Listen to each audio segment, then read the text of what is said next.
committee. It is a pleasure to welcome you all to my hometown, Chicago. This convention is a celebration of our hard work and accomplishments and of the American spirit that makes this party and our country great. That's the spirit President Biden reignited when he told us we were in the battle for the soul of our nation. Throughout his term, he has brought us together and revived our country and our country's soul. And last month, in a true act of patriotism, he passed the torch to the next generation and the next President of the United States, Kamala Harris.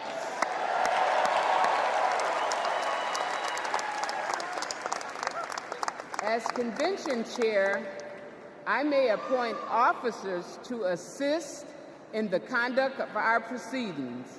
It is my honor to announce the following convention officers.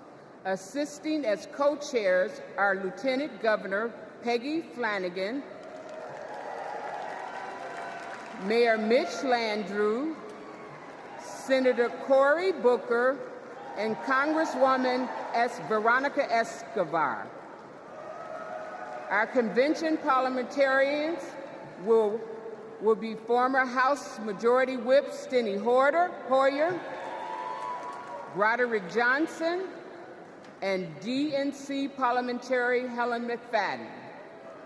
Lieutenant Governor Garland Gilchrist, Harris County Judge Lena Hidalgo, and Congressman Ted Lieu will serve as Sergeant-at-Arms. Louis Terrell will serve as our book doorkeeper, and Congresswoman Barbara Lee will serve as our timekeeper.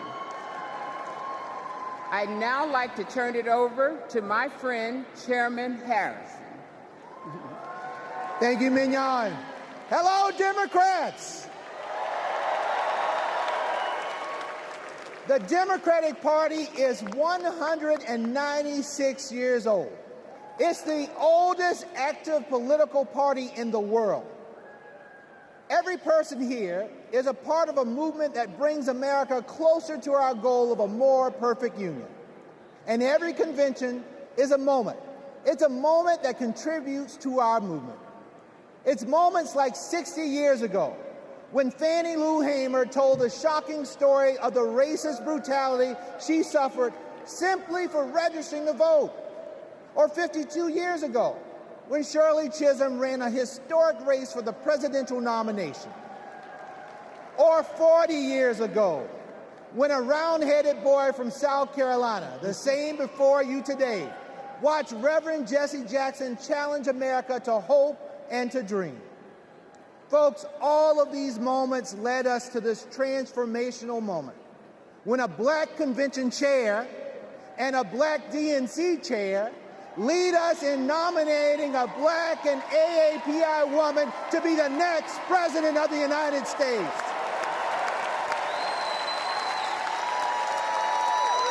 Folks, this is because the Democratic Party is and always will be for the people, for our future.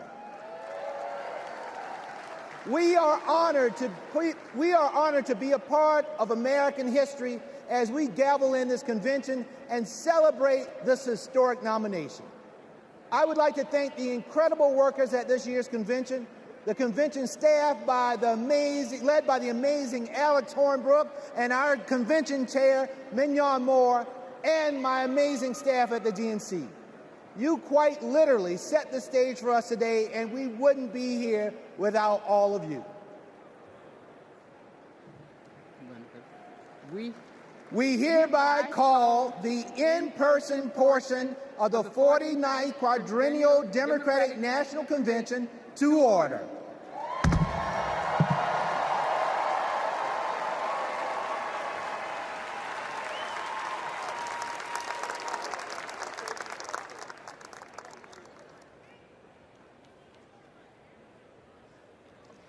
Please stand if you are able for this evening's invocation offered by Cardinal Blaise Joseph Supich, Archbishop of Chicago.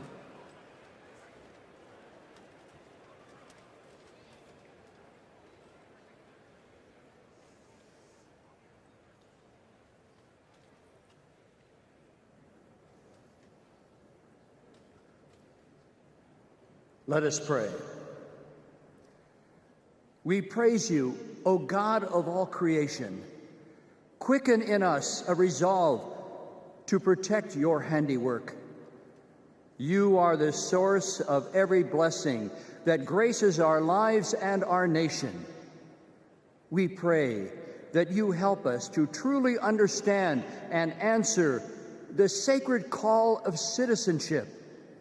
We are a nation composed of every people and culture, united not by ties of blood, but by the profound aspirations of life and freedom, justice and unbound hope. These aspirations are why our forebears saw America as a beacon of hope. And with your steady guidance, Lord, may we remain so today. In every generation, we are called to renew these aspirations, to reweave the fabric of America. We do so when we live out the virtues that dwell in our hearts, but also when we confront our failures to root out ongoing injustices in our national life, especially those created by moral blindness and fear of the other. We pray for peace, especially for people suffering the senselessness of war. But as we pray, we must also act. For building up the common good takes work, it takes love. And so we pray, may our nation become more fully a builder of peace in our wounded world, with the courage to imagine and pursue a loving future together. And may we as individual Americans become more fully the instrument of God's peace. Guide us, Lord, in taking up our responsibility to forge this new chapter of our nation's history. Let it be rooted in the recognition that for us, as for every generation, unity triumphing over division is what advances human dignity and liberty. Let it be propelled by the women and men elected to serve in public life, who know that service is the mark of true leadership. And let this new chapter of our nation's history be filled with overwhelming hope, a hope that refuses to narrow our national vision, but rather, as Pope Francis has said, to dream dreams and see visions of what, by your grace, our world can become. We ask all of this, trusting in your ever-provident care for us. Amen.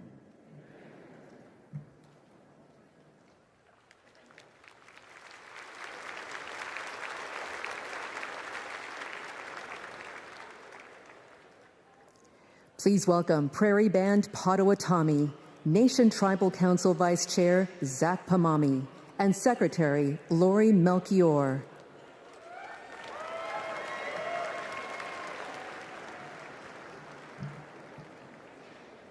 Here we are together on our ancestral homelands of the Prairie Band Potawatomi Nation and our sister Potawatomi nations.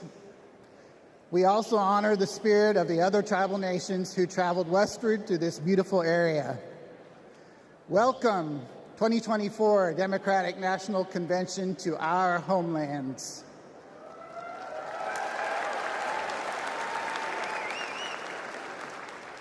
This land has and always will carry enormous importance to its original stewards, our ancestors, and our present-day communities. I am Vice Chairman of the Prairie Band Potawatomi Nation, joined by Secretary Lori Melchior.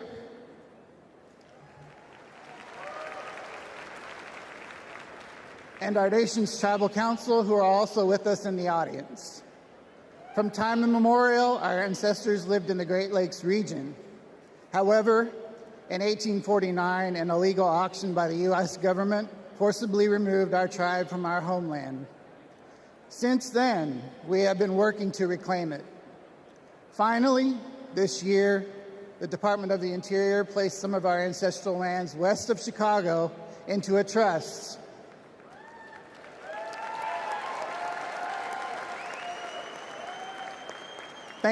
Thanks to the resolve of our tribal community and the Biden-Harris administration, we reclaimed a piece of our home. We became the only federally recognized tribal nation in Illinois in 175 years. Together, in our homelands, let's have a joyful, historic convention. Blessings to you all. Miigwech.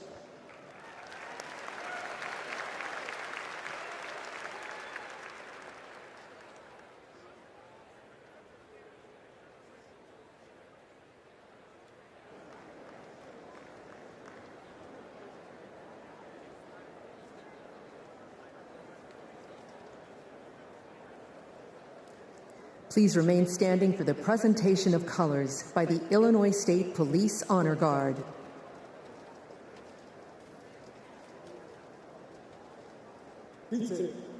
Attention! Carry. Coach.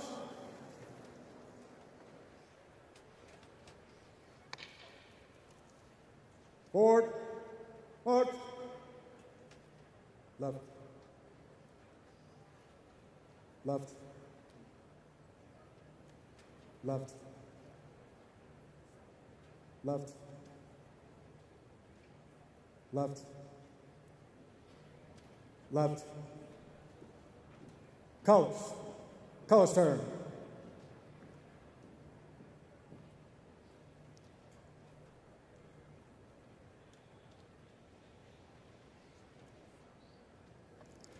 Please welcome William and Charles Harrison from South Carolina to lead us in the Pledge of Allegiance.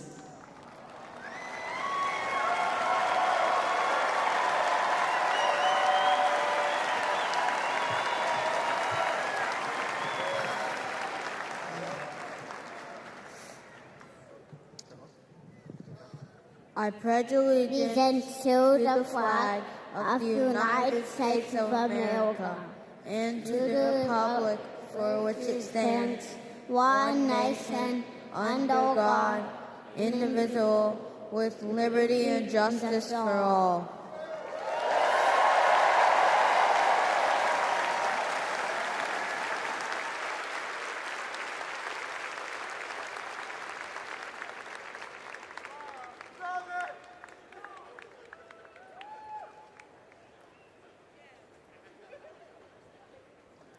Please welcome the Soul Children of Chicago to sing our national anthem.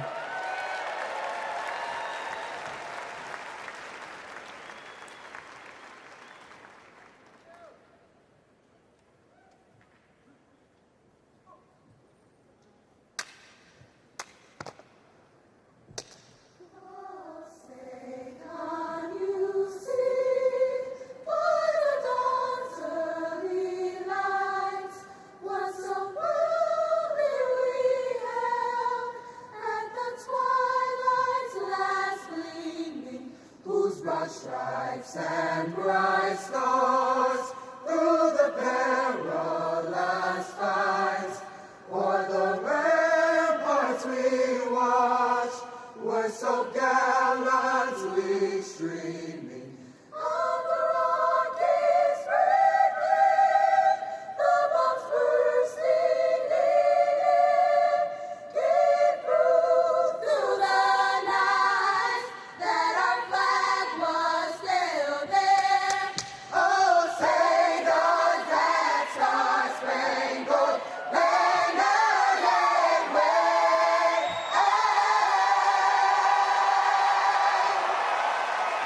Oh,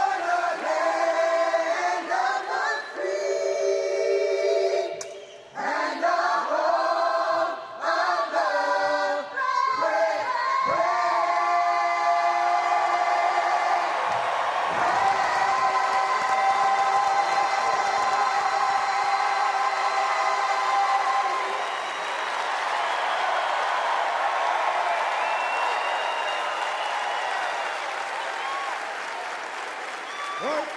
Peace. Forward. Forward.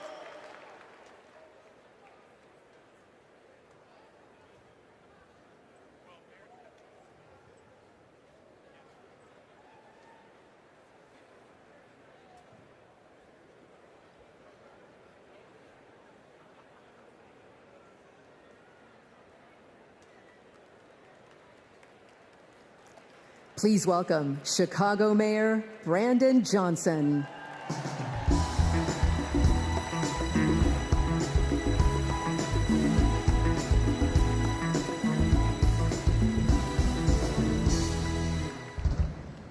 Welcome to the greatest city in the world, Chicago, where Ida B. Wells and Jane Addams organized to deliver real transformative change across this country. Chicago, where Reverend Jesse Jackson united people from all different backgrounds to keep hope alive. And to a community organizer on the south side of Chicago, Barack Obama rose to the White House reminding us that yes, we can.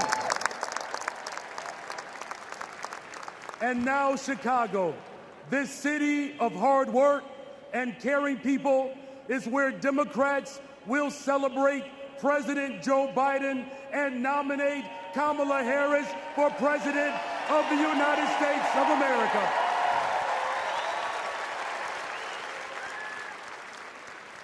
As the son of a family that worked to make ends meet, I know that Kamala Harris, the daughter of a mom who worked hard every single day, she is going to look out for the interest of everyday people.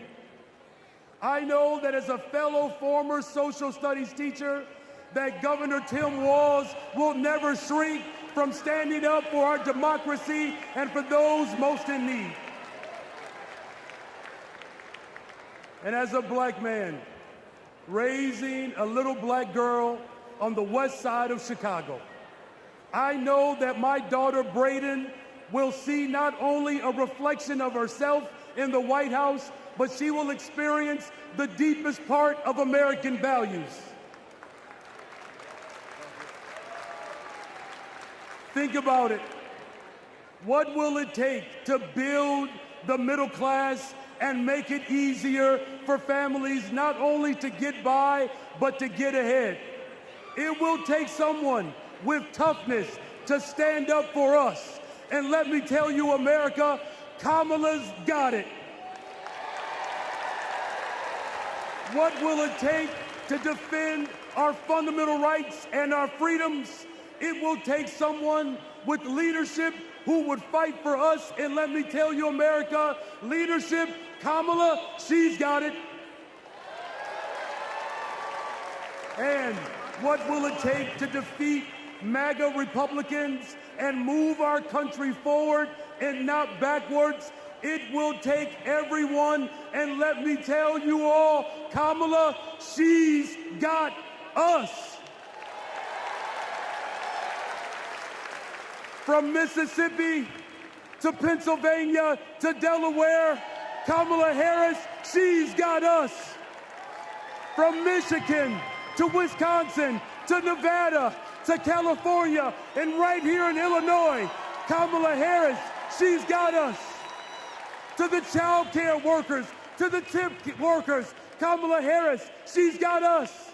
And to make sure that this country ensures that families will have access to real affordable housing, to create a pathway to the American dream, Kamala Harris, she's got us. Together we can build a better, brighter future. And there's no better place to start that than right here in the greatest freaking city in the world, the city of Chicago. God bless you all. Thank you.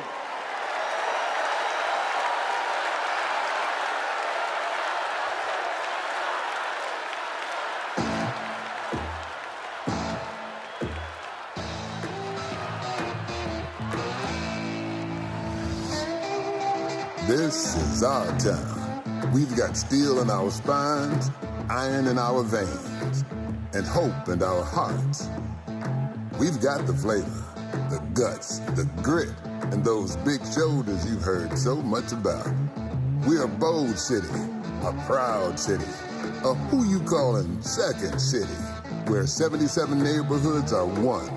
A city of giants, a city with heart, a city with heroes, a sweet, sweet place to call home. We were born ready, baptized by fire, tireless, tenacious, tested, trusted. And like someone else we know, when we fight, we win. We're ready to rise to the challenge, to rise to new heights. Rise, rise, rise, up, up and away we go. We're ready to scrape the sky and reach for the stars, to stand tall for tomorrow, to witness greatness. We ain't going back. We've got big things to do, big shoes to fill, big dreams to realize. We ain't afraid of nothing. No nonsense, no fear. Oh yeah, we're ready. So America, welcome to Chicago. We've got our dancing shoes on. We've got our game faces on. America, we look like you, sound like you, work like you, dream like you. We feel you, America. We see you, America. Hey, make some noise so we can hear you, America. Welcome to Chicago.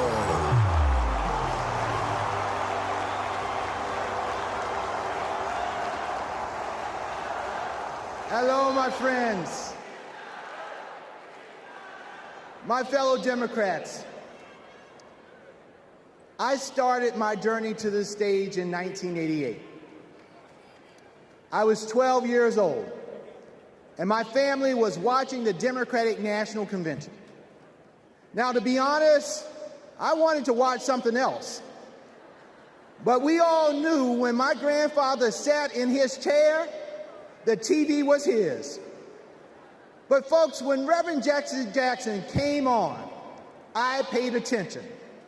A black man from South Carolina, raised by a single mother. That was me. And as long as I live, I will never forget what he said.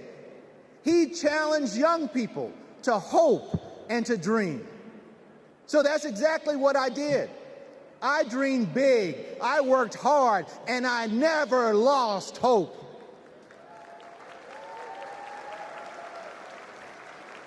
When our power was cut off, when there was nothing in the fridge, when we lost our home to a con man, I never lost hope. And now, my friends, I'm standing on the same convention stage that inspired me. And I'm the chair of the Democratic Party, the world's oldest political party. Folks, only in America. And that's the beautiful thing about this country that I love so much. Hope and hard work can take you anywhere. You can go to college, you can start your own business, you can even win the Olympics. That's the America Democrats believe in, and that's the America Democrats are fighting for. So 4 years ago, my friends, we were a country divided by fear, and we were stuck under a man who preached bigotry and hatred. Hope was lost. But, my friends, we found hope in President Biden and Vice President Harris, and the 80 million Americans who stood by their side. And now we are united. We're united in our pursuit of progress. Because, my friends, they saw us. They fought for us. They heard us. And under their transformational leadership, we have forgiven billions in student loans. We have expanded access to health care, and we have strengthened the middle class. But the fight continues, and there is still more work to do. You know, I know that when we elect Kamala Harris and Tim Walz, they will build on our accomplishments, and they will create a country that works for every American. They will invest in our dreams and our futures, and hope will light our path forward. They will lead us in the fight for America, and believe me, when we fight, we win. And folks, we can never forget who we are fighting for. This election is about Americans who are watching right now, wondering who's going to finally pave that dirt road, or make it easier to feed their family, or get medical bills under control. This election is about those who believe anybody can achieve their dreams if they work hard and trust in the endless possibilities of America. This election is about communities who need to see that hope and joy will always overcome fear and chaos. This election is about every little boy inspired by a party chair who looks like him, and every little girl who will finally see a president who looks like her. My friends, we are paving a path for them. We're working toward a brighter future for them, and we need each and every one of you to join us. In my beloved home state of South Carolina, our motto is, while I breathe, I hope. Folks, I believe in the power of hope, but it's going to take more than hope to win this election. So in the next 78 days, our motto can't be just, while I breathe, I hope. It must be, while I breathe, I vote. Because that is how we make hope real for all of America. America, let's vote for Democrats up and down the ticket. Let's save our democracy, and let's vote for our MVP, Kamala Harris, and our coach, Tim Walz. Thank you all so much for being here. And now, it is indeed my pleasure to introduce our next speaker, who will be co-chair for tonight. This is a young woman who is the current lieutenant governor of the great state of Minnesota. And when Tim Walz becomes vice president, she will become the first Native American governor in this great country. Folks, let's welcome Peggy Flanagan.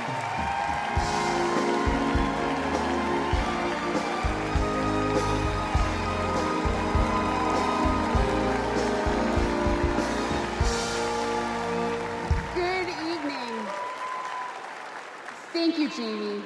As we gather together on this historic night, we remember those who came before us, who fought and prayed this moment into existence.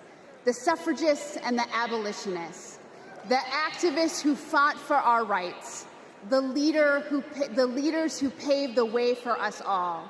Their courage and conviction shaped the course of history. Their memory reminds us that the fight for freedom always passes from one generation to the next. We owe it to them and to ourselves to carry their legacy forward.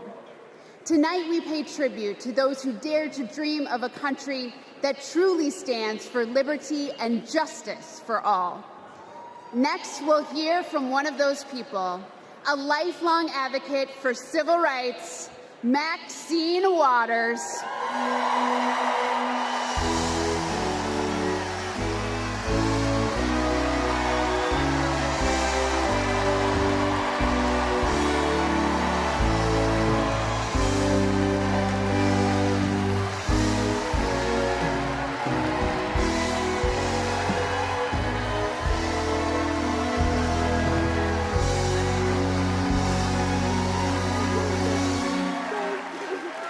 Wow. Hello, delegates. Now, you know, I've seen a lot in my lifetime. I was just 22 years old when Fannie Lou Hamer made her presence known at another Democratic convention. It was in 1964 in Atlantic City. And she arrived with a group of black delegates from Mississippi. And she simply asked that her delegates be seated in place of the state's all-white delegation. She told the people in the room about the violence she suffered at the hands of white police because she, a black woman, had demanded her right to vote. When she finished, she asked the country a simple but profound question. Is this America? She didn't get the outcome she was hoping for in Atlantic City, but you can bet that when the official Mississippi delegation was seated at the convention 4 years later, Fannie Lou Hamer was sitting there with them.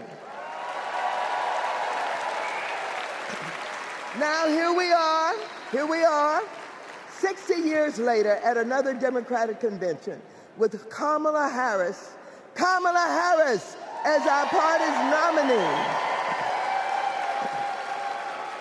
Oh, so I know there is no better leader to marshal us into the future.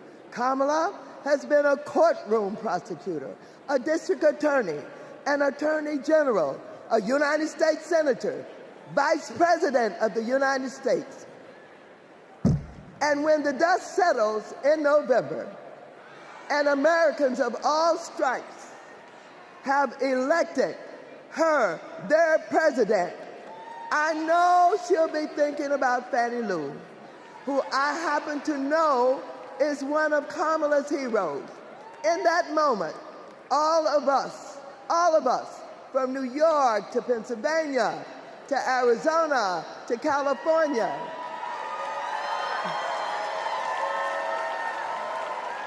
we can ask ourselves, is this America? And we will be able to say loudly and proudly, you're damn right it is.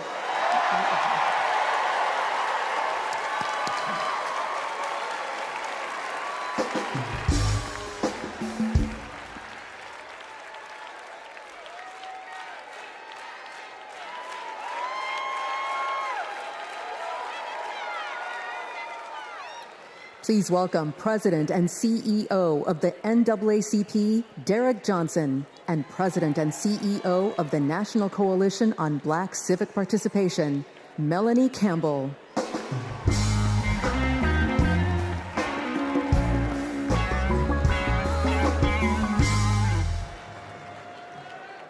Good evening. I'm Derek Johnson, President and CEO of the NAACP, and I'm here to do my black job. Since the founding of our nation, we have been on an unending march to protect this imperfect union. Tonight, we celebrate the power of the collective, of what is possible when we are all in for all people. But as we do, let us not forget the history that preceded this moment or the history makers who prepared us for it. As we just heard, in 1964, the Mississippi Freedom Democratic Party, led by Fannie Lou Hamer, and Mississippi NAACP State President Aaron Henry, who stood tall and challenged a process that excluded them to ensure that we will all be recognized here tonight.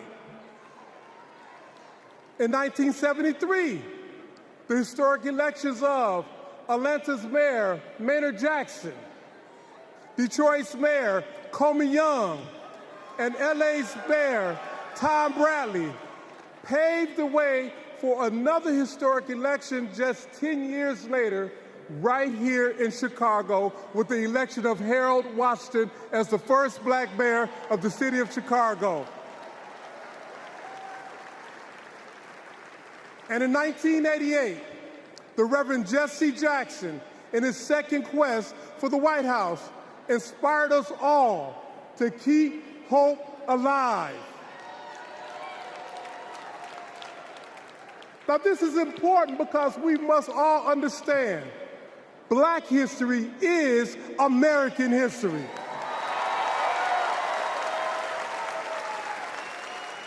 And in this historic moment, we will write the next chapter together.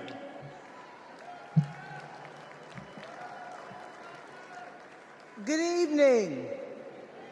I'm Melanie Campbell, President and CEO of the National Coalition on Black Civic Participation and National Convener of the Black Women's Roundtable.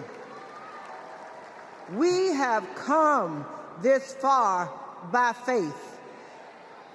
And for Black women, this moment has been a long time coming.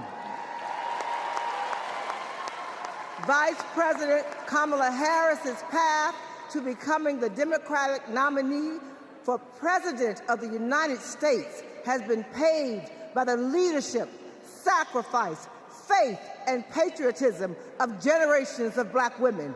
Black women like Dr. Dorothy Irene Height, Diane Nash, Ella Baker, Amelia Boynton Robinson, Barbara Jordan, Shirley Chisholm, and Reverend Willie Barrow.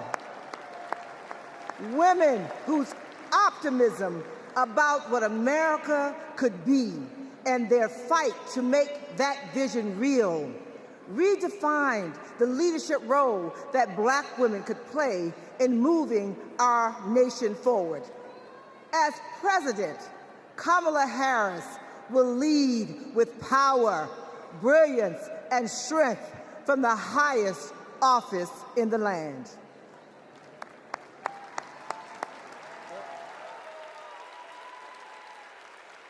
Brothers and sisters, I don't know what this world is coming to. We resist those attacks collectively, and we will stand together. Do we believe in freedom? Support human rights. We believe in that. Support self-determination. We're built on that. Stronger together is not just a lesson from our history. The institutions of this country belong to all of the people who inhabit it.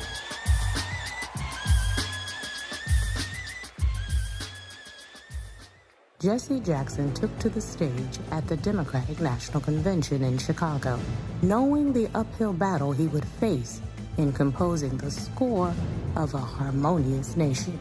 Reverend Jackson started out very young. He opened the door, and he continues to do that even now, that all of us have a responsibility for other generations to come behind us. Jesse Jackson's candidacy in 1984 helped to pave the way for Barack Obama's presidency in 2008. His 1988 candidacy helped to reshape the Democratic National Committee. His candidacy was before its time.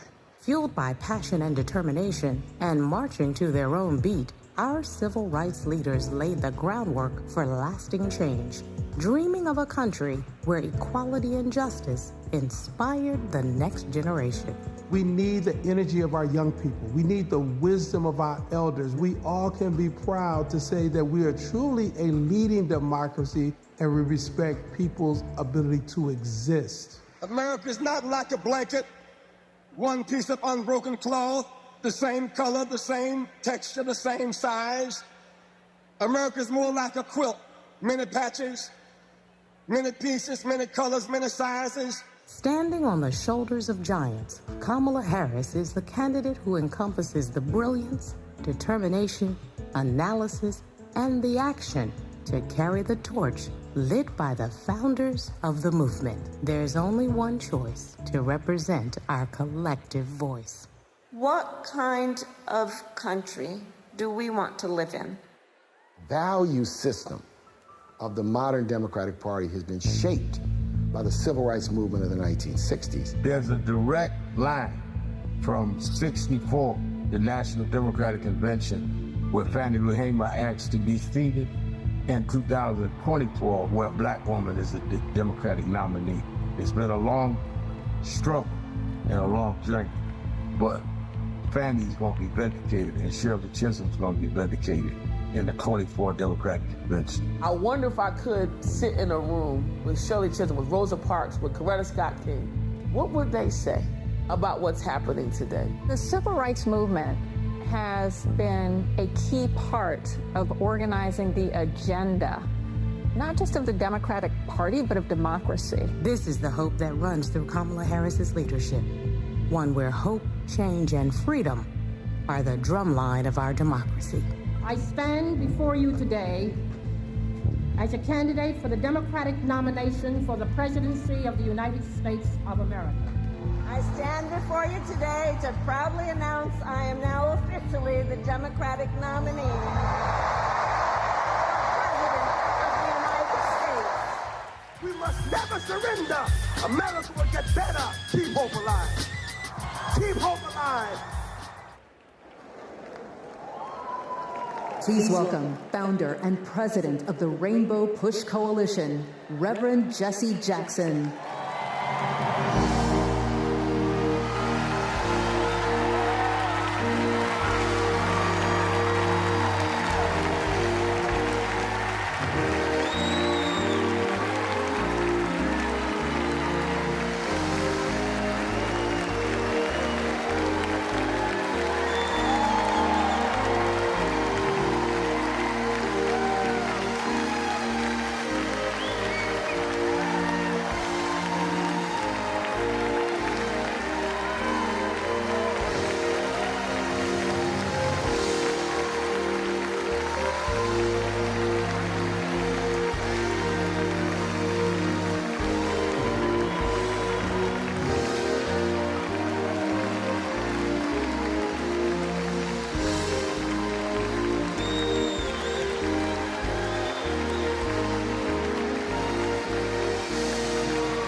Democrats,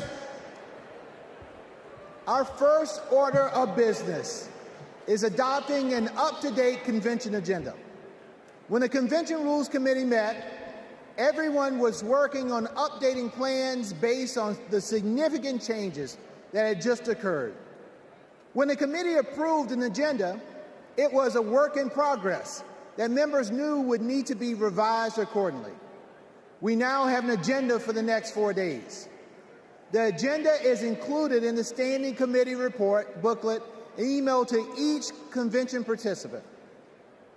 In addition to fantastic speakers and performers, tonight's agenda provides for adopting the up-to-date convention agenda, hearing the Credentials Committee report, hearing the Rules Committee report, and considering a resolution as recommended by the committee, hearing the Platform Committee report and considering our national platform as recommended by the Platform Committee, and holding a confirmatory and ceremonial vote for our vice presidential nominee. Tuesday includes a ceremonial roll call for the presidential nominee. Wednesday, we'll hear ceremonial nominating speeches for our vice presidential nominee, and Governor Walz will make his acceptance speech. And on Thursday, my friends, we'll hear a ceremonial nominating speech for our presidential nominee, and Vice President Harris will make her acceptance speech.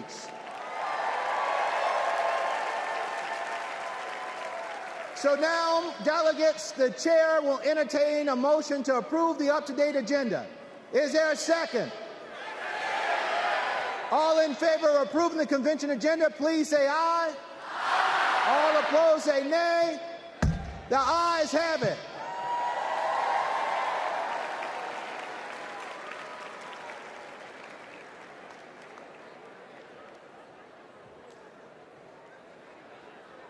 Are we going to the next one?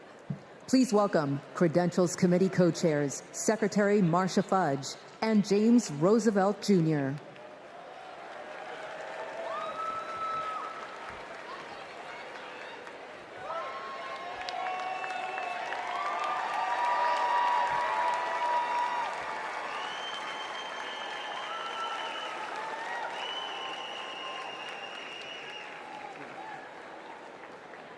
Greetings, my friends.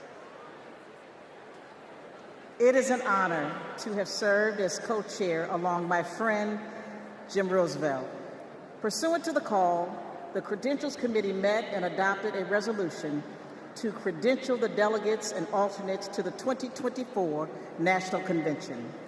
I am pleased to report that there were no credentials issues to be decided by the committee.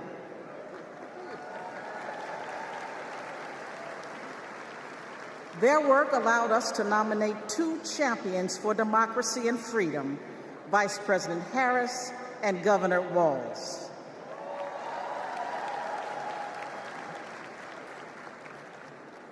Our delegate selection process is designed to ensure every voice is heard and every vision is heard, and our delegates accurately represent their electorates. Diversity is our party's strength. And I'm so proud to see the wonderful representation of our party and democracy here today. I am pleased to share that the Credentials Committee report was adopted and all delegates have been fully credentialed. In memory of Marvin Turner, we are going to have a great convention and we are going to win. Thank you.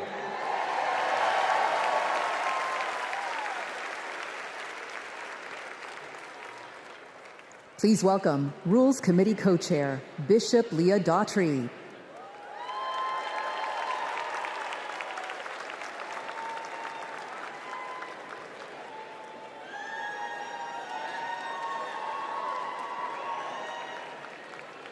Hello, Democrats.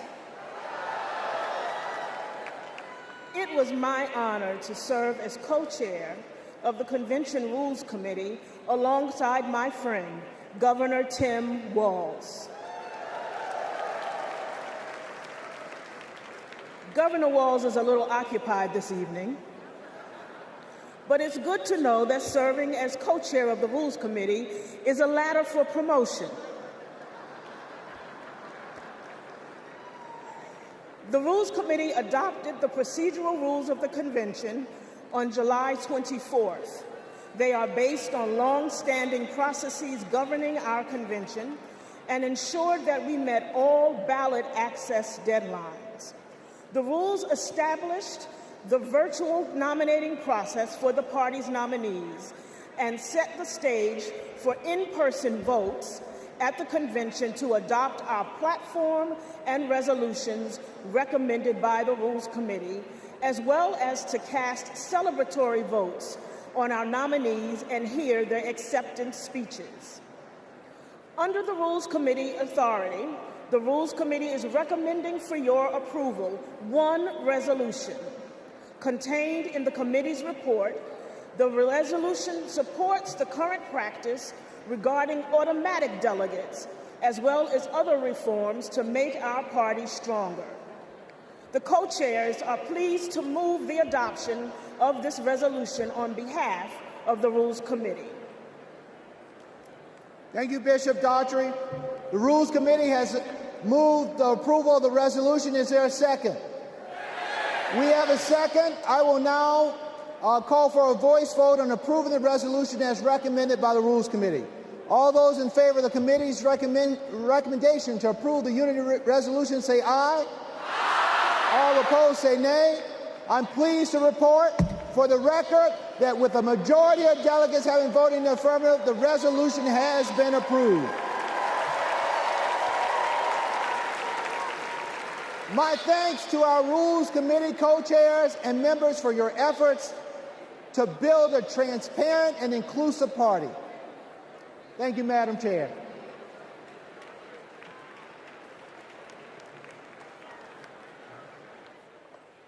Please welcome Platform Committee co-chairs Mayor Mitch Landrieu and Mayor Regina Romero.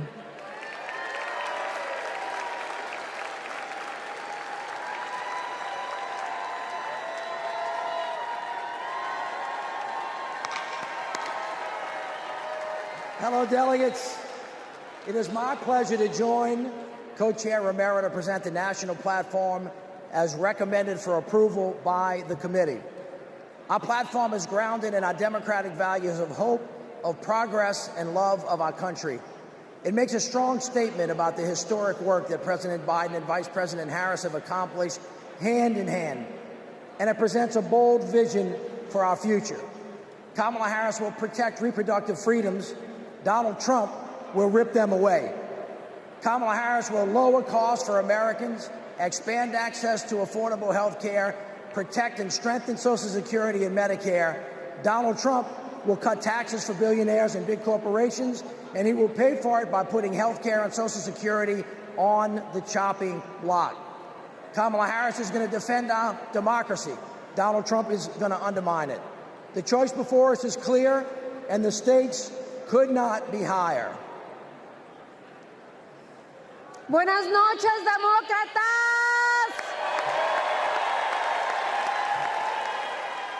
Mayor Landrieu, it was a pleasure to serve as your co-chair. I also want to recognize Louisa Terrell and the drafting subcommittee for their work.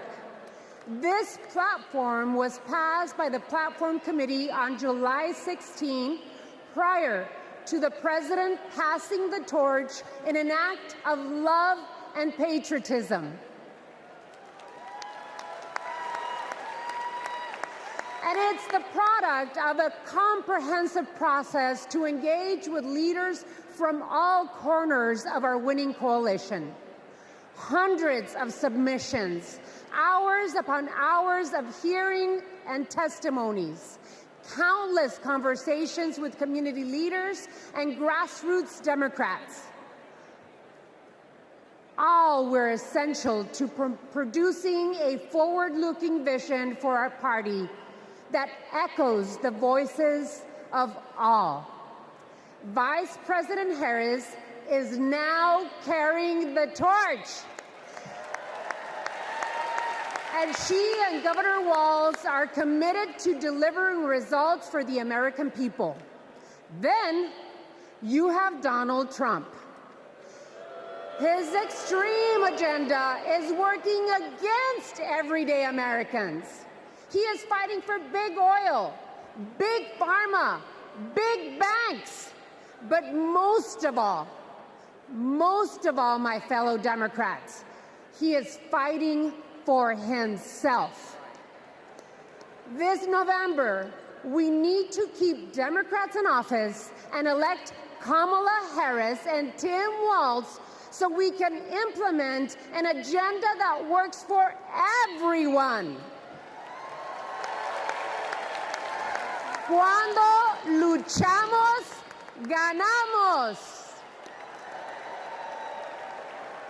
And with that, on behalf of the Platform Committee, we are pleased to move the adoption of the 2024 Democratic National Platform. Thank you. The co-chairs have moved the approval of the national platform. Is there a second? We have a second. I will now call for a voice vote to approve the platform as recommended by the Platform Committee. All those in favor of approving the platform, please say aye. All opposed say no. Co-chairs, I am pleased to report for the record that with a majority of the delegates having voted in the affirmative, the platform has been adopted. Once again, thank you to our Platform Committee co-chairs and members. as well as a platform drafting committee and its chair, Louisa Terrell.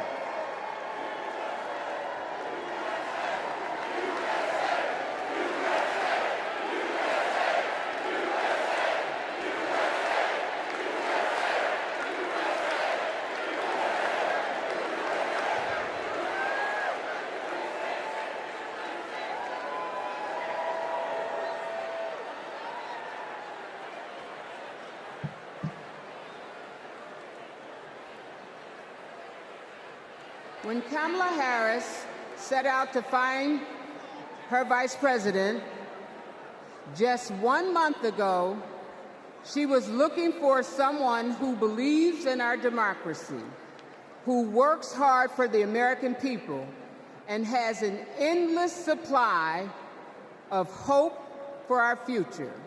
She found that in Vice President Tim Walz. Come on, give it up for Give it up.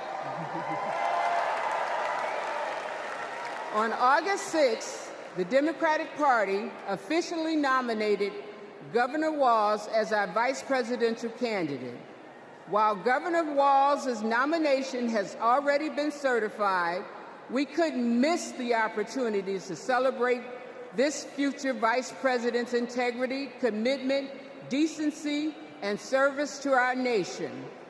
The chair will entertain a motion to ceremonially confirm Governor Walz's selection as the Democratic Party's vice presidential nominee.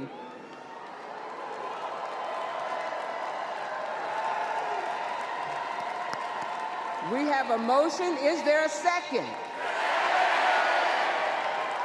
We have a second. We will now have a voice vote on the motion to ceremonially confirm our vice presidential nominee. All in favor of the motion, please proudly say aye. All opposed? The ayes have it.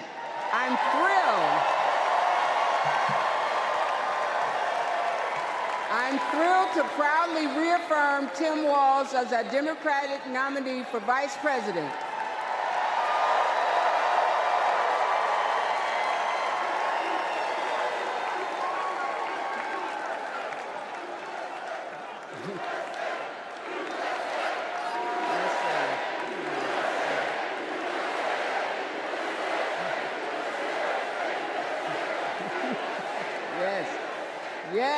Yes, USA.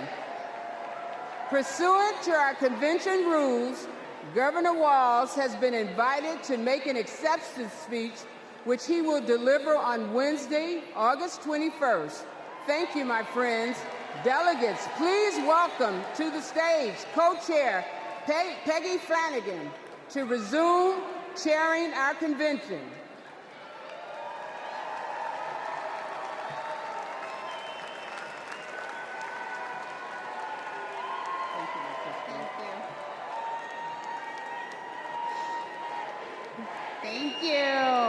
Thank you. Well, good evening, and welcome to the first night of the Democratic National Convention. I'm Peggy Flanagan, Lieutenant Governor of Minnesota, and I am thrilled to be here in Chicago with Democrats from across the country to rally around Kamala Harris and Tim Walz and their vision for America. It's been 8 years since we last came together as a party, and I can feel the excitement in this arena. It's filled with energy and with joy. Our theme tonight is for the people. We'll hear from union leaders, civil rights advocates, and our fellow citizens. And we'll hear from our president, Joe Biden, who has been a champion for the people for his entire life. My name in the Ojibwe language is Gigi Wewadam Ukwe, or in English, speaks with a clear and loud voice woman. I'm a member of the White Earth Nation, and my family is the Wolf Clan. And the role of our clan is to ensure that we never leave anyone behind. That's why I am supporting Kamala Harris and Tim Walz to be the next President and Vice President of the United States. For almost 6 years, I've worked side by side with Governor Walz. I've seen how hard he's worked for Minnesota to be the best place for kids to grow up. He does it all with a big heart, a buffalo plaid jacket, and a bottomless bag of snacks. Nutter Butters, cheese curds, and Diet Dew. Every time we meet, he brings something for me, because he's always got my back. And when he's vice president, he will always have yours. He and Kamala Harris have spent their lives fighting for you, for your family, for your future. So whether you're a lifelong Democrat or just tuning in, thank you for being part of this evening. 4 years ago, the COVID pandemic upended our lives. My brother Ron was the second person to die of COVID in the state of Tennessee. We couldn't see him. We couldn't have a memorial. And millions of American families went through the same thing. Our communities were suffering. Our economy was struggling. And Donald Trump was playing games. Our country was brought to the brink by his failure to respond. But the Biden-Harris administration stepped in with quick and decisive action. They contained the virus, created millions of jobs, and invested in our nation's future. Under their leadership, America began to heal.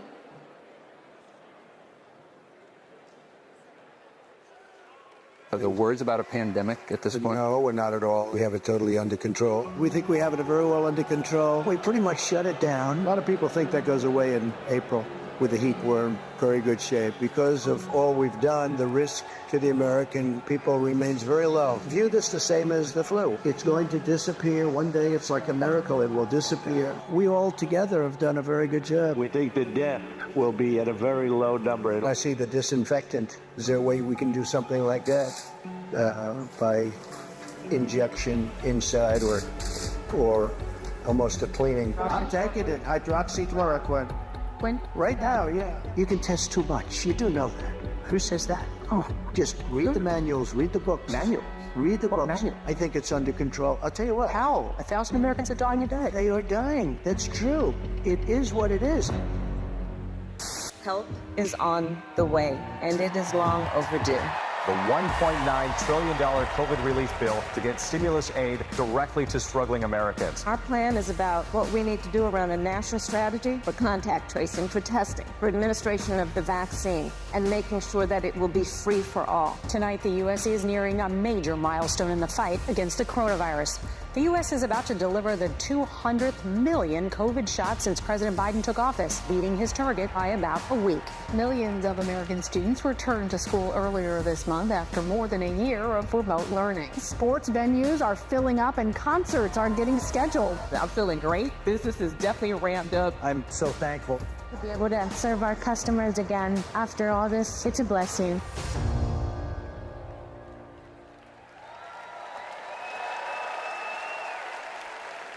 Please welcome Illinois Representative Lauren Underwood.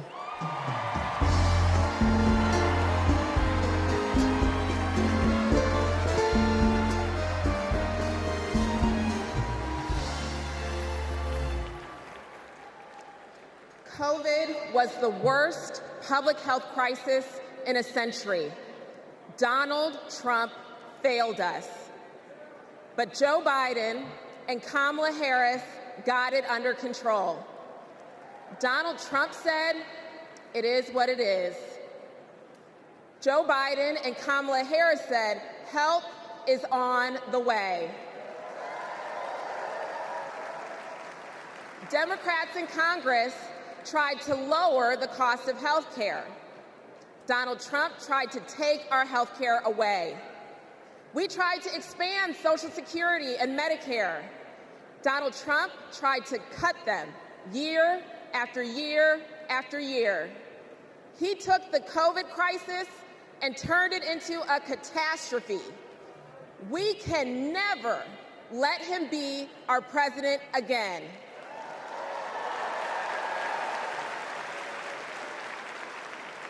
As a registered nurse, I care deeply about making health care more affordable. As someone with a pre-existing condition, I am determined to protect the people who are most at risk. And as the youngest Black woman ever elected to Congress, I am painfully aware that Black women, especially pregnant women and new moms, were more likely to die from COVID. I wrote the Momnibus to protect those women and to address the maternal health crisis. And that bill was introduced and championed by Senator Kamala Harris. Because she protects the people who are most vulnerable. She's done it for her whole career. As Vice President, she and President Biden passed my legislation to make health care more affordable. And now, 4 out of 5 Americans can get covered through the Affordable Care Act for $10 or less per month. And under the Biden-Harris administration, the number of uninsured Americans hit an all-time low. 4 years ago, it was not safe to hold a convention like this. But tonight, thousands have gathered in this arena in my home state of Illinois to make sure Kamala Harris is the next president of the United States.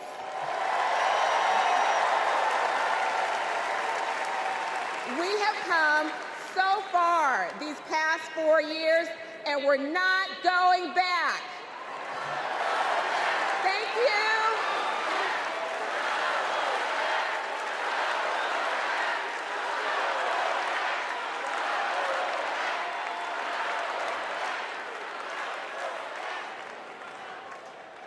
My name is Rich Logis. I live in Florida, and until 2 years ago, I was a full-fledged member of MAGA.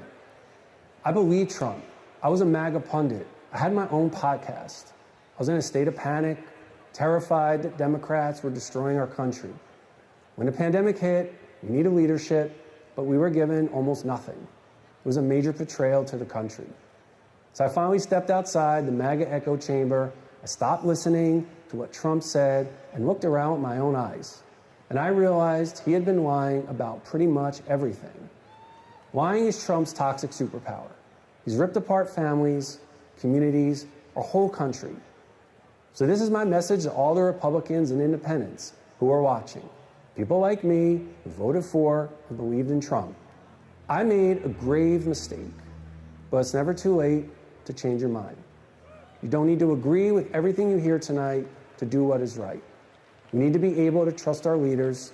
That's why I'm all in for Kamala Harris. Please welcome California Representative Robert Garcia.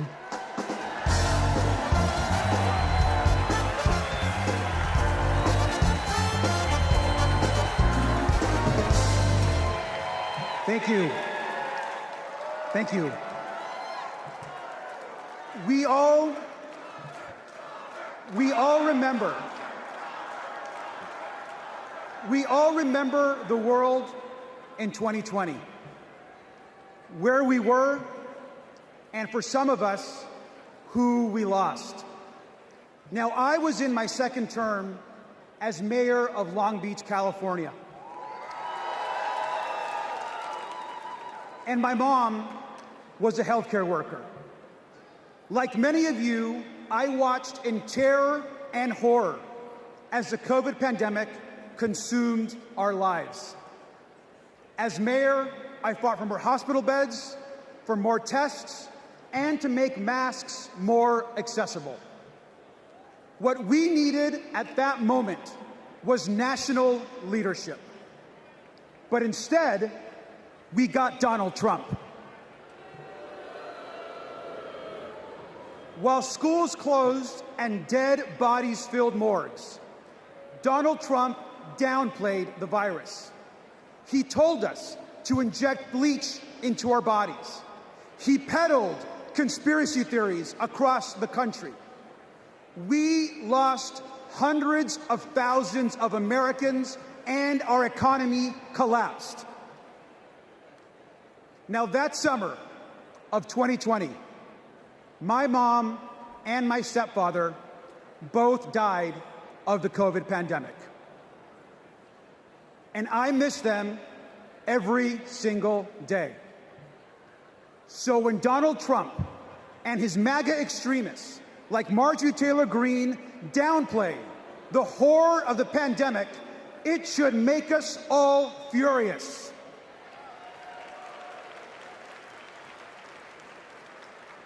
Now, I will never forget when Kamala Harris called me after my parents died. She told me about her own story, about losing her own mother, and that she was praying for me at that very moment. Now, we all know that later that year, Joe Biden and Kamala Harris were elected president and vice president. And what a difference they made together. They got people vaccinated. They got the virus under control. They safely reopened our schools. And they passed the American Rescue Plan. A historic economic package that helped small businesses and created jobs all across the country. Thank you, Joe Biden and Kamala Harris.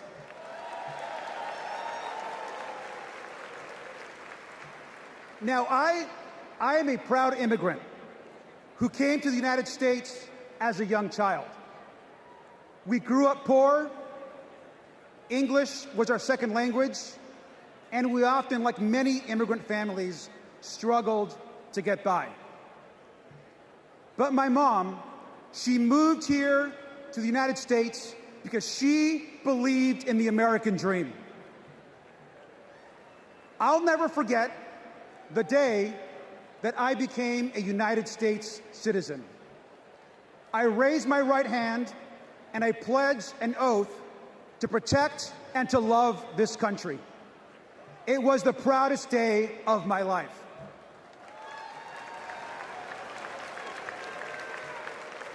My mom taught me to love this country.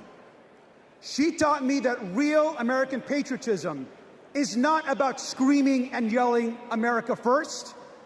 Real American patriotism is loving your country so much that you want to help the people in your country.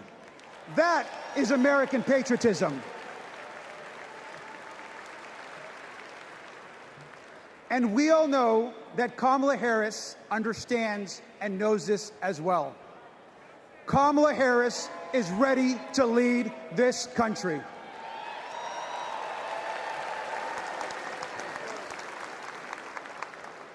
We can all remember 2020. We can all remember the horrors of Donald Trump. But let's remember, most importantly, tonight and every single day this week, that we are not going back. Thank you.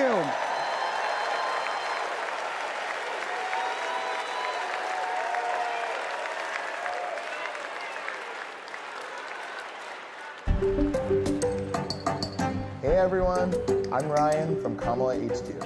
And we have a little game we like to play here called Two Lies and a Lie. We list out 3 things Donald Trump has said, and then we try to figure out if any one of them is true, which they're not. Let's play. First up, jobs. Trump claims his administration created more jobs than we ever had before. He says we had the greatest economy ever, and then we got hit with COVID, and he says he created a manufacturing jobs miracle. Let's dig in. More jobs than we ever had before? Trump lost 3 million jobs. In fact, he's the first president to lose jobs since Herbert Hoover. What about this claim that it was the greatest economy ever and only COVID tanked it? Once again, no. Let's take a look at his track record on jobs before COVID as compared to the Biden-Harris administrations. What do you know? Hardly the most successful ever. And about his supposed manufacturing miracle, Trump talked a big game, but actually lost 178,000 manufacturing jobs. And just to be clear, it wasn't just COVID here either. Manufacturing jobs were already on their way down before the pandemic. So that's round one. And it looks like what we have here is 2 lies and another lie. You get the hang of it? I'll see y'all in a little bit.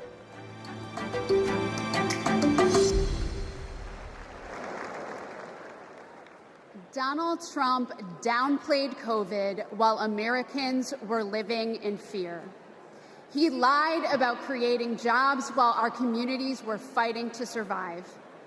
But the Biden-Harris administration stepped up. They actually took decisive action to create jobs, support small businesses, and rebuild a stronger and more resilient economy. Kamala Harris is a leader we can trust, even in our most challenging moments, especially in those moments. Donald Trump dithers, Kamala Harris delivers. Donald Trump abandons vulnerable people, Kamala Harris protects them. Donald Trump bullies scientists, Kamala Harris believes them. Our next 2 speakers will tell us why that's so important. Please welcome Brian Wallach and Sandra Abravaya.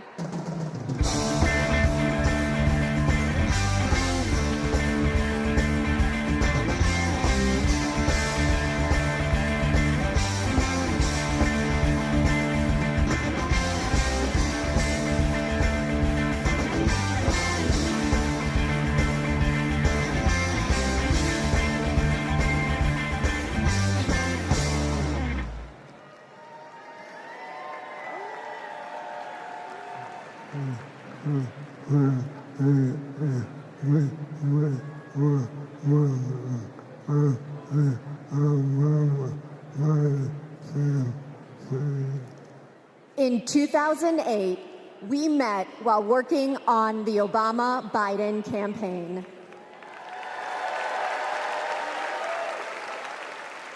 We found our way there because we believe in the power of organizing.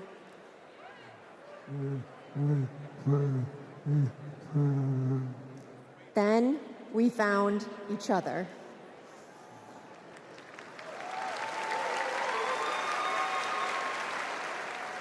The day we brought our second daughter home from the hospital, Brian was diagnosed with ALS.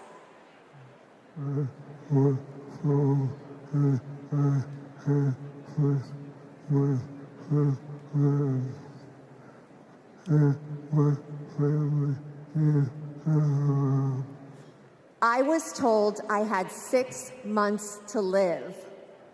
That was 7 years ago.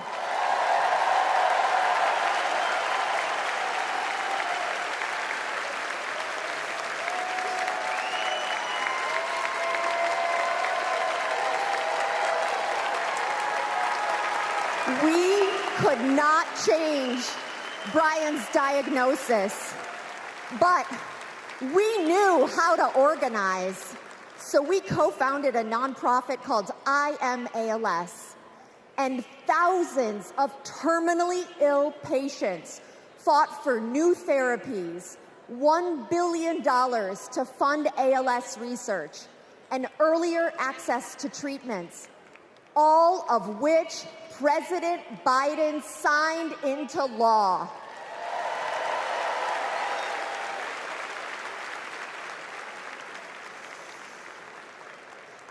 We will also keep fighting alongside patients living with Parkinson's, young onset dementia, and Alzheimer's.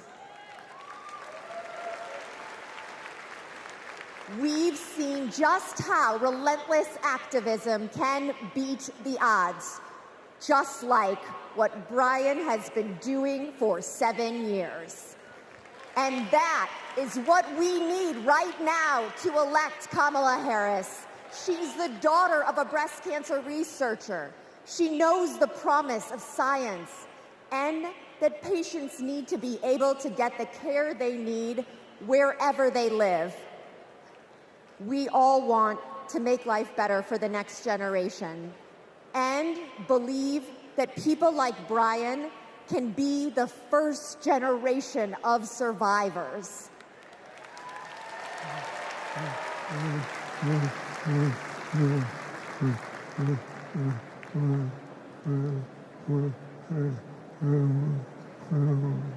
And we can make life better for our caregivers, too.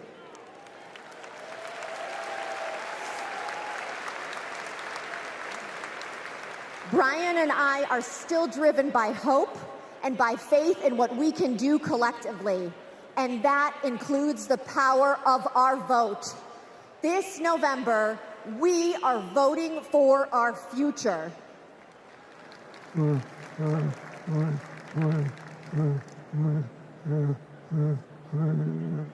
Because we plan to be around for it.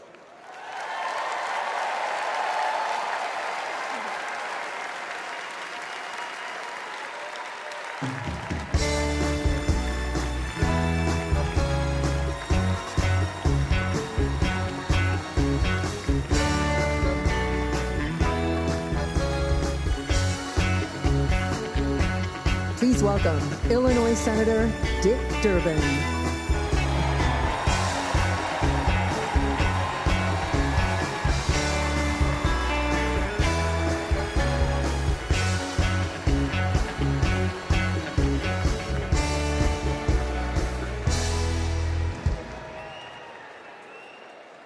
I've known Brian and Sandra for years. In fact, Sandra was my personal press secretary. You will not find a more courageous couple. Let's give Brian and Sandra another round of applause.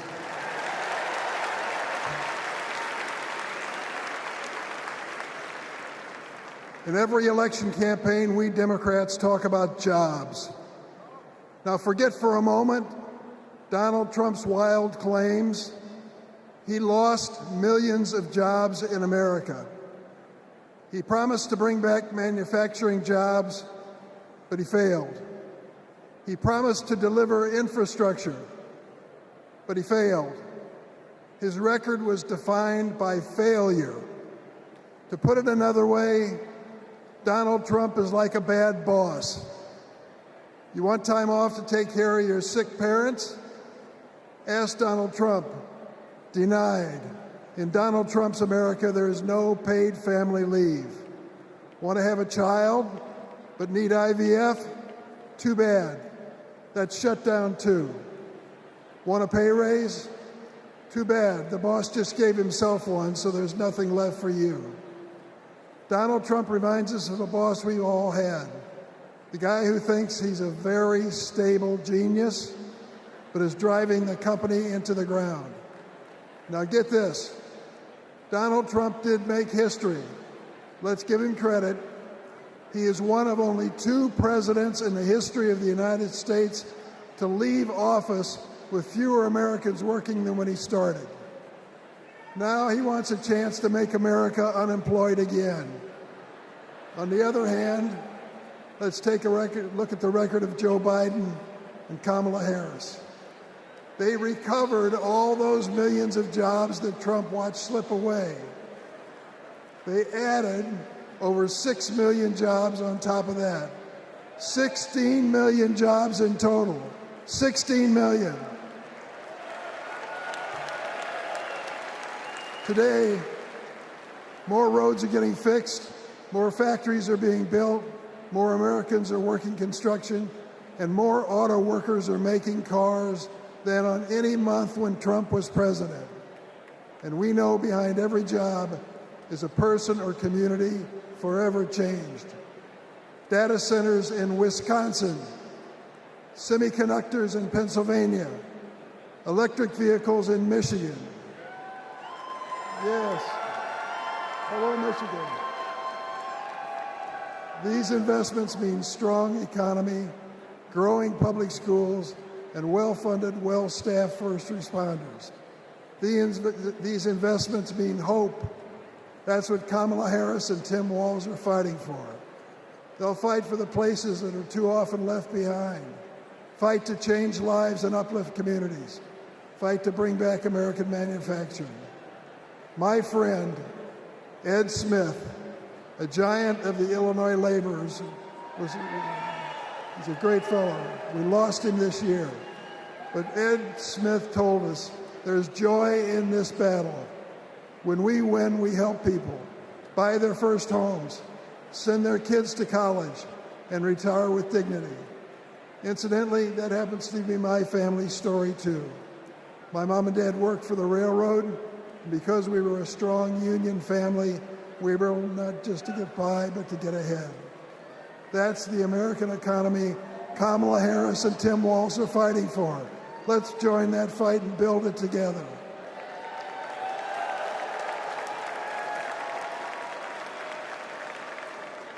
Now let's hear from some union workers on the ground in Arizona, thanks to the Biden-Harris administration investment in America. Welcome to Phoenix. Donald Trump said he'd bring back American manufacturing, but Joe Biden and Kamala Harris actually did it. Thanks to them, plumbers and pipe fitters like us are building the factories, semiconductor plants, and data centers of the future. We are hard at work in Phoenix, Mesa, Goodyear, Chandler, and more. Our neighborhoods, schools, and local businesses are growing. Sometimes we have so many projects that we send fabrication out to other states. Our local union is now up to 4,800 trades members. That's up from 2,800 in 2020, thanks to Joe and Kamala. And it's an exciting time for us in the next generation. Our apprenticeship program now trains over 1,100 people a year. Every year at local high schools, when they announce what graduated seniors are doing next, more and more of these kids are joining the trades. My son is a senior in high school this year, and he plans to join us. Not just for the great career and the financial security that all us parents want for our kids, but it's because he's excited to work on the cutting edge of innovation. Kamala Harris will keep investing in American manufacturing. With her commitment, there's nothing that us American workers can't build. Please welcome Ohio Representative Joyce Beatty.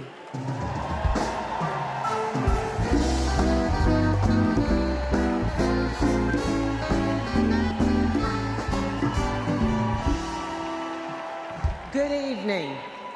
I'm Joyce Beatty, and I'm proud to represent Ohio in Congress. I was born in the Buckeye State, and I've never left.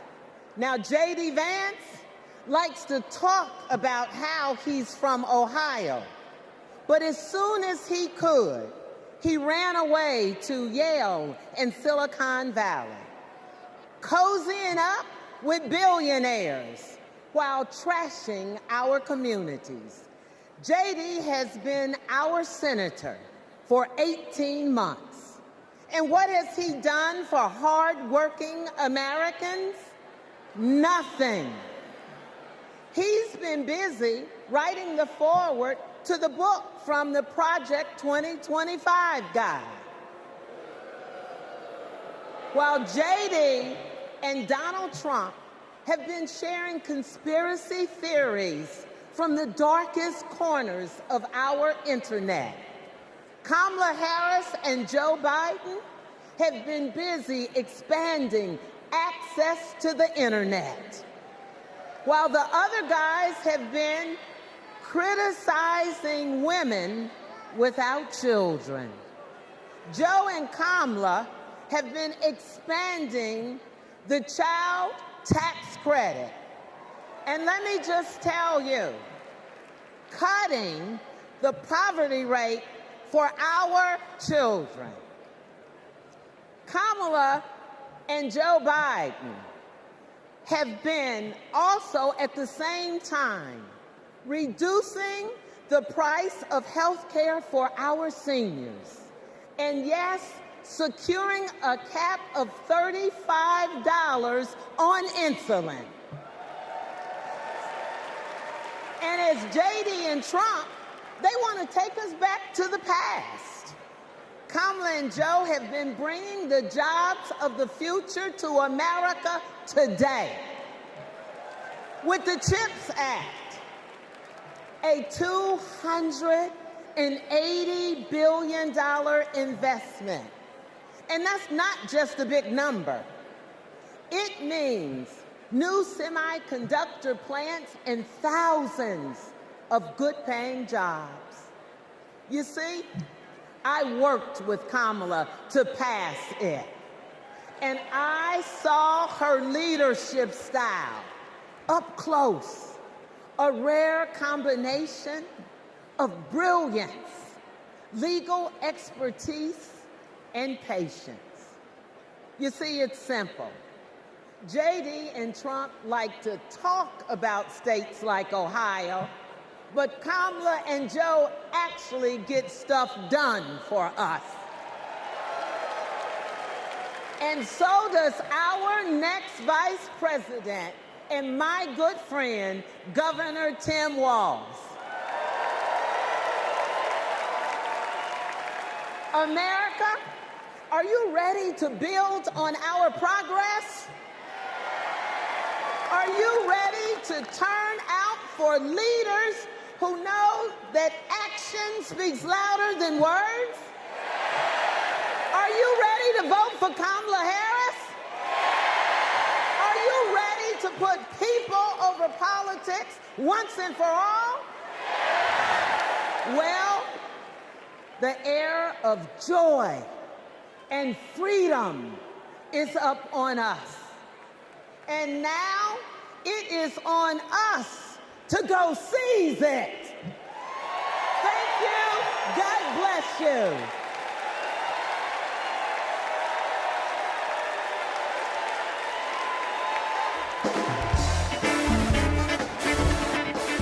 Please welcome AFSCME President Lee Saunders, SEIU President April Barrett, Leuna General President Brent Booker, IBEW International President Ken Cooper, CWA President Claude Cummings, and AFL-CIO President Liz Schuler.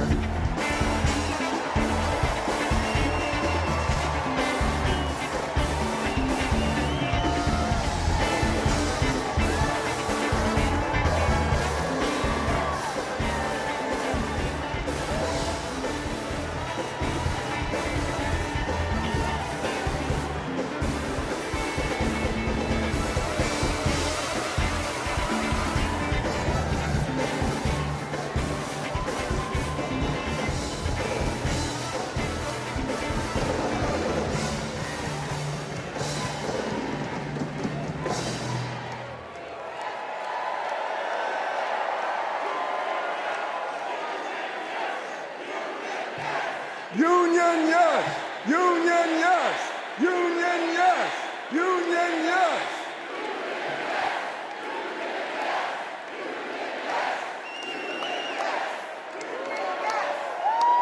All right. I'm Lee Saunders, president of AFSCME, a union of 1.4 million public service workers in healthcare, corrections, sanitation, and more. 4 years ago, we faced a pandemic and a recession with a president who didn't care one bit what working people were going through. Enter Joe Biden and Kamala Harris. Within weeks, they passed the American Rescue Plan, pulling the economy back from the brink and putting us back to work. They're guided by a basic principle: more freedom for working people, including the freedom to join a union.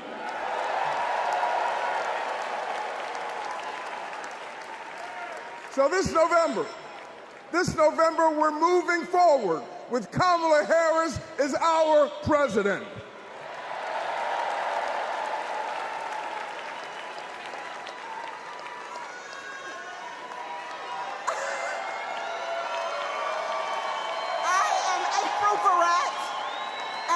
President of SEIU, representing 2 million service and workers. We're all in for Kamala Harris because Kamala Harris has always been all in for us. Vice President Harris joined fast food workers on the picket line, and she walked a day in the shoes of a home care worker. She shares our vision for a modern-day labor movement, a movement that meets the needs of workers in the 21st century, and an economy that is ready for the future. It is going to be together that we write new rules to make it easier for all workers to join a union. And we are going to build a younger, darker, hipper, fresher, sneaker-wearing labor movement. A movement that is going to be more inclusive and built for the middle class. And we are going to end poverty wage work for once and for all. So let's do the work.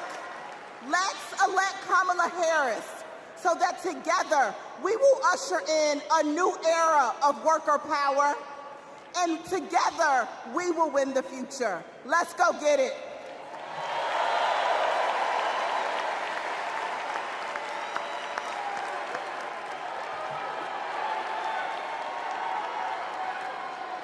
I'm Brent Booker,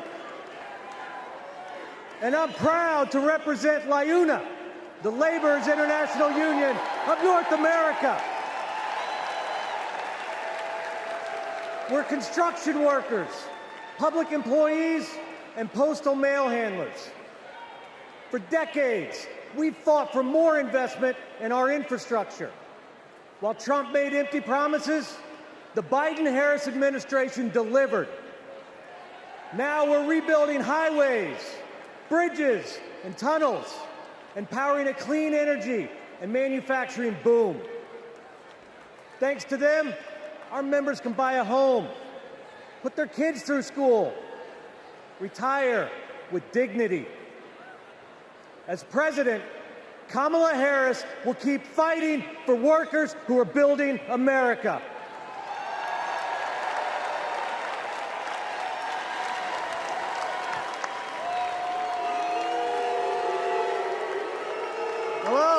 Hello, I'm Kenny Cooper, representing 840,000 IBW members, the International Brotherhood of Electrical Workers.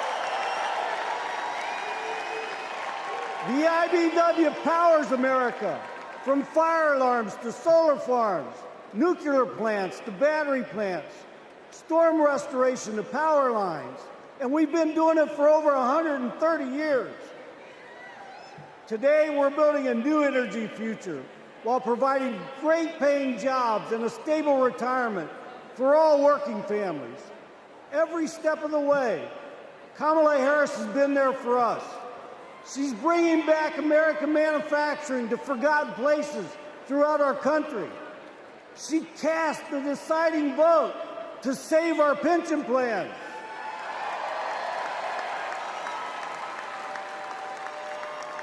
She's lifted our apprentices up all over the nation. And guess what? She's not afraid to use the word union.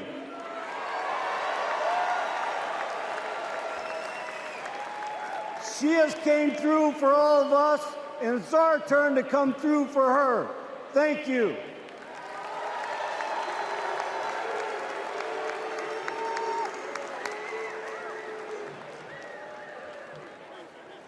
Hi, I'm Claude Cummings, Jr., President of CWA, the Communication Workers of America. We all saw the digital divide during the pandemic. Millions of American families didn't have access to high-speed internet at home. Too many kids were forced to go online class in McDonald's parking lots. But as Vice President, Kamala Harris helped pass the largest investment in broadband ever. She gave CWA members a seat at the table so we could work to connect every household to the internet while creating good union jobs. Listen, we don't play at CWA, and we're fired up. Are you fired up tonight? Are you fired up? Are you fired up? We're fired up to work with our next president, Kamala Harris.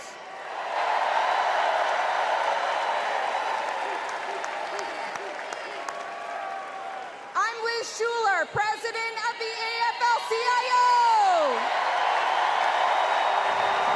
Representing nearly 13 million American workers. This election is about two economic visions. One where families live paycheck to paycheck, where people have no right to join a union. A CEO's dream, but a worker's nightmare. Or an opportunity economy, where we lower the costs of groceries, prescriptions, and housing. Where we go after big pharma, corporate landlords, and price gougers.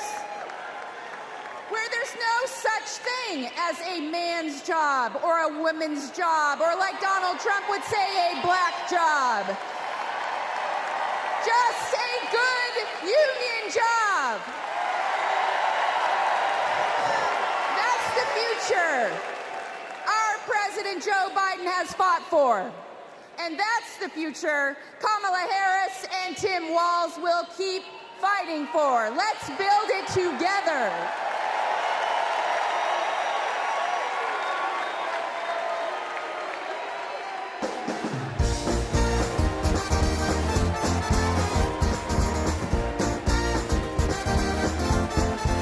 Please welcome Los Angeles Mayor Karen Bass.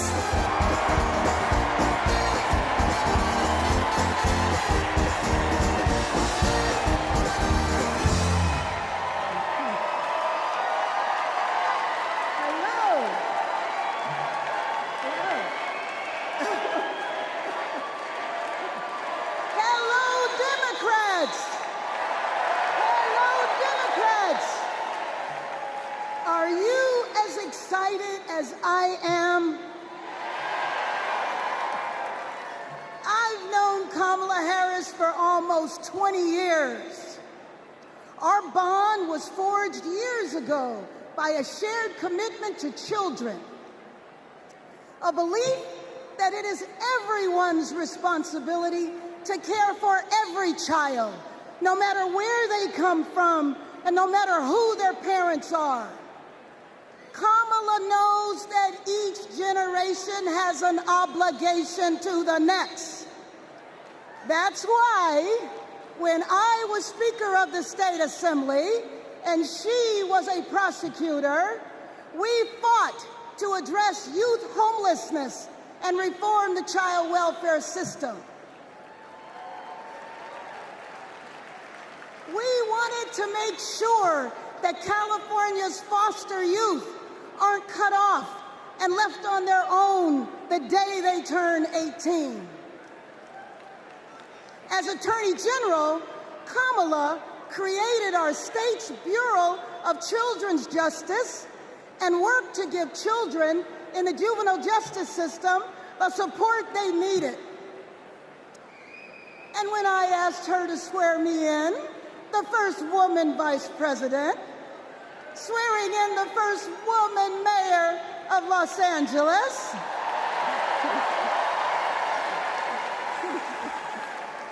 we knew we were sending a message to young girls everywhere that they too can lead.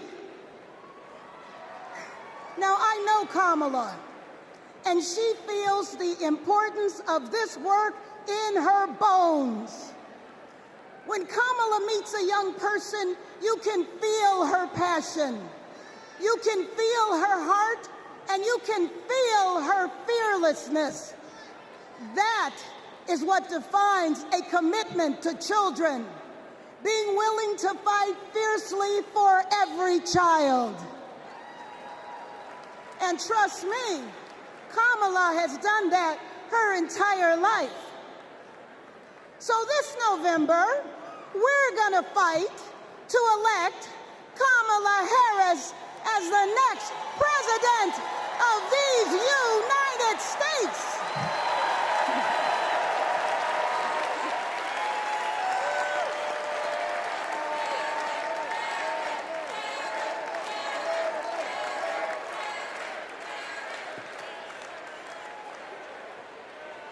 Please welcome Grammy-nominated country music star, Mickey Guyton.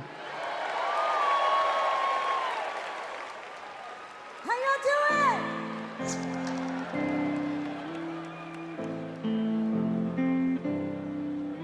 With the lines on the interstate, the dust on the back road, we're a Friday night football game, the lighters at a rock show, with a night shift, smoke break, high school heartache, driving with the windows down, with the dance floors, church pews, suit and ties.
As we look ahead to our collective future, it's important to reflect on all the incredible progress that we've made in the last 4 years.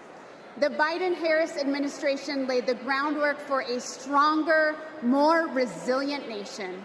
They invested in critical infrastructure, delivered relief when disaster struck, and made healthcare more affordable. Kamala Harris cares. And unlike Donald Trump, she has a plan. not just for the next 4 or 8 years, but for generations to come. Now, let's hear from some of my fellow state executives about how Kamala Harris and Tim Walz are investing in the long-term future for our nation. Okay, go.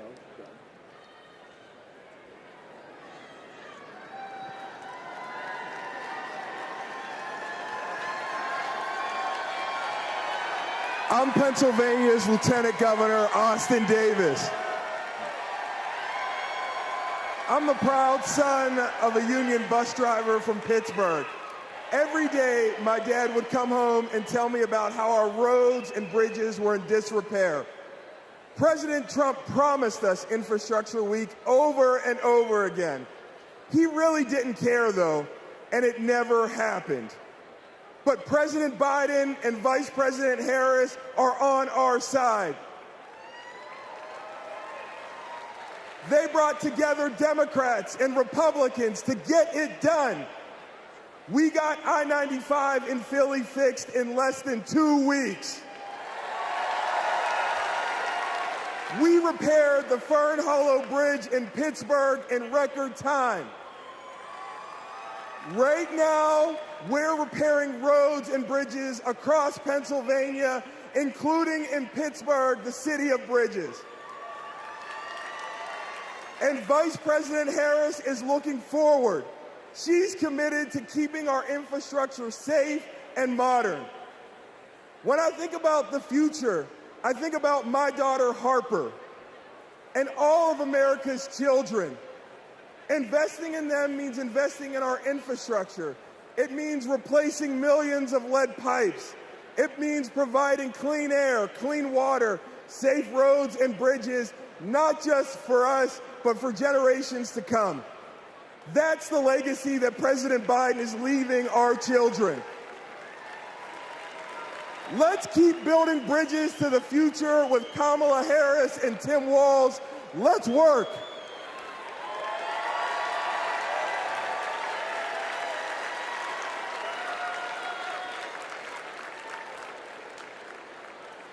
In Wisconsin, we also need leaders by our side. I'm Wisconsin's Lieutenant Governor, Sarah Rodriguez, but long before I took office, I was a registered nurse. I served in the Peace Corps at the height of HIV/AIDS and in Baltimore emergency rooms at the height of the heroin and gun violence epidemics. During the COVID pandemic, Trump and Wisconsin Republicans failed to protect our health. That's why I ran for office and flipped a red district blue. Because once a nurse, always a nurse. Now Trump is promising to terminate the Affordable Care Act, meddling in personal decisions between a woman and her doctor, and threatening to slash Medicare. Vice President Harris fights for our health. She'll defend women's reproductive freedom and protect Medicare and Medicaid.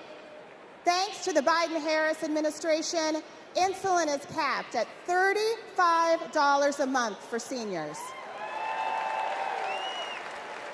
And they negotiated down the prices of 10 more life-saving drugs like Eliquis and Jardiance for Americans on Medicare. Kamala will continue to take on Big Pharma and lower the cost of prescriptions for everyone. Of course, healthcare isn't just about drugs and treatment. It's about freedom. The freedom to make your own choices and the freedom to get the care you need without worrying about the cost. Kamala Harris is fighting for that healthy future.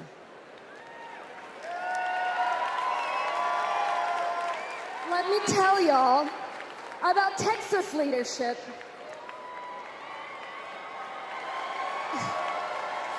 I'm County Executive Lena Hidalgo, and I serve the 5 million residents of Harris County. Harris County includes Houston. Texas Governor Ann Richards said, "I've been tested by fire, and the fire lost." In the years I've been in office, we've dealt with chemical fires. We've dealt with 10 floods, 7 hurricanes, a deadly winter freeze, and of course the pandemic. When that last disaster struck, Donald Trump abandoned us. He spread misinformation that cost lives. Compare that to 2021, when the Texas power grid went dark. Kamala Harris didn't just put out a tweet, she called me to make sure we had what we needed.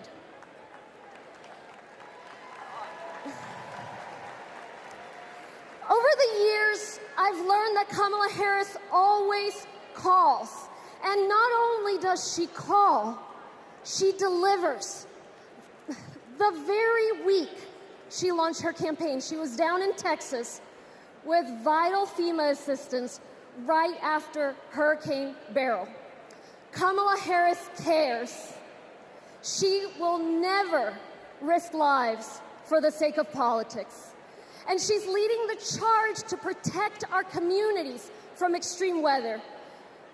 The Biden-Harris administration have announced at least $1 billion to help us with just that, and Houston is thriving.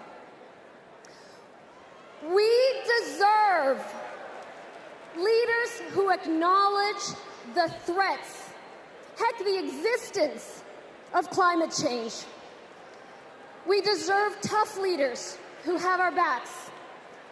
We deserve compassionate leaders ready to help. That's Kamala Harris and Tim Walz. I can personally attest that Kamala is a leader who has our back. I'm California's Lieutenant Governor, Eleni Kounalakis, but I hold another title just as dear to me, Kamala Harris's friend. I met her when we were both young women trying to navigate the halls of power. I worked in housing. She had just been elected district attorney. We got frequent lunches together, and she was funny and fun. She was also a great mentor. Once, I told her about a professional experience of being minimized because I was a woman. She put her fork down and said, "Eleni, never let anybody make you feel small." I saw her put that creed into action.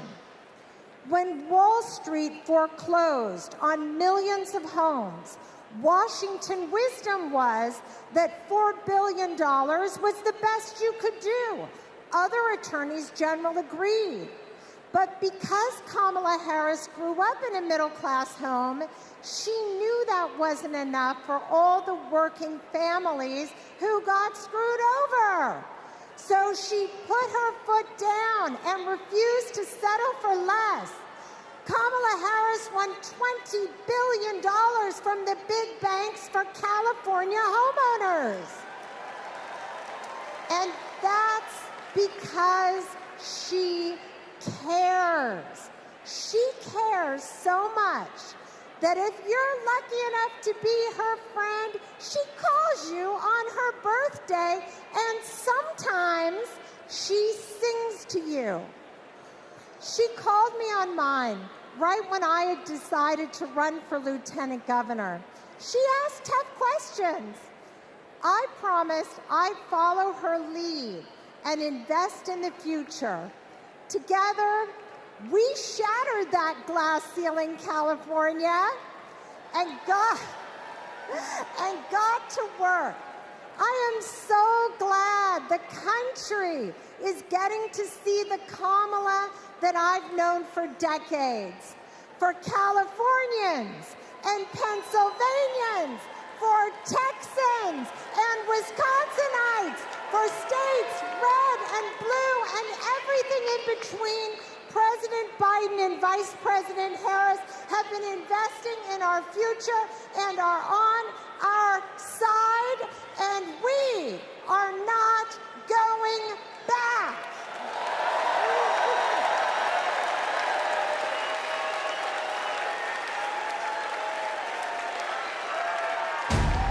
Do you know about Project 2025? The far right's playbook. It is Trump's vision for America's future. I'm not going to be nice. It will ban abortion nationwide. I got rid of Roe v. Wade. Raise taxes on middle-class families. Gut Medicaid. That's money that funds a lot of medical treatment. Strip rights from LGBTQ plus people. Wait a minute, I'm not finished. Cut overtime pay. It is going to affect workers' bottom lines. Give him unchecked power. And I will wield that power very aggressively. And it begins his first day back in office. In an explosive undercover video, a co-author of Project 2025 saying that Donald Trump, quote, blessed the work he's doing now. He's been at our organization. He's raised money for our organization. He's blessed it. So he's very supportive of what we do. He doesn't want freedom. He only wants control. I know Donald Trump's type. These are the stakes. Project 2025 wants to take our country backward. This is our fight. We are not going back.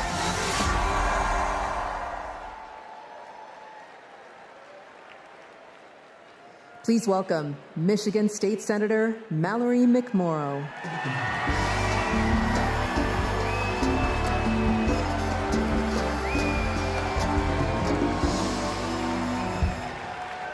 Hello! I'm Michigan State Senator Mallory McMorrow, and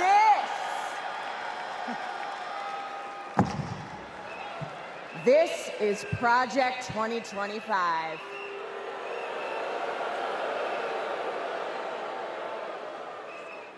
Now, over the next 4 nights, you are going to hear a lot about what is in this 900-page document. Why? Because this is the Republican blueprint for a second Trump term. That's right.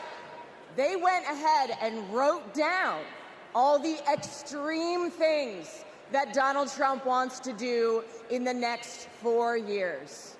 And then they just tweeted it out, putting it out on the internet for everybody to read. So, we read it. And whatever you think it might be, it is so much worse. Tonight, I want to tell you about just one aspect of Project 2025.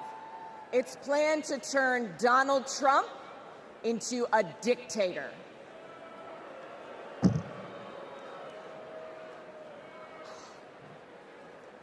Okay, right here on page 535, it says, quote, reissue Trump's Schedule F executive order to permit discharge of non-performing employees.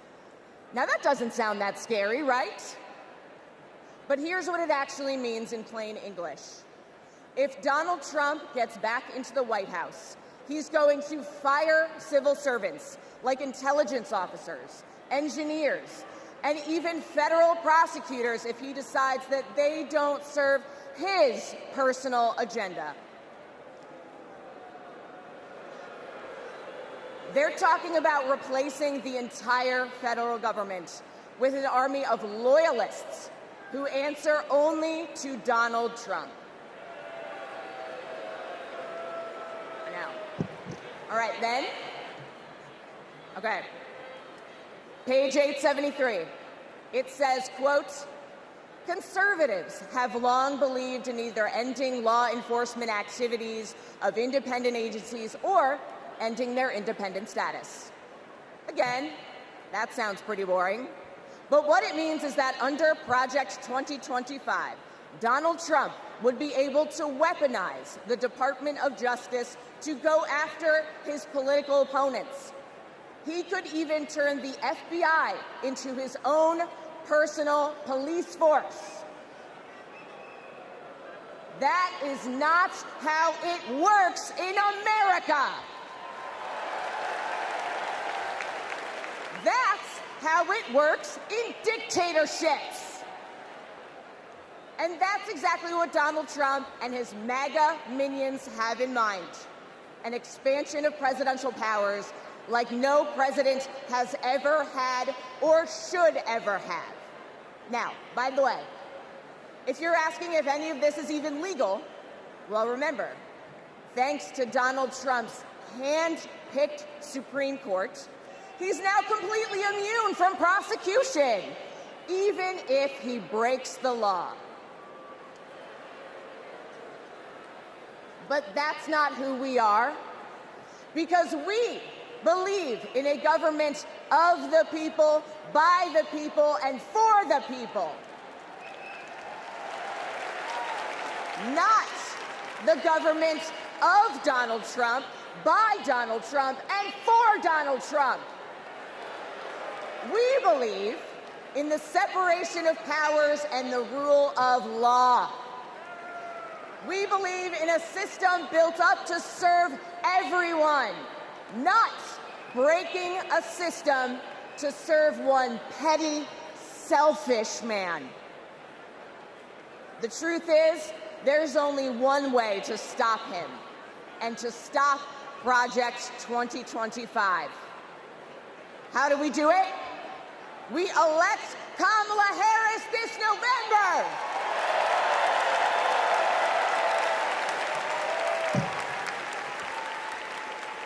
We'll be back tomorrow night to tell you what Project 2025 means for your pocketbook.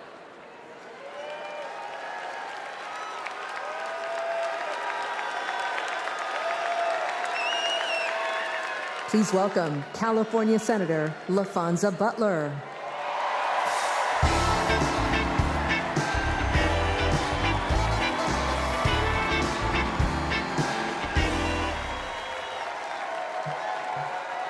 Hello, Democrats. California delegates, make some noise. It's great to see so many familiar faces.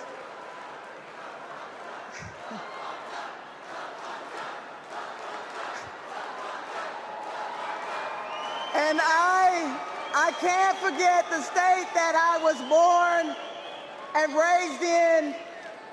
Mississippi Democrats, let everybody hear you.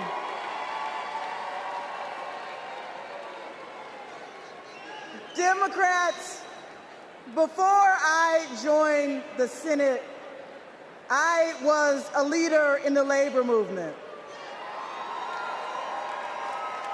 So I know a champion for the people when I see one. I met Kamala Harris when she was district attorney, and I was president of a large care workers union. We hit it off right away. What really impressed me was how well she got to know my family. My wife, Naniki, but especially our daughter, Nyla. And as soon as Nyla heard that Miss Kamala was running for president, she asked if she could be vice president. So, no disrespect to Governor Walz, but Nyla put her name in first. Vice President Harris and I share a lot in common. We both graduated from historically black colleges. Me from Jackson State University. The Vice President from Howard University. We were both raised by mothers who worked fiercely to provide for us. And we both believe that every single one of us has the power to change the world when we choose to do it together. You see, Kamala Harris has always understood the assignment. No matter if she were the underdog, no matter the bullying or the name calling, she never doubted that our best was still ahead. She knew a better future was possible if we stood side by side with our neighbors and we fought for it. No matter what language they spoke, no matter what country they came from, no matter the size of their bank account. And that's what she did. As a prosecutor, together with law enforcement, she prioritized holding criminals accountable and protecting public safety. As state attorney general, together with students, she put a scam college out of business. After the mortgage crisis, together with families who lost their homes, she took on the biggest banks in the world and won a settlement 5 times what was initially offered. Every time she walked into a courtroom, she would simply say, "Kamala Harris for the people." For her, it wasn't just a professional oath. It was a battle cry. And let's be clear, to her opponents, this way of seeing the world, the idea of fighting for someone other than yourself, is unthinkable. But let me tell you, Democrats, what's really unthinkable. Conning young people who simply want a good education is unthinkable. Stiffing hardworking laborers like Donald Trump did in Atlantic City is unthinkable.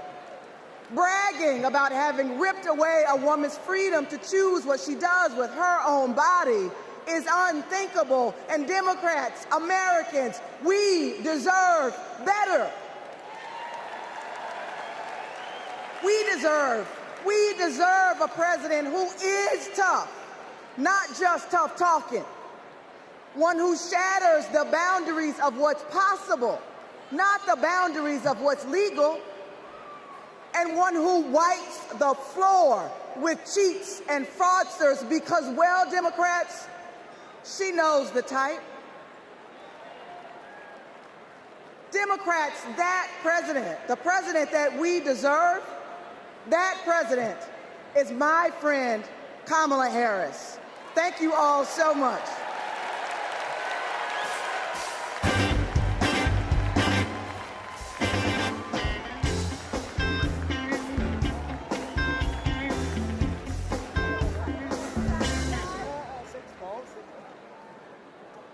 Hi, everyone. I'm Deja Fox, and I'm so excited to be here today from Arizona.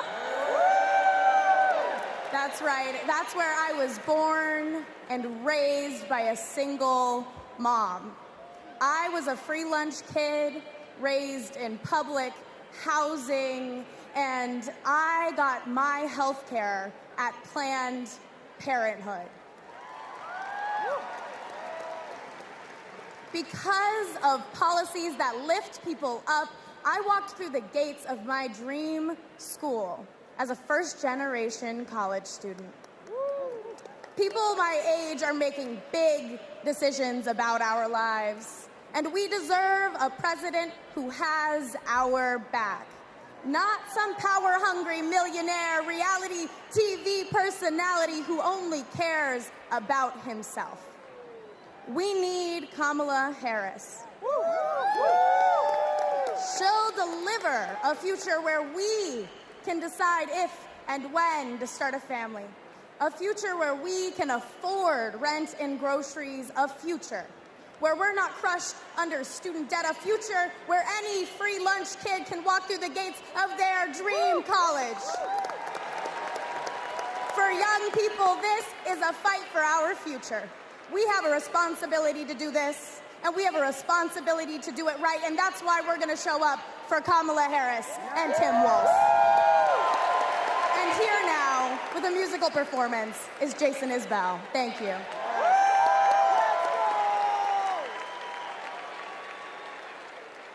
I get home from work, I'll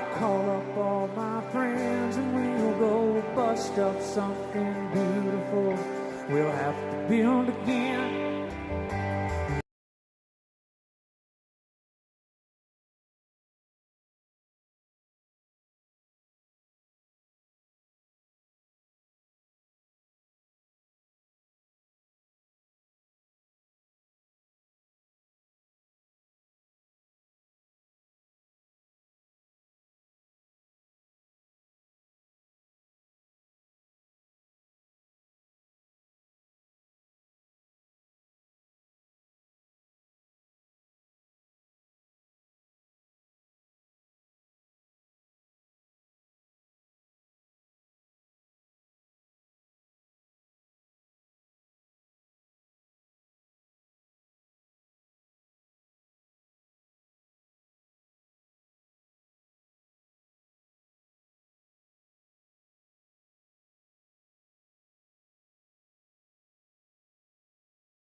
Kamala Harris worked hard to achieve her goals. Raised by a working mother, I had a summer job at McDonald's. Donald Trump worked hard to spend his daddy's fortune. She believes in working hard for the American people. When the middle class is strong, America is strong. Donald Trump believes in working hard for his billionaire friends. I don't care about you. I just want your vote. I don't care.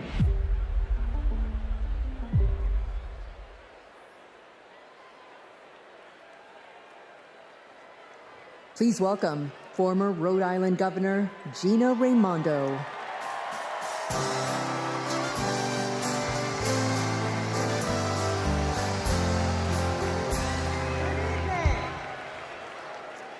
Hello, Democrats. Hello, Chicago.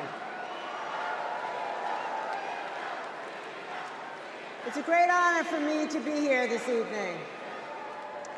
You know, long before I was the governor of Rhode Island, I was a little girl growing up there in a middle-class family. My dad found his American dream in a watch factory in Providence. And that job gave him a way to provide for our family, a community for him to belong to, and so much pride. But like so many Americans in the 80s, after 25 years of his hard work, his job and the job of all of his friends was shipped overseas. You know, years later, my dad said to me, "Gina, this happened because our leaders let us down." And my father was right. The Republicans in power who pushed failed economic strategy. Let's just cut taxes for the wealthy and leave everybody else behind. Well, not only did my father lose his job, but frankly, manufacturing left my state. Manufacturing withered in Rhode Island and all across this nation. In communities all across America, factories shuttered, communities got hollowed out, and people were left without their job, without hope, without the dignity that comes with a decent job. And you know, Republican economic policy failed Rhode Island.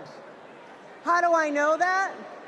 Because when I took office, first Democrat elected governor in a couple of decades, I inherited one of the worst economies in the country. It was a mess. But we got to work and we turned it around. We turned it around with a pro-business, pro-worker agenda. Kamala Harris has that same agenda.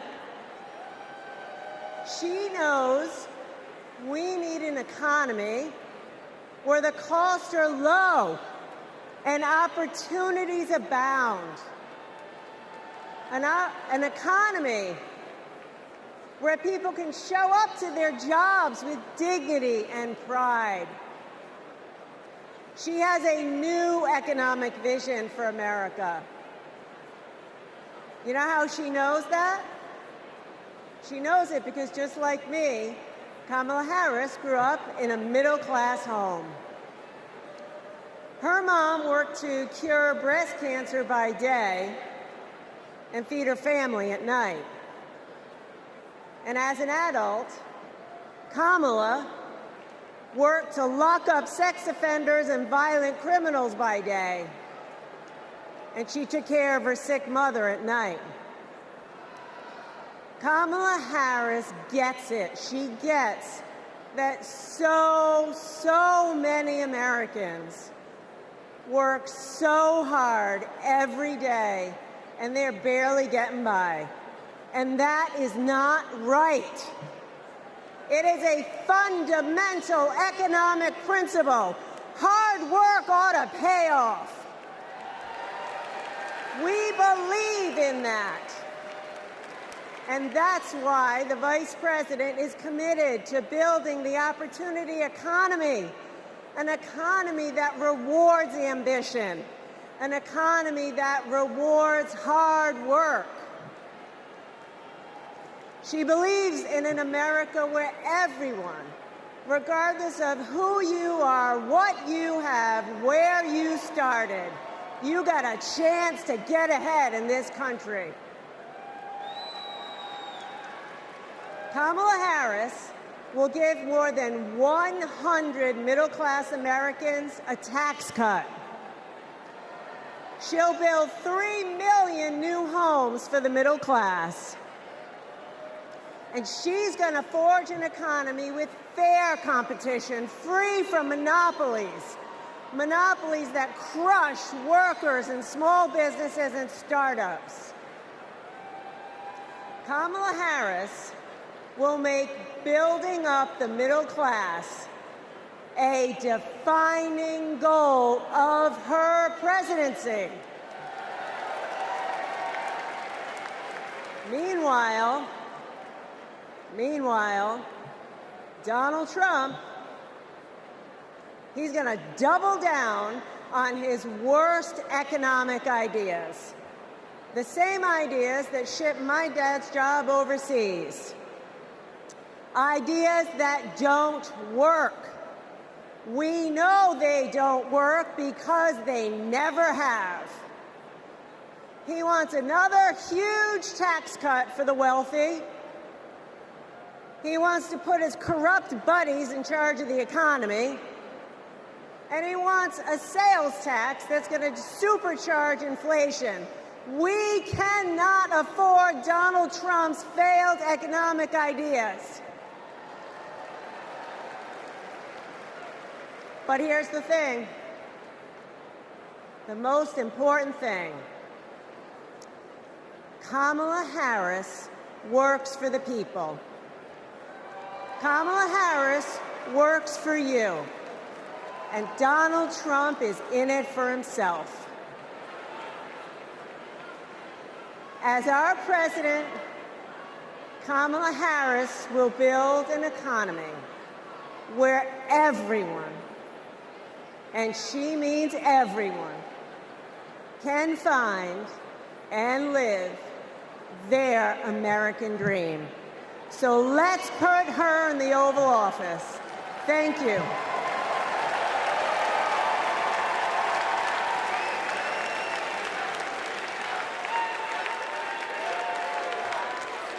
Don't know why, but I feel like I am a lifelong Republican, a former Trump voter, and I will not be voting for Trump in 2024. My name is Norma. I'm from Carson, Washington, and I am a two-time Trump voter.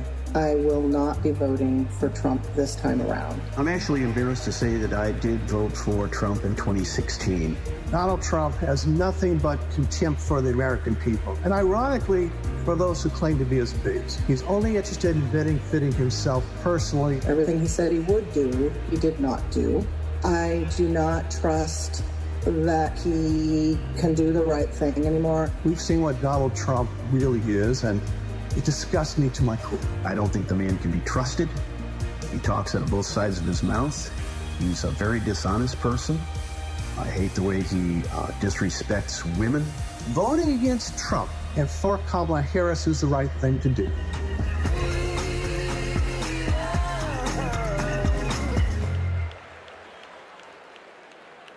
Please welcome New York Governor Kathy Hochul.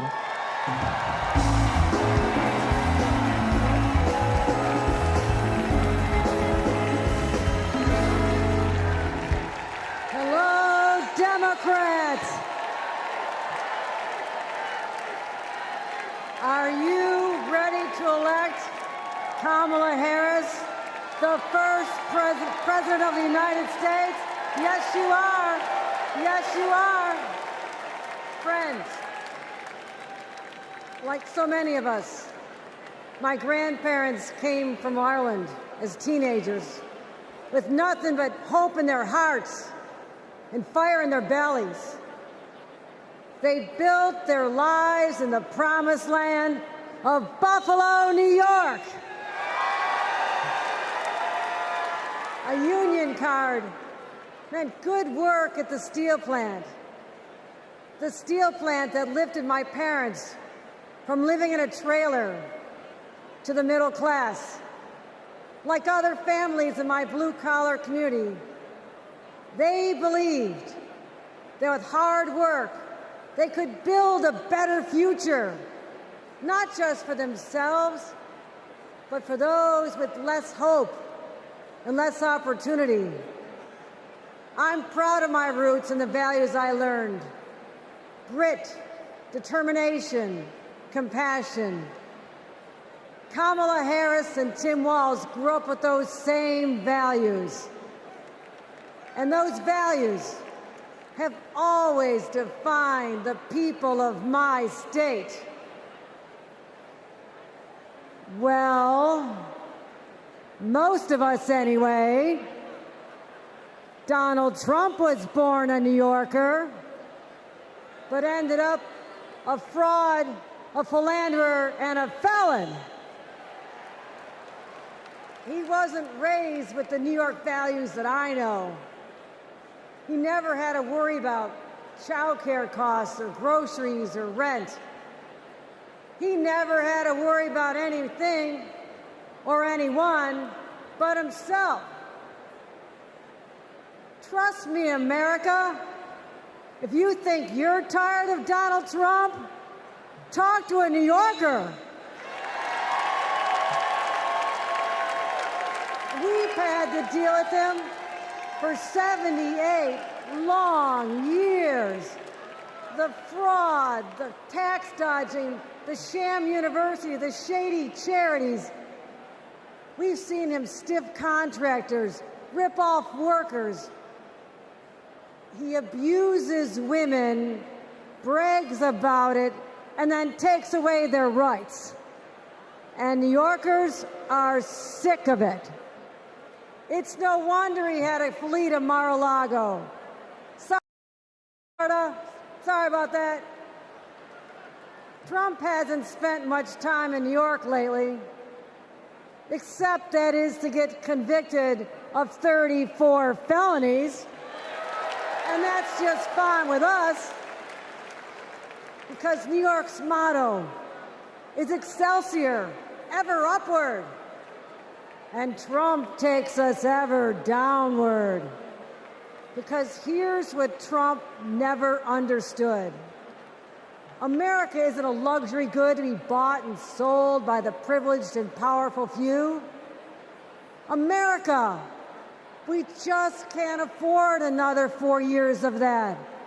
We have kids to feed, roads to build, jobs to create, real problems to solve. And we need leaders who can get it done. Trump talked big about bringing back manufacturing jobs. But you know who actually did it? President Biden and Vice President Kamala Harris.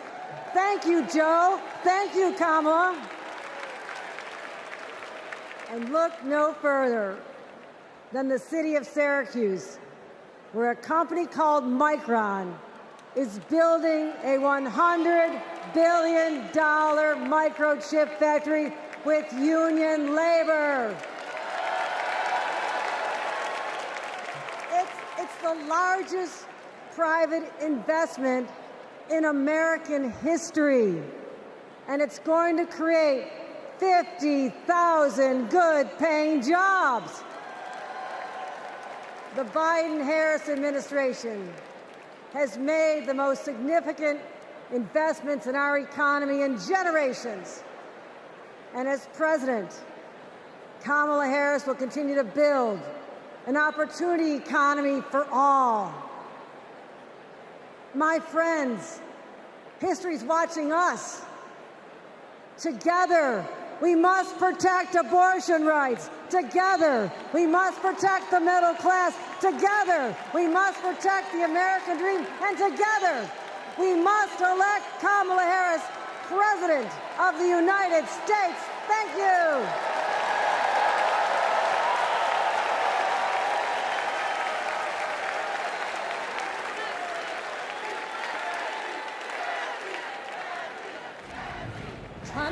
Tryna rain on the thunder, tell a storm I'm new. I'm a wild, come a march on the regular, painted white flags blue. What kind of a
good to be with everyone this evening in this hall and everyone at home.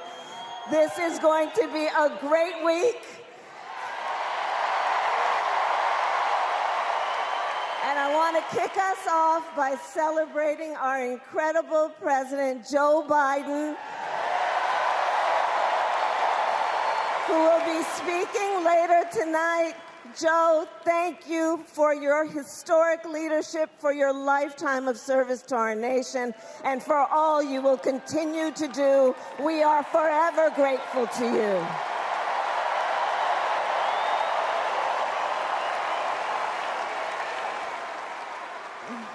Thank you, Joe. And looking out at everyone tonight, I see the beauty of our great nation.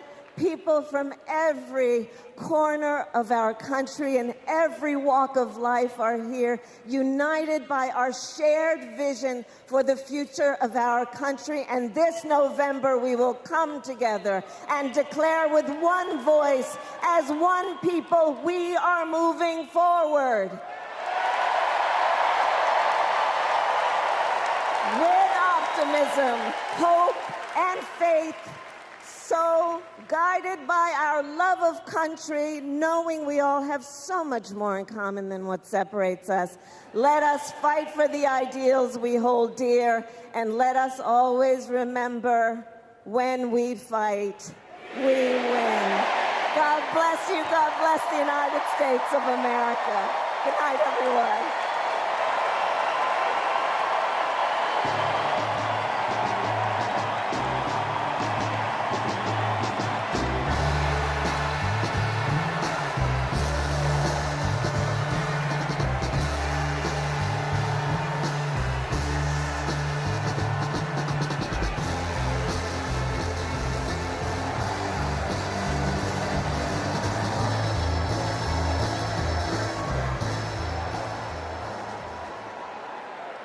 Please welcome actor and director Tony Goldwyn.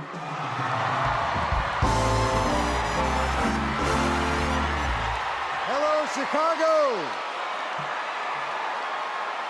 And hello to everyone tuning in from all across America. Welcome to the first night of the Democratic National Convention. Now, how is that for an opening act? I'm just saying. Now, as our Vice President just said, over the next 4 days, we will be bringing folks together from all around the country, people from every walk of life, to talk about this nation we love and about a candidate who has devoted her life to public service, who never shies away from a righteous fight, and who always stands up for the people. We are going to talk about the choice America faces in this election. It's a choice not just between two very different candidates, but between two very different futures. We will hear from everyday Americans about what is truly at stake in this campaign. The future of our middle class, the future of reproductive rights, the future of our climate, our security, our schools, the future of our freedom, the future of our very democracy. We will see the vision of our nominee. It is a vision of stability, security, and opportunity for everyday Americans, where we continue to grow this economy by growing the middle class, and where the safety of our children, our families, and our communities are a fundamental civil right. It is a future where, instead of scoffing at allies and fawning over dictators, our president stands up for our friends, faces down our adversaries, and American democracy remains a beacon of hope and inspires the world to take on our biggest challenges together. We'll learn the story of a leader who has dedicated her life to doing the work of making good on the promise of America. A leader who understands the middle class because she grew up in the middle class. A leader who has taken on powerful interests at every step of her career and fought for the rights and freedoms of all of us. And then, of course, we will hear again from the Democratic nominee herself, the next President of the United States of America, Kamala Harris. Because she has a message for us. It is a message that's joyful, not mean-spirited. A message of public service, not self-service. A message of optimism and opportunity, not chaos and division. A message that has woken us up to who we are, to who we've always been. Because Americans are not a cynical people. We are not small-minded. And whether we realize it right now or not, we are currently already writing a new chapter of the American story. And we can dream as big as we want. So I just want to ask you, are you excited? Yeah? Well, good. Are you ready? Okay. Well, then I challenge you to make this the moment you get off the sidelines and into the game. So I want you to text JOIN to 30330 and get involved. Because when we fight, what happens? We win. And we are going to win this thing together. And while we're doing it, we are going to have a whole lot of fun. So let's get started.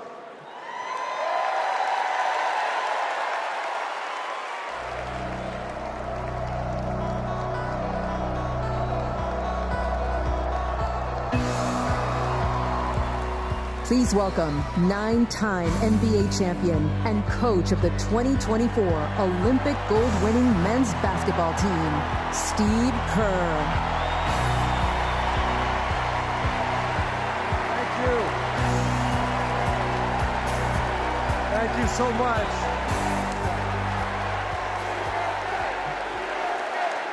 Thank you. It is so fun to be back here in the United Center. And as you guys know, a lot of good stuff has happened in this building, especially in the 90s. You young people, Google Michael Jordan and you can read all about it, okay? So there was an amazing vibe in this building back in those days. And I feel that same winning spirit here tonight. So the last time I was in a packed basketball arena was in Paris, France. 9 days ago, some of the best players on earth, 12 incredible American men, came together to win Olympic gold. And the next night, I was back in that same building watching 12 more of the best players on earth, our incredible American women, do the same thing. And I cannot think of a better metaphor for what this country is all about than the way Team USA came together at the Olympics.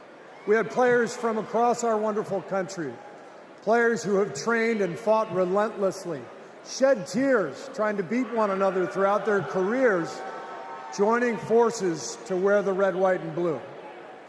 And when we won, the American flag raised to the rafters, the national anthem playing, gold medals draped around the necks of our players, whose hands were held over their hearts. It was the proudest moment of my life. Thank you.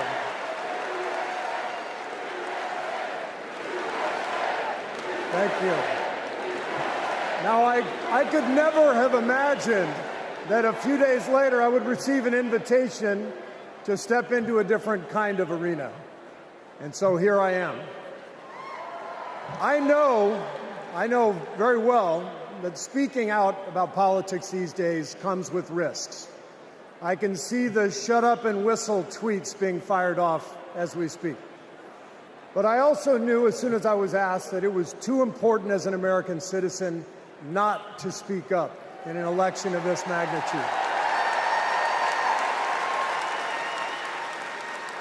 The reason I said yes to speaking here tonight is that as a coach and former player, as a husband, a son, a father, even a grandfather, and as an American, I believe in a certain kind of leadership. I believe that leaders must display dignity.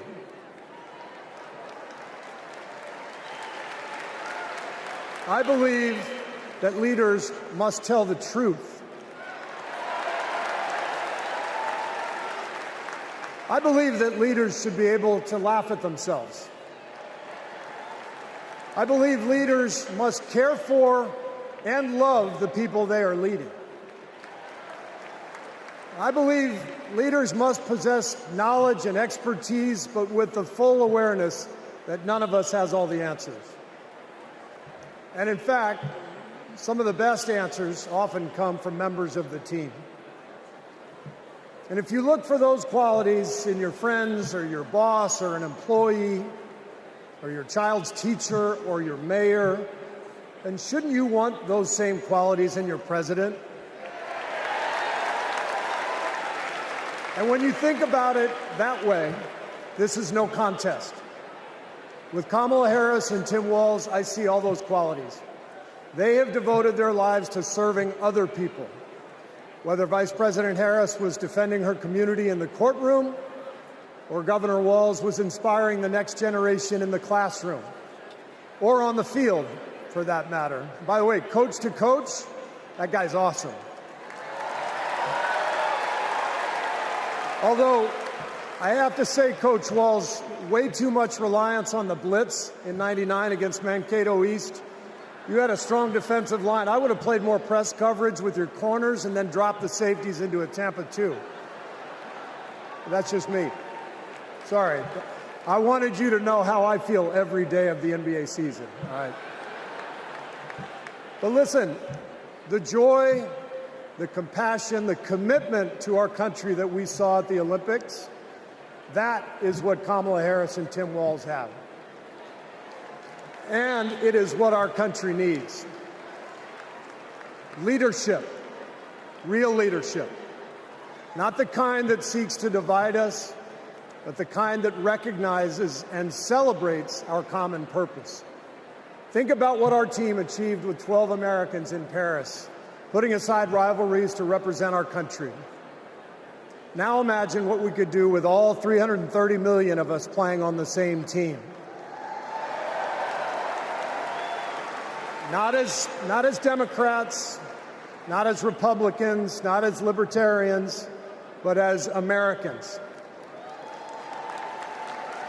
who know the greatness of this nation doesn't come from any one of us, but from each of us doing our part to build a more perfect union.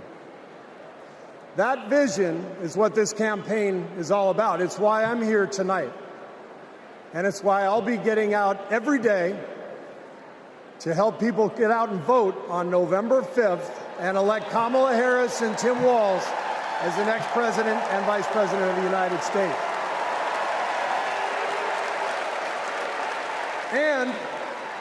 And after the results are tallied that night, we can, in the words of the great Steph Curry, we can tell Donald Trump, night, night.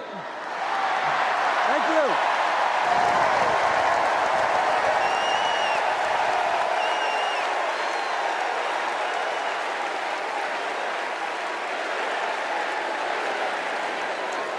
Let me tell you folks in Ohio and in this area, don't sell your house. Do not sell it. We're going to get those jobs coming back, and we're going to fill up those factories. So it's going to happen. But Trump lied and abandoned Lordstown. This is about a community. It's going to be a big change to go somewhere else. The GM factory in Lordstown did close, putting thousands of people out of work. Because Donald Trump doesn't care about our communities. All those jobs went away, and he did nothing. He did not do one thing for those workers there. He didn't come and make promises. He came and made false promises. Kind of lost hope in everything. I don't really want to leave. But then something changed. Instead of lies and broken promises, Joe Biden and Kamala Harris got to work and brought U.S. manufacturing jobs back, including to Lordstown. Kamala will continue to have workers' backs and get the job done. American workers deserve a fighter, and that's exactly what Kamala Harris is. Do we believe in opportunity? Are we ready to fight for it?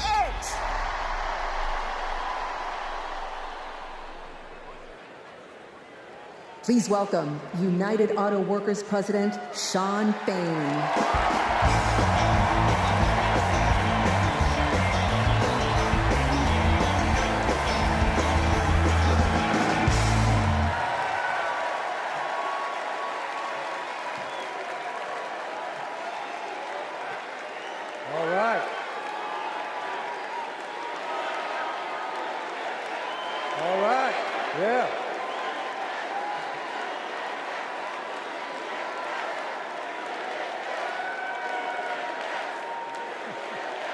Thank you.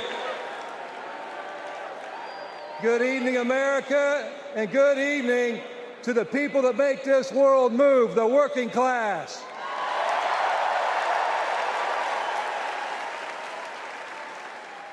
On behalf of 1 million active and retired members of the UAW, I am honored to support Kamala Harris and Tim Walz to be our next president and vice president.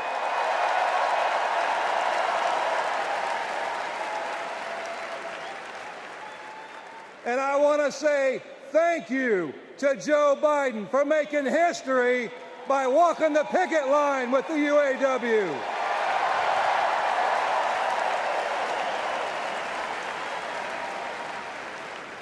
For the UAW and for working class people everywhere, this election comes down to one question. Which side are you on? On one side, we have Kamala Harris and Tim Walz, who have stood shoulder to shoulder with the working class. On the other side, we have Trump and Vance, two lapdogs for the billionaire class who only serve themselves. So for us in the labor movement, it's real simple. Kamala Harris is one of us. She's a fighter for the working class.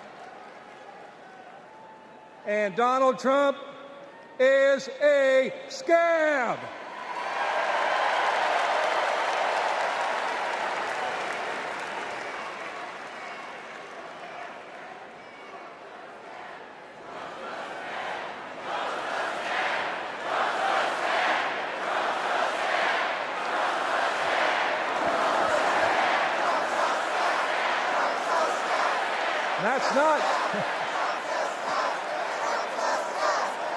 That's not just my opinion, that's a fact. All we have to do is look at the track record. When Donald Trump was president, corporate America ran wild. Donald Trump did not bring back the auto industry. When Donald Trump was president, auto plants closed. Trump did nothing. Trump told workers in Lordstown, Ohio, that he would be bringing all the auto jobs back. And Trump did nothing. In 2019, General Motor workers went on strike for 40 days for good jobs and a better life. And Trump did nothing. Talk is cheap. But in 2019, you know who was on the picket line standing shoulder to shoulder with auto workers? I'll give you a clue. Her initials are Kamala Harris. In 2023, who helped bring jobs back to Lordstown, Ohio? Kamala Harris. And in 2024, who will stand with the working class in our fight for justice? Kamala Harris. And that's the difference. Donald Trump is all talk, and Kamala Harris walks the walk.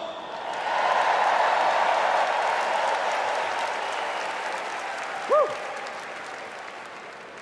In the words of the great American poet, Nellie, it's getting hot in here.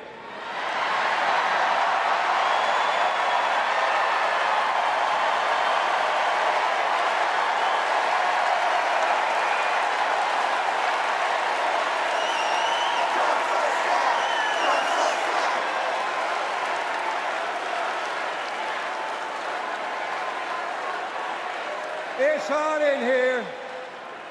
It's hot in here because you're fired up and you're fed up, and the American working class is fired up and fed up.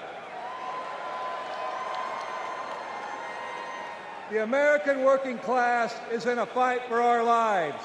And if you don't believe me, just last night, blue-collar workers, the UAW members at Cornell University had to walk out on strike for a better life because they're fighting corporate greed. And our only hope is to attack corporate greed head on. Corporate greed turns blue-collar blood, sweat, and tears into Wall Street stock buybacks and CEO jackpots. It causes inflation. It hurts workers. It hurts consumers, and it hurts America. And corporate greed is alive and well in the auto industry. You know, last fall, we achieved life-changing gains in our strike at the Big Three. We even won a commitment to reopen a closed plant not too far from here. We were able to do that thanks to the support of Kamala Harris and Joe Biden and the thousands of auto workers that went on strike.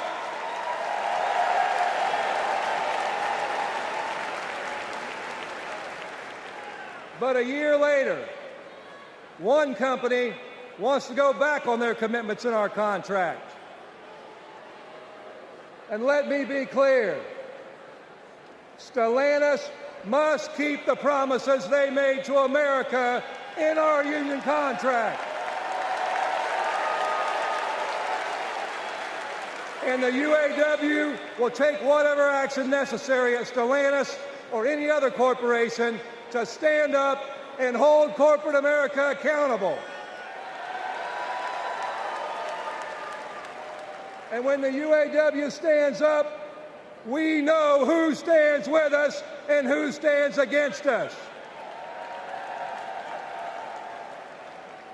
Donald Trump laughs about firing workers who go on strike.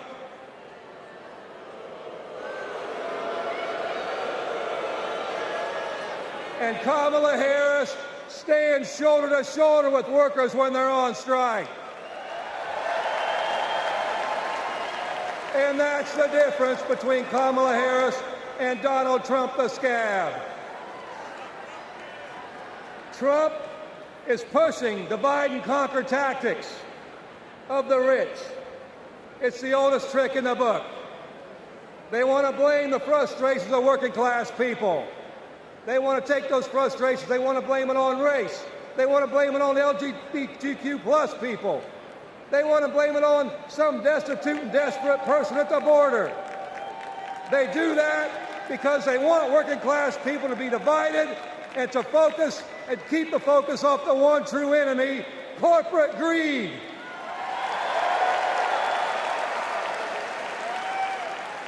The rich think we're stupid, but working class Americans see this for what it is. This is our generation's defining moment. So I have a question for you. Are you ready to stand up, speak up, and show up and put Kamala Harris and Tim Walz in the White House?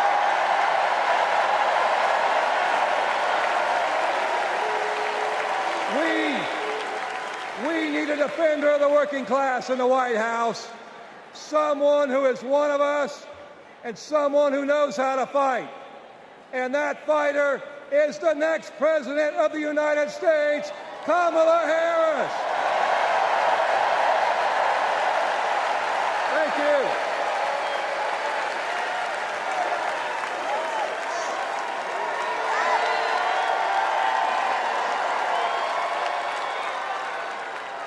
Please welcome New York Representative Alexandria Ocasio-Cortez.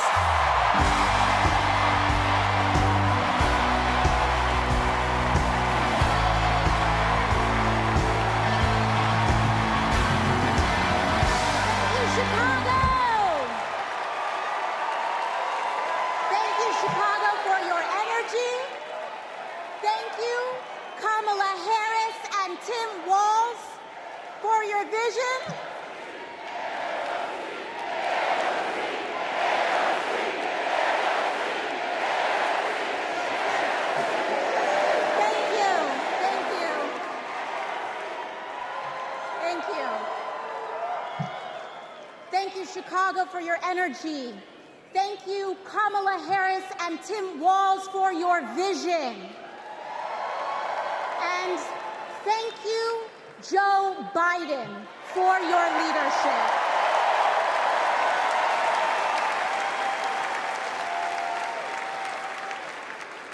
You know, 6 years ago, I was taking omelet orders as a waitress in New York City. I didn't have health insurance. My family was fighting off foreclosure, and we were struggling with bills after my dad passed away unexpectedly from cancer. Like millions of Americans, we were just looking for an honest shake. And we were tired of a cynical politics that seemed blind to the realities of working people. It was then, only through the miracles of democracy and community, that the good people of the Bronx and Queens chose someone like me to elect them in Congress.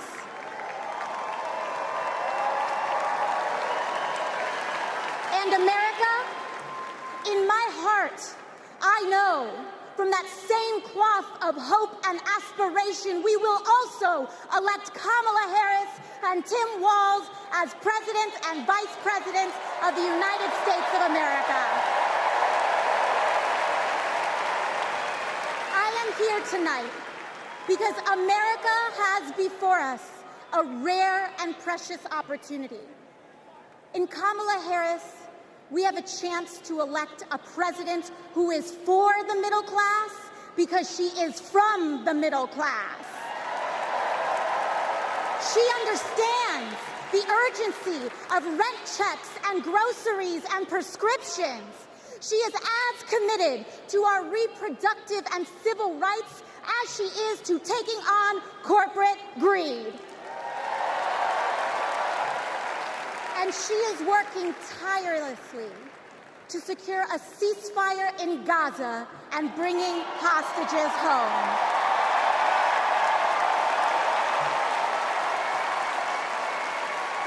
In Kamala Harris, I see a leader who understands. I see a leader with a real commitment to a better future for working families. And Chicago, we have to help her win. Because we know that Donald Trump would sell this country for $1 if it meant lining his own pockets and greasing the palms of his Wall Street friends. And I, for one, am tired of hearing about how a two-bit union buster thinks of himself as more of a patriot than the woman who fights every single day to lift working people out from under the boots of greed, trampling on our way of life. The truth is, Don, you cannot love this country if you only fight for the wealthy and big business. To love this country is to fight for its people, all people, working people, everyday Americans like bartenders and factory workers and fast food cashiers who punch a clock and are on their feet all day in some of the toughest jobs out there. You know,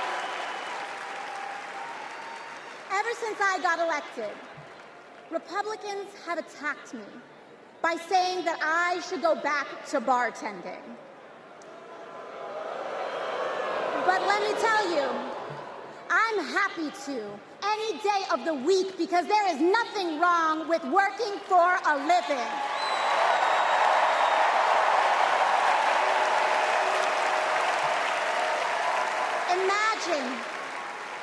Imagine having leaders in the White House who understand that.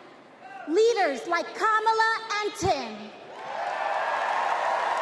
But Chicago, just because the choice is clear to us does not mean that the path will be easy. Over the next 78 days, we will have to pour every ounce, every minute, every moment into making history on November 5th. But we cannot send Kamala and Tim to the White House alone. Together, we must also elect strong Democratic majorities in the House and in the Senate so that we can deliver on an ambitious agenda for the people. Because if you are a working parent trying to afford rent and childcare, Kamala is for you. If you are a senior who had to go back to work because your retirement didn't stretch far enough, Kamala is for you. If you're an immigrant family just starting your American story, Kamala is for you. America, when we knock on our neighbor's door, organize our communities, and elect Kamala Harris to the presidency on November 5th, we will send a loud message that the people of this nation will not go back. We choose a new path and open the door to a new day, one that is for the people and by the people. Thank you. Thank you very much. God bless. God bless you all.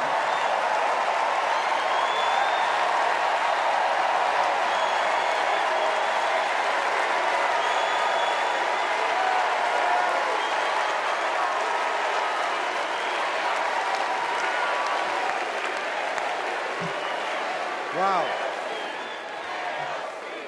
How about that AOC? Good Lord. So Kamala Harris's story begins in a middle-class neighborhood in the East Bay. Yeah.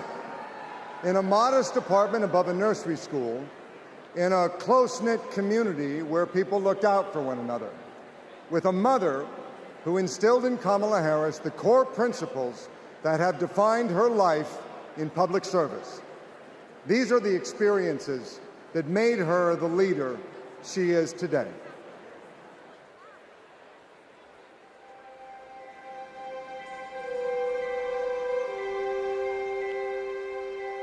The neighborhood we grew up in was a very hardworking, middle-class, tight-knit community. Families going to church on Sunday, kids playing in the front yard. Mommy got us these bright blue matching bikes with banana seats, and we were surrounded by caring adults. This neighborhood on Bancroft Way, we've spent so much time here. Behind me is where it all began. Her mom, Shamala, rented the apartment that was above the Shelton's nursery. So in the beginning, Mrs. Shelton used to babysit the girls. Shama was a single mom. Life was not easy for them, but she loved her daughters fiercely. Kamala herself says that her mom told her, that she may be the first to do many things, but to make sure that she's not the last. She's always been that kind of person, a true leader, and very protective of her friends and her family. When Kamala was all of 4 years old, her best friend in kindergarten, Stacy Johnson, got into something with another kid on the playground. This one particular day, we had made some clay art, and this one boy in our class had taken mine for whatever reason and threw it on the ground, and it shattered. So Kamala, being very protective, just jumped in front of me and stood up to him. To me, that shows the kind of person that she has always been, to stand up to the bully and to stand up for the underdog and to stand up for what is right. Kamala carries the lessons of our mother, the fighting spirit of our mother, the compassion, and I have seen it over and over again in our growing up. When we were in high school, my sister's friend, Wanda, was being molested by a family member, and Kamala just jumped in. She wanted her to come and stay with us, and Mommy said, of course. That is Kamala. She can't help herself from standing up for people and standing up for what she thinks is right. She has been that way our whole lives. Being a protector is what led her to become a prosecutor. Looking back now, I could say it was her calling.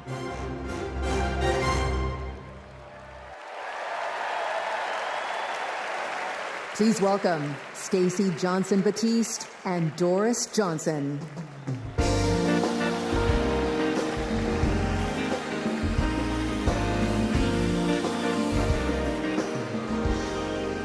Good evening. I'm Stacey Johnson Batiste, and this is my mom, Doris Johnson.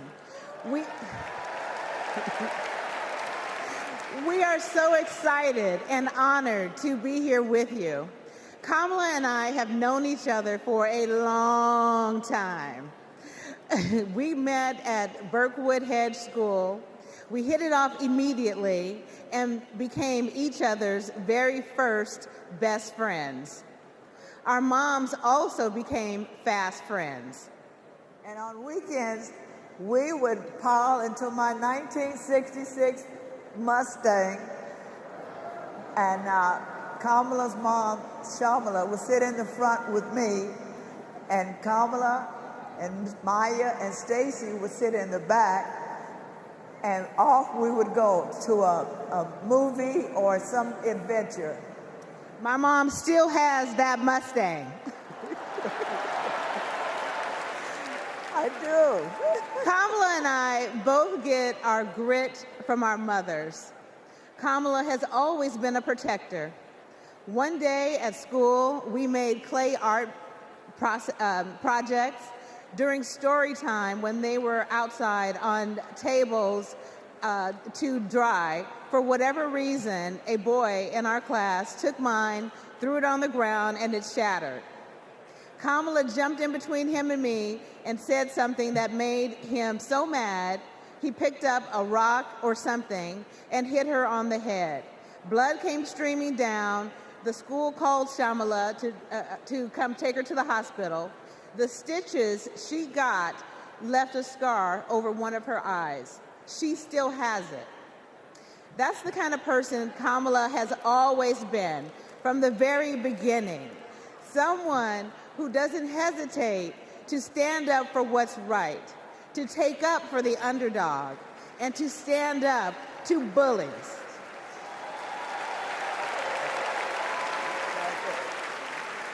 I have seen it time and again, whether the bully is an individual, a gang, or a corporation.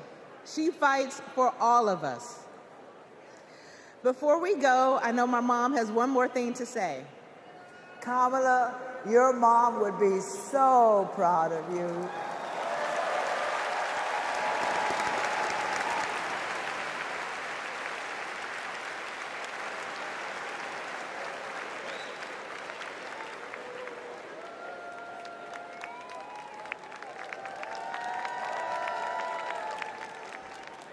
Please welcome former Secretary of State Hillary Clinton.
There's a lot of energy in this room, just like there is across the country.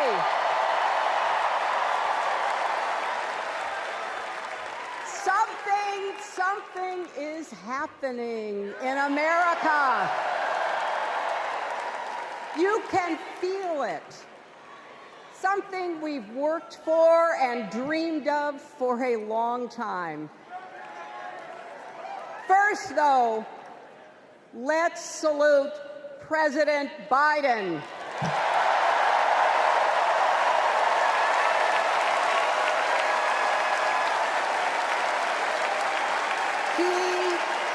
He has been democracy's champion at home and abroad.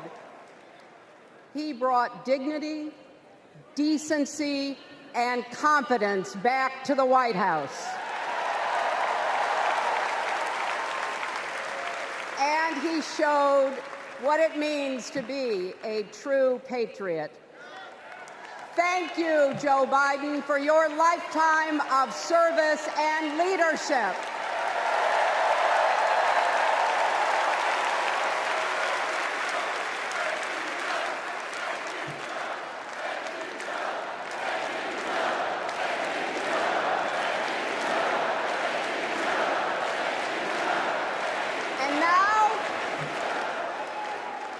And now we are writing a new chapter in America's story. You know, my mother Dorothy was born right here in Chicago before women had the right to vote. That changed 104 years ago yesterday. Think about it. Tennessee became the final state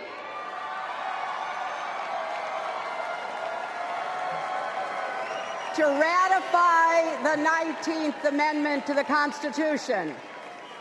The state legislature was deadlocked until one lawmaker's mother, a widow who read 3 newspapers a day, sent a letter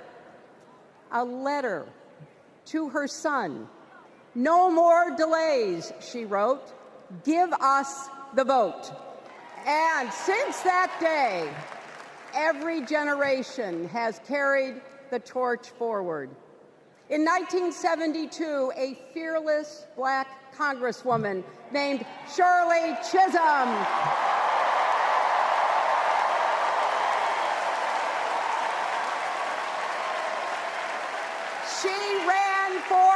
president. And her determination let me and millions of others dream bigger, not just because of who she was, but because of who she fought for. Working parents, poor children, the last, the least, and the lost.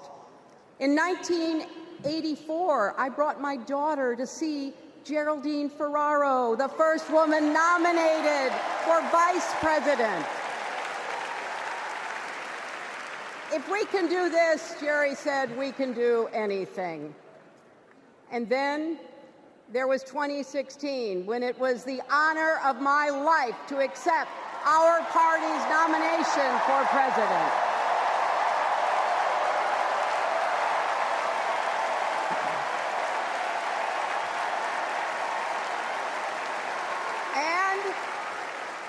And nearly 66 million Americans voted for a future where there are no ceilings on our dreams.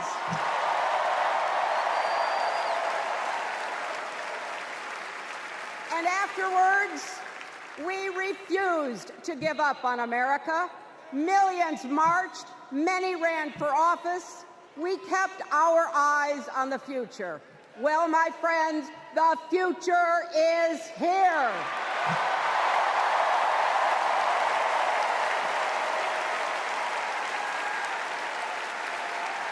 I wish my mother and Kamala's mother could see us. They would say, keep going. Shirley and Jerry would say, keep going.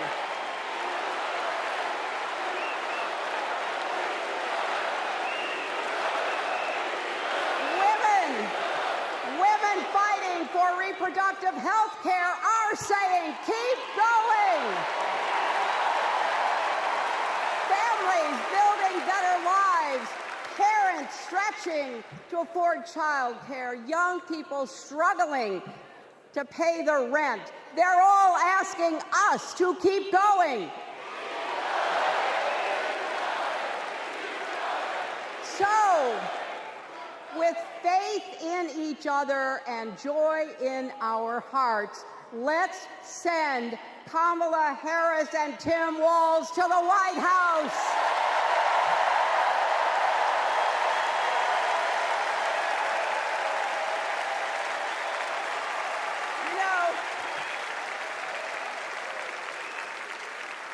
The story of my life and the history of our country is that progress is possible, but not guaranteed. We have to fight for it and never, ever give up. There is always a choice.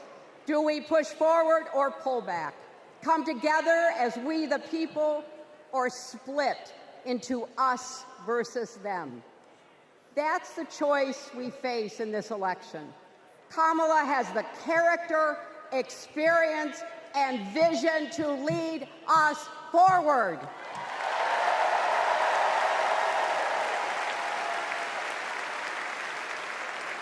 I know her heart and her integrity. We both got our start as young lawyers, helping children who were abused and neglected. That kind of work changes a person. Those kids stay with you. Kamala carries with her the hopes of every child she protected, every family she helped, every community she served. So as president, she will always have our backs, and she will be a fighter for us.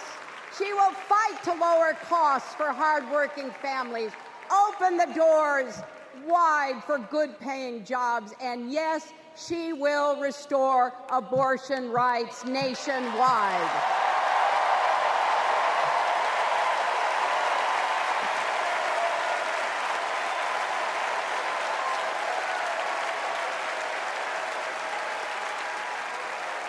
As a prosecutor, Kamala locked up murderers and drug traffickers. She will never rest in defense of our freedom and safety.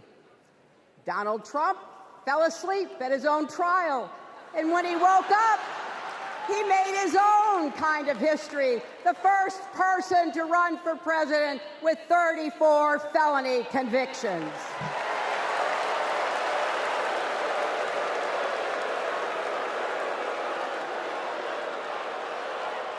As Vice President, Kamala sat in the Situation Room.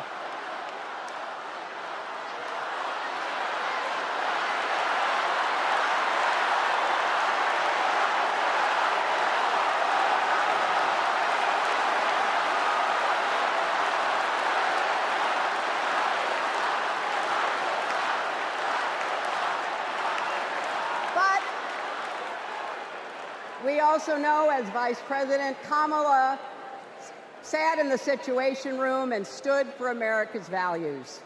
I know what it takes, and I can tell you, as Commander-in-Chief, Kamala won't disrespect our military and our veterans.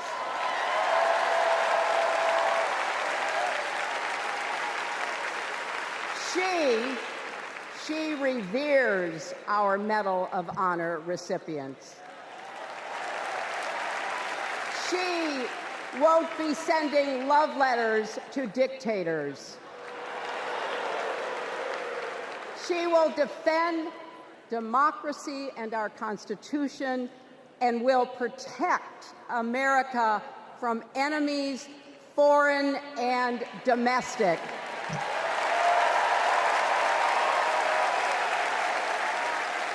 Think about it. The Constitution says the president's job is to take care that the laws be faithfully executed. Those are the words of our founders. Take care. Just look at the candidates. Kamala cares about kids and families, cares about America. Donald only cares about himself. On her first day in court, Kamala said 5 words that still guide her. Kamala Harris, for the people. That is something that Donald Trump will never understand. So it is no surprise, is it, that he is lying about Kamala's record. He's mocking her name and her laugh. Sounds familiar. But we have him on the run now.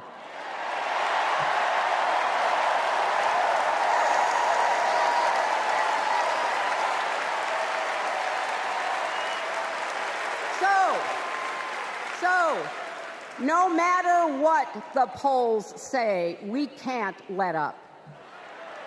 We can't get driven down crazy conspiracy rabbit holes. We have to fight for the truth. We have to fight for Kamala as she will fight for us. Because you know what? It still takes a village to raise a family, heal a country, and win a campaign.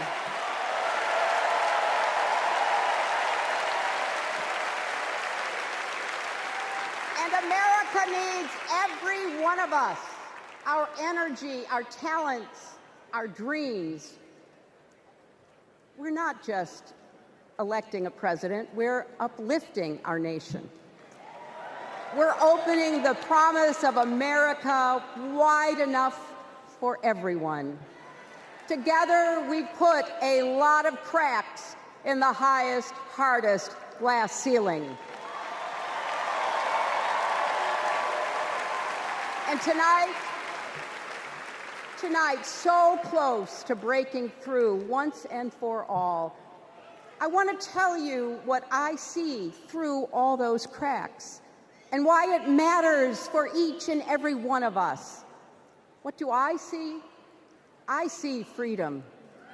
I see the freedom to make our own decisions about our health, our lives, our loves, our families.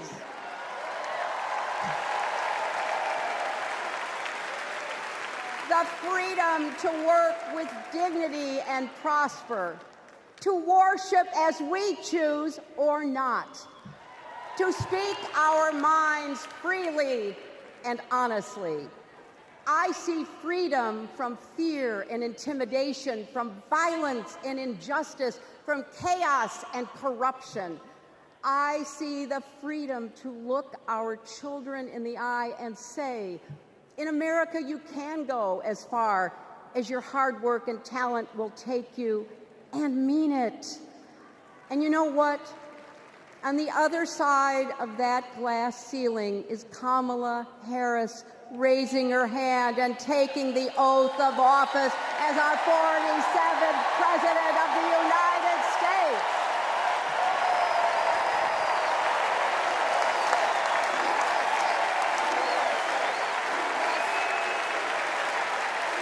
Because, my friends, when a barrier falls for one of us, it falls. It falls and clears the way for all of us. So for the next 78 days, we need to work harder than we ever have. We need to beat back the dangers that Trump and his allies pose to the rule of law and our way of life. Don't get distracted or complacent. Talk to your friends and neighbors. Volunteer. Be proud champions for the truth and for the country that we all love.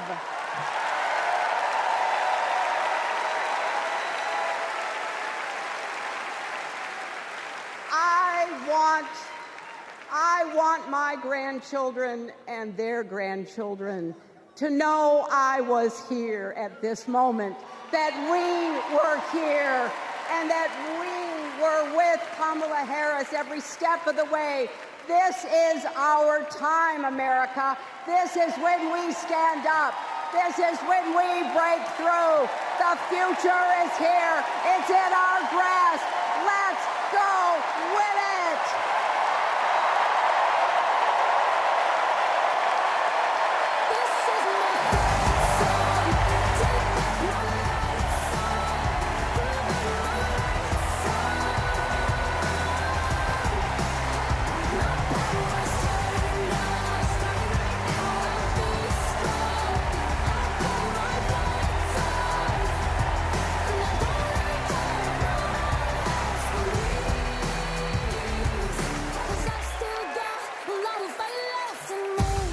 I think it's fair to say that we all stand on the shoulders of Hillary Clinton.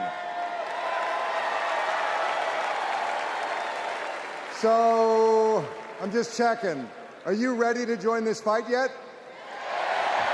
Okay, that's the answer I was looking for. So I want you to text JOIN to 30330 and get involved. Now, what does fighting for the people exactly look like? Let's go back to 2011 when Kamala Harris was Attorney General of California.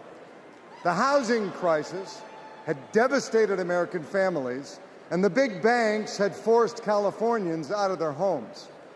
Well, Kamala Harris stood up to those banks, and she secured a $20 billion settlement for California families. That is fighting for the people. And that is something that our next speaker knows all about. Please welcome the fearless fighter from South Carolina, Congressman Jim Clyburn.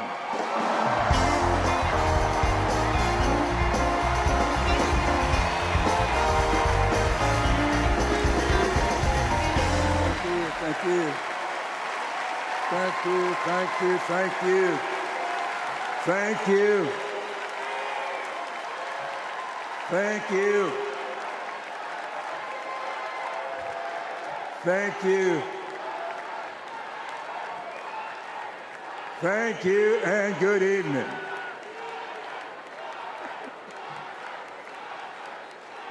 Thank you, South Carolina. Thank you.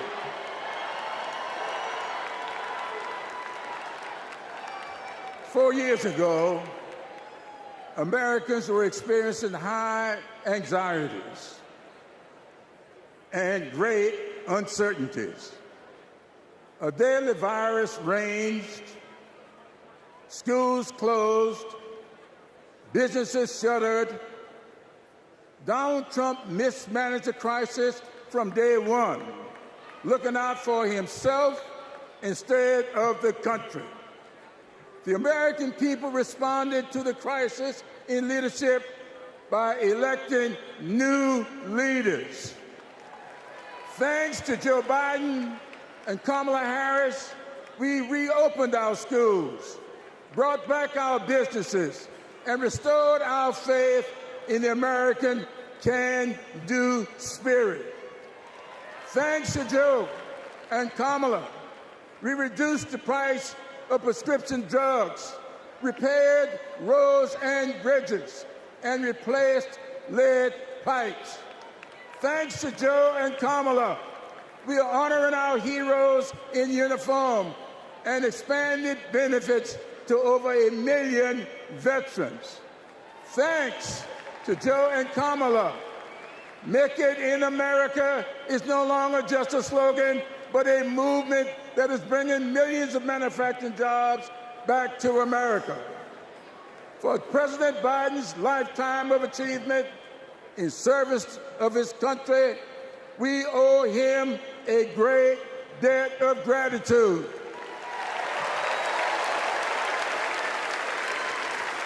And we are all grateful for one of the best decisions he made, selecting Kamala Harris as his vice president and endorsing her to succeed him.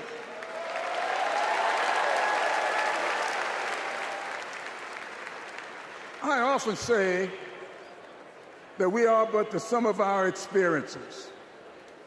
In the introduction of my memoir, I wrote, "All my experiences have not been pleasant, but I consider all of them to be blessings." So has been the case with Kamala. Her experiences have prepared her for this moment. Kamala Harris is a true battle-tested leader, a district attorney, attorney general, senator, and vice president who gets things done.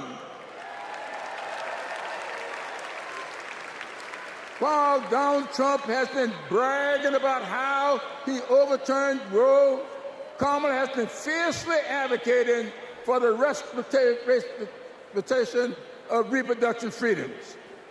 While Trump has been looking out for himself and his billionaire buddies, Kamala has been fighting to lower costs for all Americans. And while Trump falsely pleads ignorance of Project 2025, which in my opinion is Jim Crow 2.0, Kamala has been offering the American people enlightening proposals and visionary leadership. Having grown up in a parsonage, I often look to the good book for understanding and guidance. As 2 Corinthians informs, we are troubled on every side, yet not distressed. We are perplexed, but not in despair, persecuted, but not forsaken, cast down, but not destroyed. Our great democracy has been tested, and so has the basic goodness of the American people. But our resolve to remain a great country with freedom and justice for all will not falter. We will continue our march toward a more perfect union, united in our common purpose and emboldened by our resolve to elect Kamala Harris and Tim Walz as the next president and vice president of these United States of America. Thank you and Godspeed.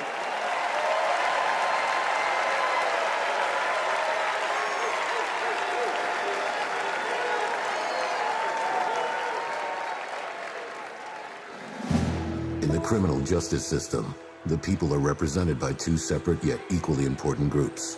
The police who investigate crime, and the district attorneys who prosecute the offenders. This is the story of Donald Trump. His entire life, Trump has believed he's above the law, that no one would ever dare hold him accountable. He lies, he rips off workers, he sexually abuses women. And when you're a star, they let you do it. You can do anything. He cheats in business. He cheated on his wife with a porn star and paid her off so the American people wouldn't find out during an election. But in the criminal justice system, ordinary Americans have had the courage to find him accountable, time and time again. Guilty. Guilty. Guilty. Donald Trump guilty on all 34 felony counts. For the first time in history, we have a convicted felon running for president. And to take on this case, we need a president who has spent her life prosecuting perpetrators like Donald Trump. He tried overturning Georgia's free and fair election. I just want to find 11,780 votes. He's tried to escape any responsibility for instigating the January 6th attack on our Capitol. We're going to walk down to the Capitol, and I'll be there with you. And if elected, Trump has promised to overturn laws that would keep him accountable and exact retribution on anyone he considers an enemy, even warning of a bloodbath if he doesn't get his way. So we, the people, have a chance to render our own verdict on Donald Trump. We are the jury he most fears. When we vote this November, we vote for justice, accountability, and the rule of law that keeps America free.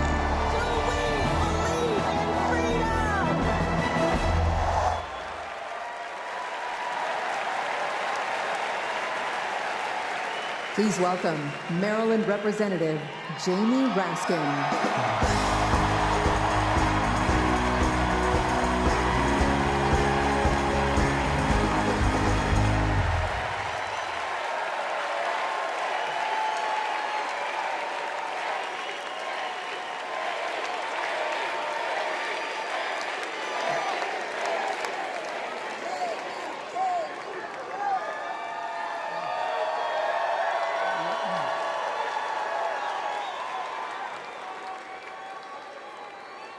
Hello, America.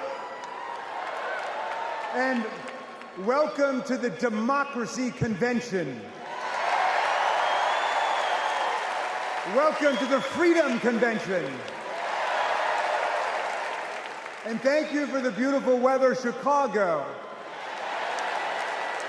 It's been a little rough on Capitol Hill, where it's not just the heat, it's the stupidity. Now, we meet in this great city tonight where Abraham Lincoln was nominated in 1860 to save the Union from fanatical insurrectionists, and where Franklin D. Roosevelt was renominated by Democrats in 1940 to defeat fascist dictators. Now, we fight in our time to defend our freedom and our democracy against the banana Republicans who have converted Lincoln's party into a dangerous cult of personality.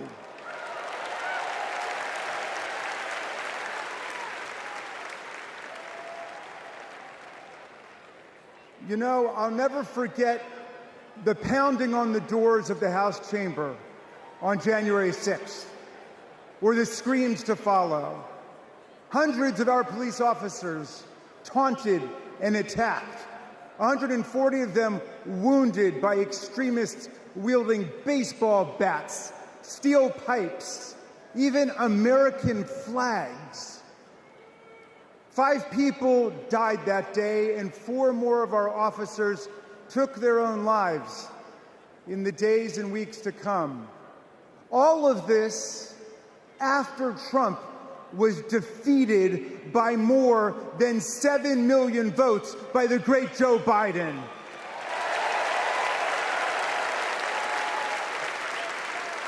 It was after 80 judges rejected every ridiculous claim raised by this sore loser who does not know how to take no for an answer from American voters, American courts, or American women.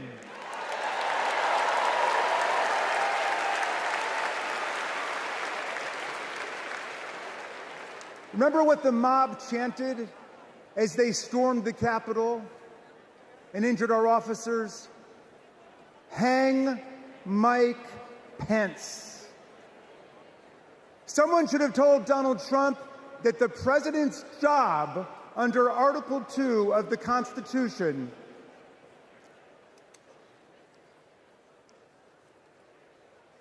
Someone should have told Donald Trump that the president's job under Article 2 of the Constitution is to take care that the laws are faithfully executed, not that the vice president is executed.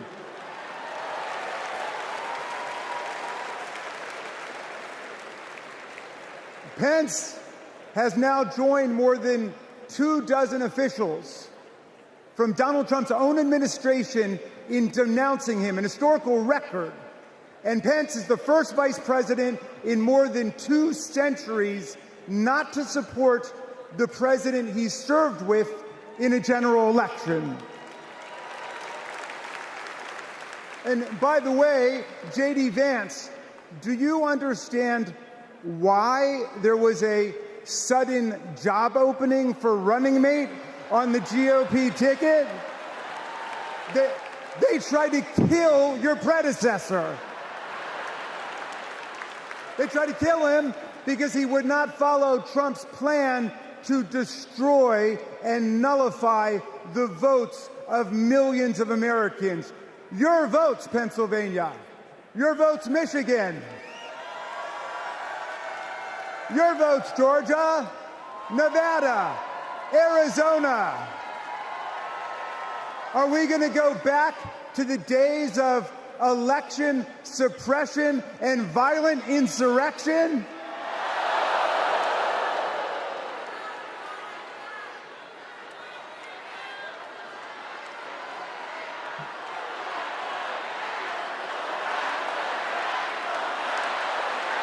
We're not going back.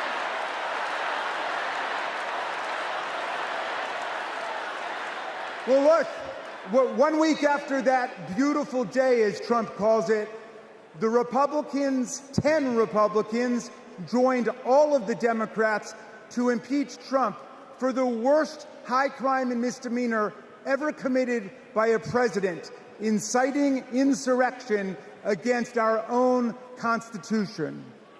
Make no mistake, a man who uses fraud, theft, and violence to take power will commit any crime to keep it.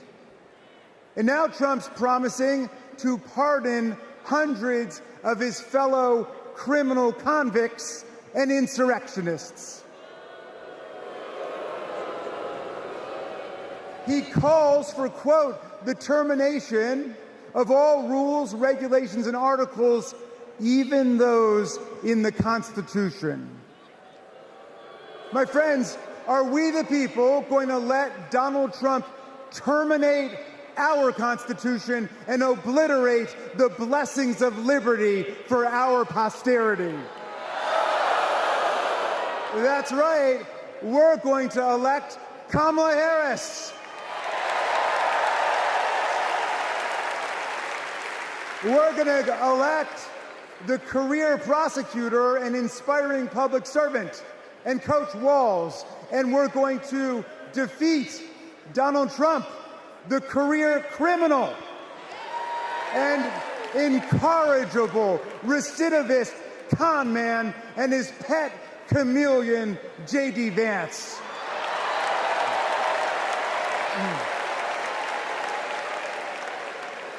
And America, let's make it a landslide so big that Donald Trump and his kangaroo court Supreme Court justices cannot even try to steal it.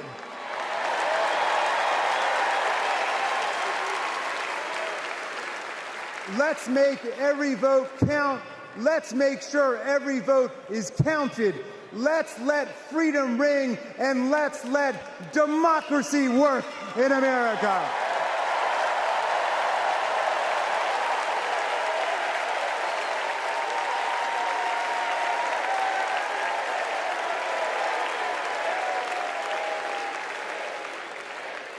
Please welcome Texas Representative Jasmine Crockett.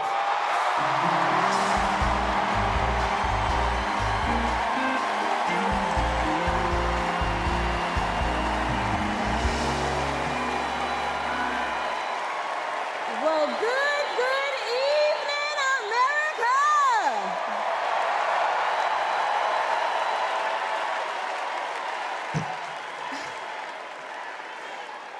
On November 5th, our nation will hire a president, a commander-in-chief, and leader of the free world. So let's compare their resumes, shall we?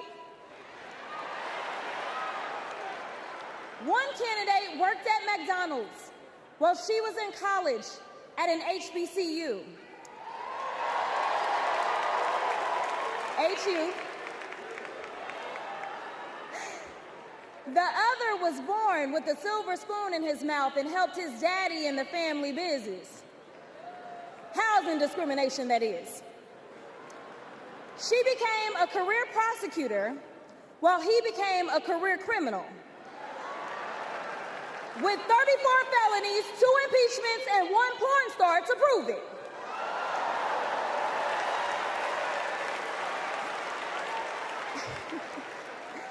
Her entire career as an elected district attorney, attorney general, and senator, she's always worked for one client, the people. Meanwhile, he's a 78-year-old, lifelong predator, fraudster, and cheat, known for inciting violent mobs. Listen, y'all. He's only looked out for one person, himself. As women are dying, he is bragging about overturning Roe. And y'all know I come from Texas. And right now in Texas, come on, Texas. But right now in Texas, they want to institute the death penalty. That is a problem. While Kamala Harris is fighting for our reproductive rights to be restored. She is also the leader we need on the global stage. She helped secure the release of Americans wrongfully detained in Russia. At the same time, he cozies up to his role model, Vladimir Putin, and MAGA holds legislation hostage here at home, critical resources to secure the border, military aid to Ukraine, and even the Farm Bill. She's lived the American dream while he's been America's nightmare.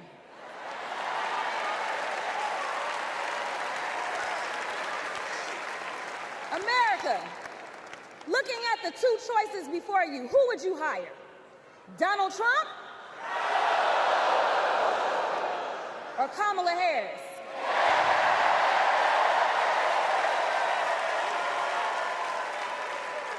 Kamala Harris has a resume. Donald Trump has a rap sheet.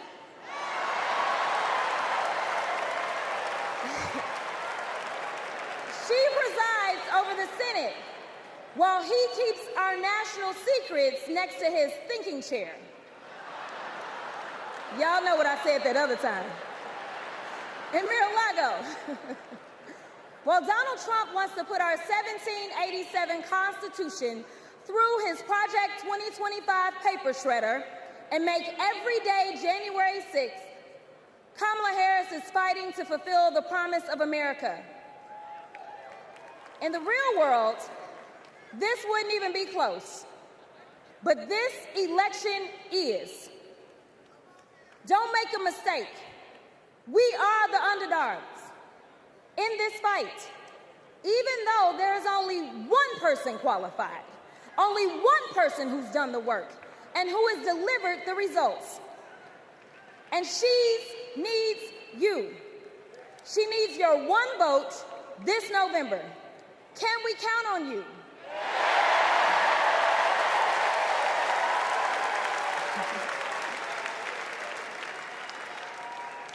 Some of you know a little bit of my history, some of you don't, so let me tell you. I was a public defender.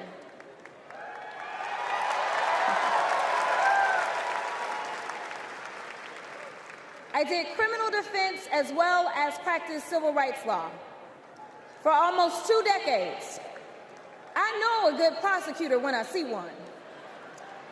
Kamala Harris is the kind of prosecutor we long for in the cases like those of Breonna Taylor. Yeah.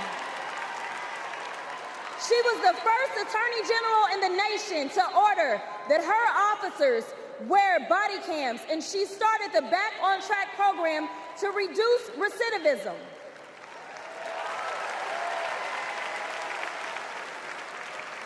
Listen, y'all, she did all these things because she genuinely cares about people. She sees each person as just that, a person, not a statistic. She's proven that since the first day she stepped into a courtroom and said what y'all already heard Hillary say. I did not copy off of her speech. I just want y'all to know. She walked into that courtroom and said, Kamala Harris for the people. And she meant that.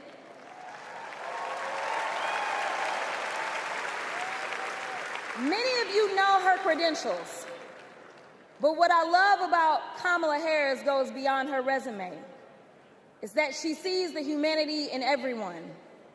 She's the only candidate in this race who is capable of empathy.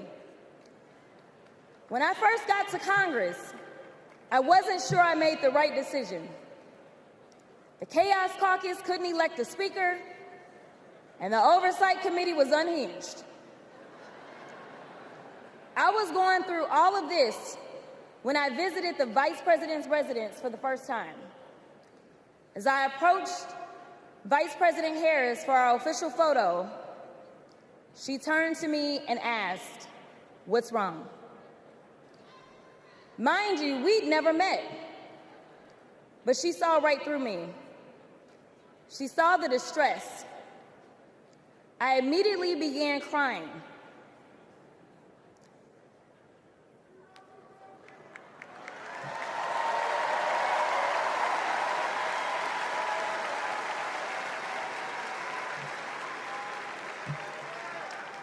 And the most powerful woman in the world wiped my tears and listened.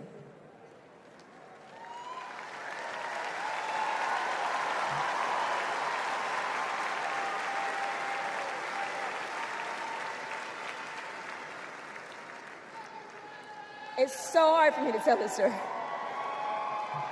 She then said, among other things, "You are exactly where God wants you.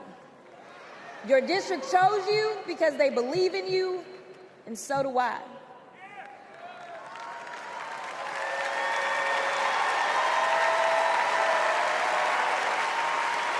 I'm gonna stop. Okay. The next month, I went viral for the first of many times to come for hitting Republicans with a dose of their own medicine. That brief but impactful interaction gave me my legislative legs, and I've been running ever since.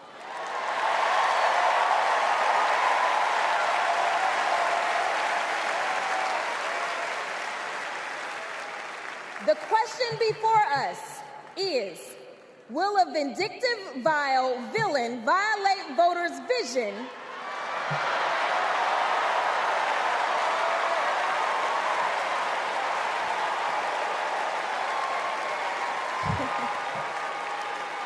for a better America or not?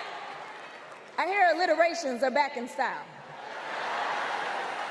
We deserve better. We deserve a president who can be a bright light in a sea of darkness.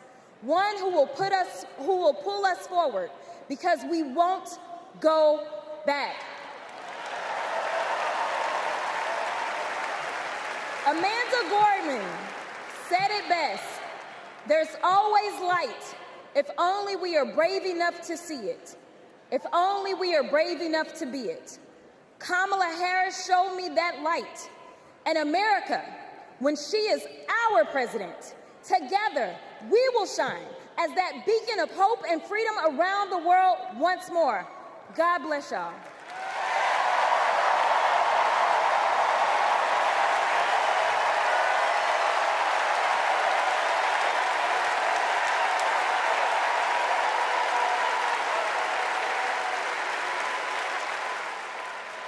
This is one of our Willow boxes. This was the outfit that she was gonna maybe wear home from the hospital. Here's her little... the blanket that she was in. It's okay. For 54 years, they were trying to get Roe v. Wade terminated, and I did it. And I'm proud to have done it. I was punished for 3 days having to wait for either my baby to die or me to die, or both.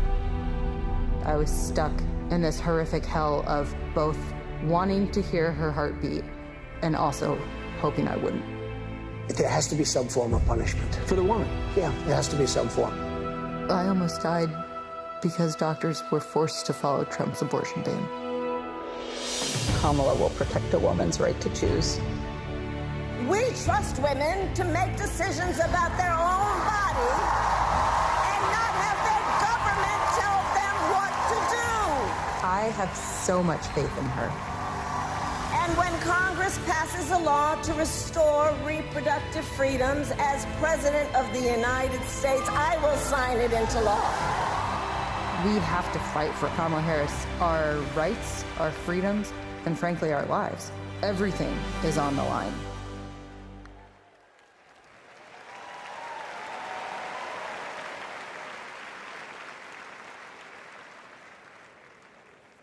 When you're expecting a baby, packing for the hospital should be a joyful moment. For us, it was different. We were told with 100% certainty we would lose our baby girl, Willow, and we were sent home. For 3 days, we waited until Amanda was sick enough to receive standard abortion care. Eventually, Amanda's temperature spiked. She was shaking, disoriented, and crashing. I don't remember what I threw into our bag that day, only that instead of welcoming Willow, I was hoping Amanda's life could be saved. I'm here tonight because the fight for reproductive rights isn't just a woman's fight. This is about fighting. This is about fighting for our families. And as Kamala Harris says, our future.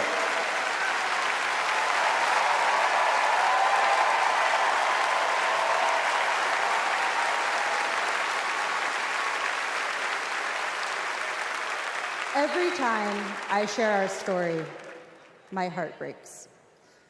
For the baby girl we wanted desperately, for the doctors and nurses who couldn't help me deliver her safely, for Josh, who feared he would lose me too. But I was lucky. I lived. So I'll continue sharing our story, standing with women and families across the country.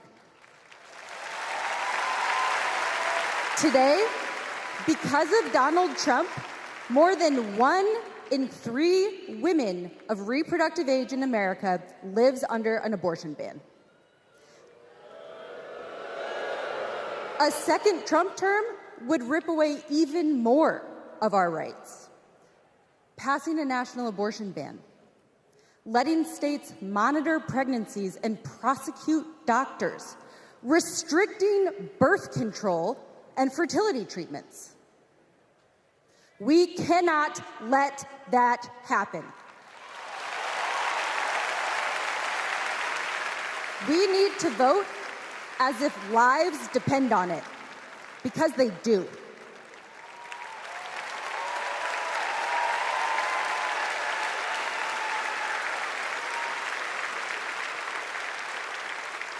2 years ago, my husband and I were expecting our second child.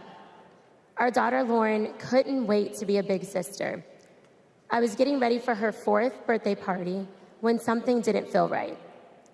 2 emergency rooms sent me away. Because of Louisiana's abortion ban, no one would confirm that I was miscarrying. I was in pain, bleeding so much my husband feared for my life. No woman should experience what I endured, but too many have. They write to me saying, "What happened to you happened to me." Sometimes they're miscarrying, scared to tell anyone, even their doctors. Our daughters deserve better. America deserves better.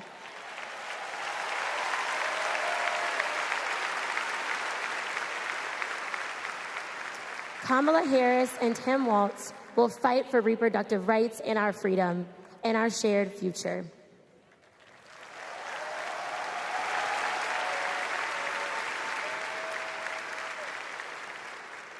Growing up, I was an all-American girl.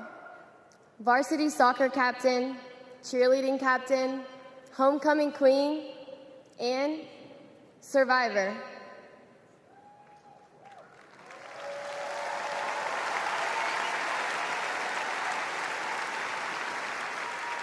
I was raped by my stepfather after years of sexual abuse.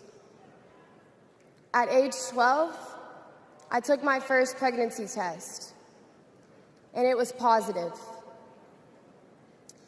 That was the first time I was ever told, "You have options." I can't imagine not having a choice. But today, that's the reality for many women and girls across the country because of Donald Trump's abortion bans. He calls it a beautiful thing. What is so beautiful about a child having to carry her parent's child? There are other survivors out there who have no options. And I want you to know that we see you. We hear you.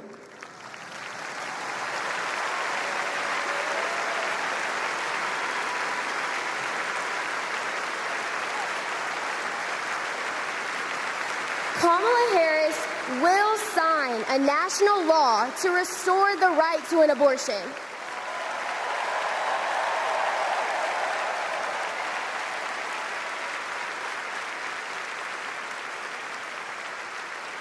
She will fight for every woman and every girl, even those who are not fighting for her.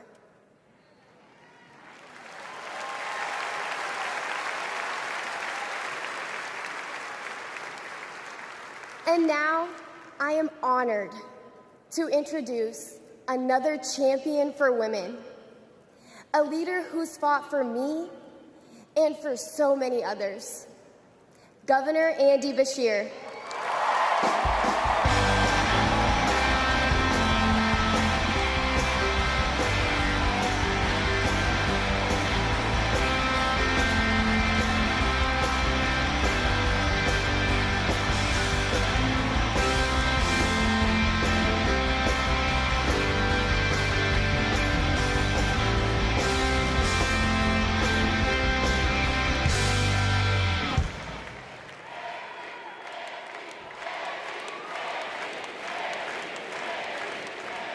Hadley Duvall is one of the bravest people I've ever met.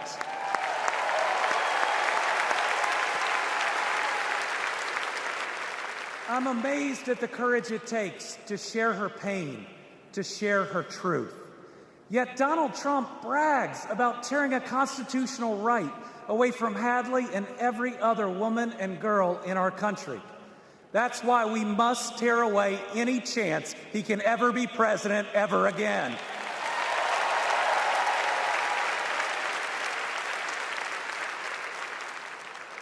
In 21 states, Trump's actions have resulted in extreme bans on abortion in my state, even in cases of rape. incest, and non-viable pregnancies. That leaves 12-year-old girls like Hadley with no options. That fails any test of humanity, any test of basic decency, any test of whether you have any underlying empathy. Thankfully, this extremism is being soundly rejected all over our country.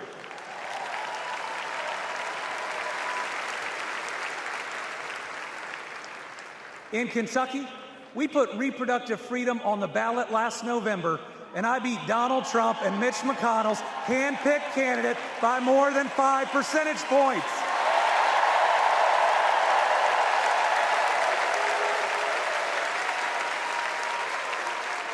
This November, we're going to beat them again. Elect Kamala Harris and Tim Walz and protect reproductive freedom. Folks, Donald Trump appointed the Supreme Court justices who got us into this mess. His Project 2025 goes even further. Here's the thing. Trump and Vance simply don't believe in your freedom. Trump says people are absolutely thrilled that women have their basic rights eliminated. J.D. Vance says women should stay in violent marriages and that pregnancies resulting from rape are simply inconvenient. Their policies give rapists more rights than their victims. That's not inconvenient, it's just plain wrong.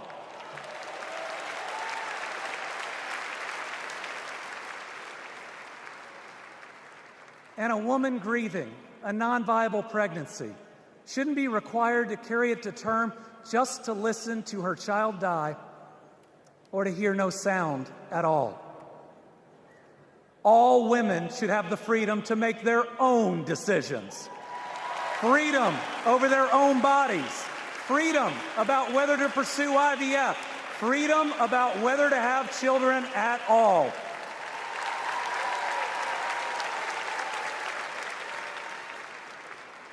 How we treat people transcends party lines.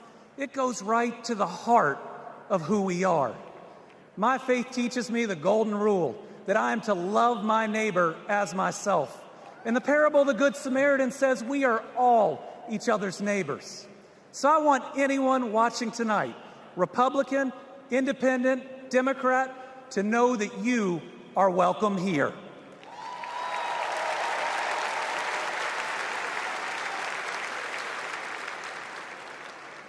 We believe in America where we live out our values, end anger politics once and for all, and move beyond this us versus them by remembering we are all Americans.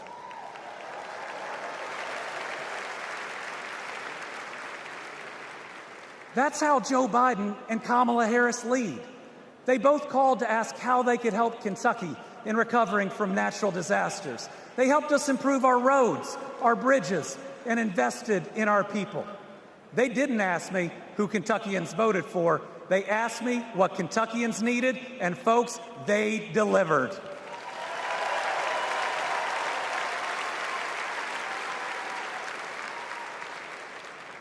Kamala Harris gets it. She knows we must move beyond anger, extremism, and division, that everyone has dignity and deserves respect. America, we're going to win.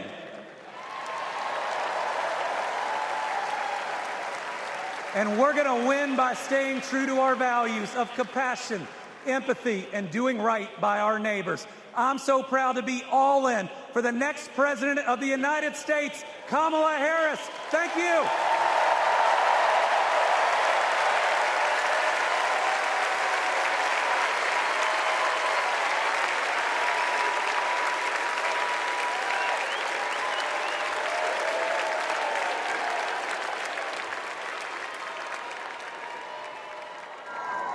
Please welcome Georgia Senator Raphael Warnock.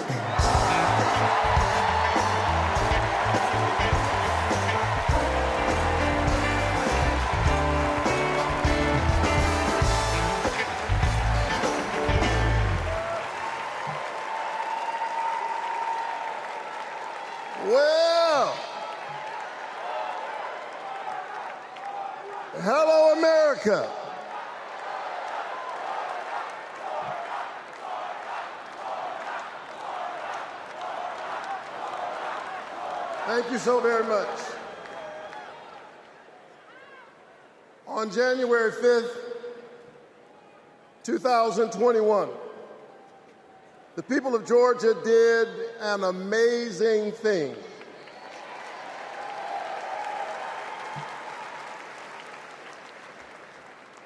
They sent a black kid who grew up in public housing and the Jewish son of an immigrant to the United States Senate in one fell swoop.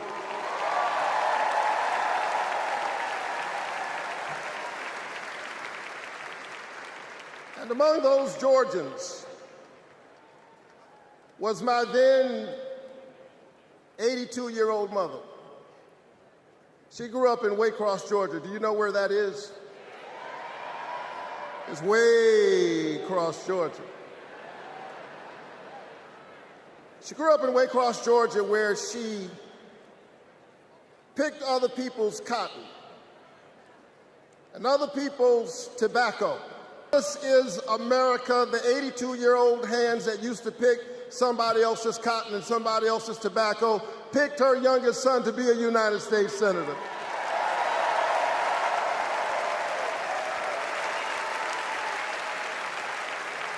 This is my America.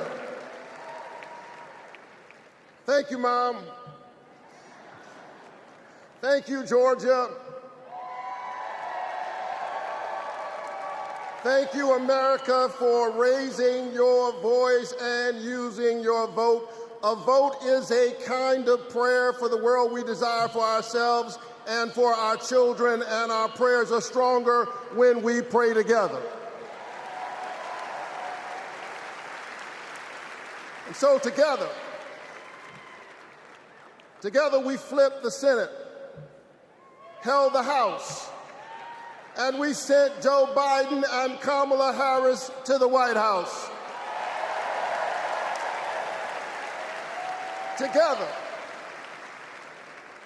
Together we vaccinated our citizens, we fortified our cities and our towns, and we stood by our small businesses. Together we set out to heal the land.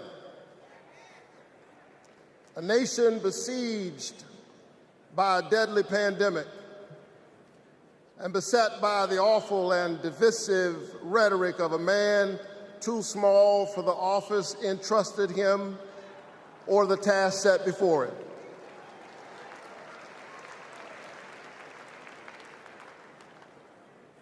The day after my January 5th election, he instigated an insurrection, a violent assault on our nation's capital and the peaceful transfer of power, all driven by the big lie.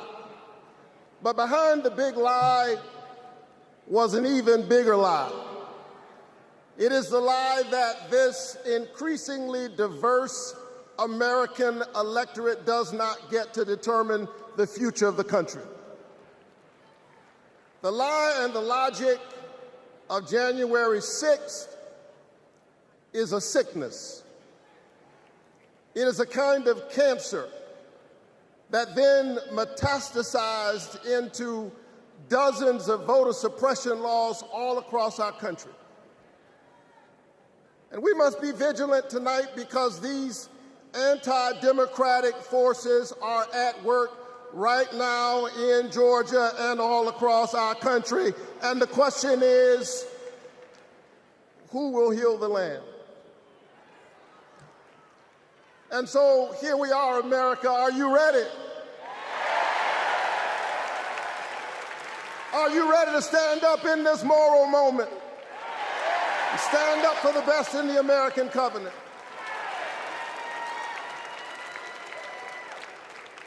Elections are about the character of a country. And we must decide, again, we are the latest generation of Americans who get to decide what kind of country we want to be. And we must choose between the promise of January 5th and the peril of January 6th. A nation that embraces A nation that embraces all of us or just some of us.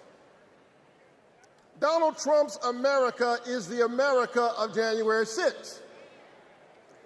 People who have no vision traffic in division.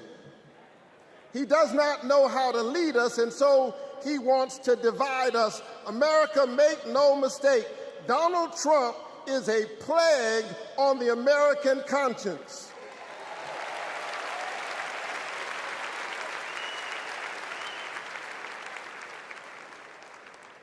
He is a clear and present threat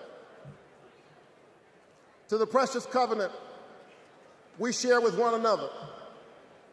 And yes, I saw him holding the Bible and endorsing a Bible as if it needed his endorsement. He should try reading it.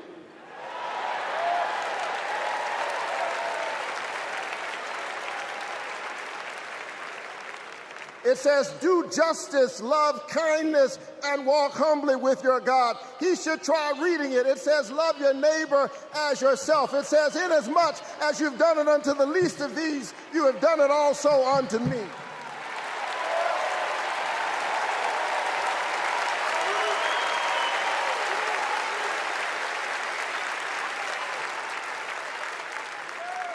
I choose the American covenant.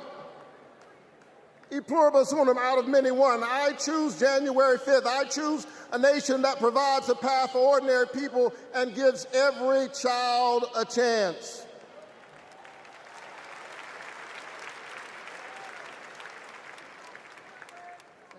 And that's Joe Biden's America. And he's been fighting for it for more than a half century. President Biden, America is so much better because of you, a true patriot who has always put the people first. Thank you, Joe.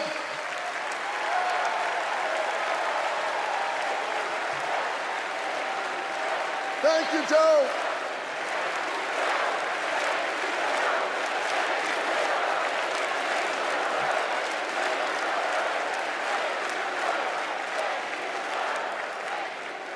But I'll tell you something else. Not only is that Joe Biden's America, that's Kamala Harris's America.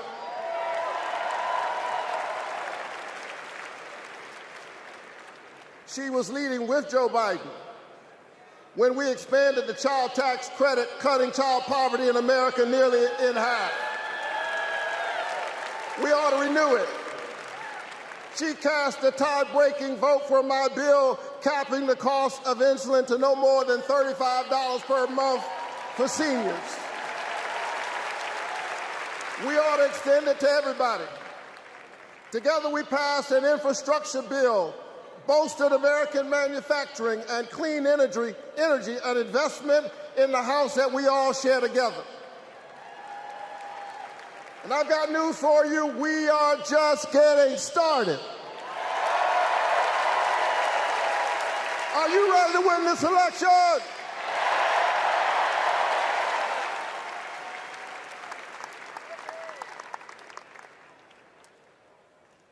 Kamala Harris and Tim Walz represent the new way forward. We're not going back. We're not going back because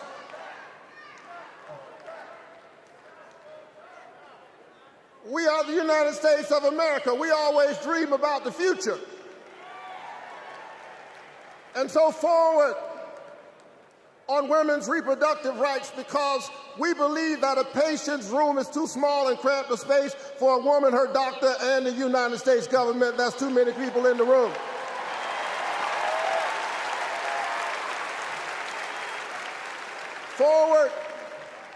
Forward on worker rights, because most people do not mind working. They just want to share in the prosperity that they are creating for others. Forward on voting rights, forward on affordable housing and access to health care. We are moving forward.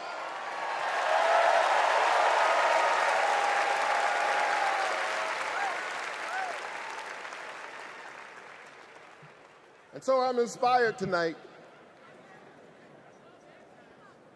I'm inspired by all of you. I'm inspired by the resilience of an American spirit that has rebounded from the pandemic and is holding at bay the forces that are trying to divide us. And I'm inspired tonight by the memory of my late father, a preacher and a junk man.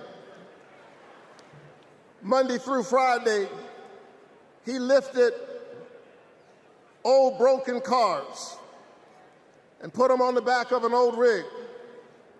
But on Sunday morning, the man who lifted broken cars lifted broken people whom other people had discarded and told them that they were God's somebody.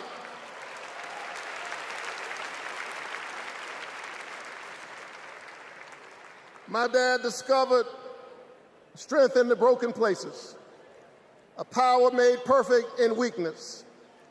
And so I'm convinced tonight that we can lift the broken even as we climb. I'm convinced tonight that we can heal sick bodies. We can heal the wounds that divide us. We can heal a planet in peril. We can heal the land.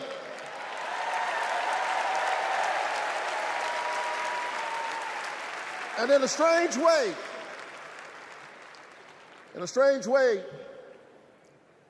the pandemic taught us how.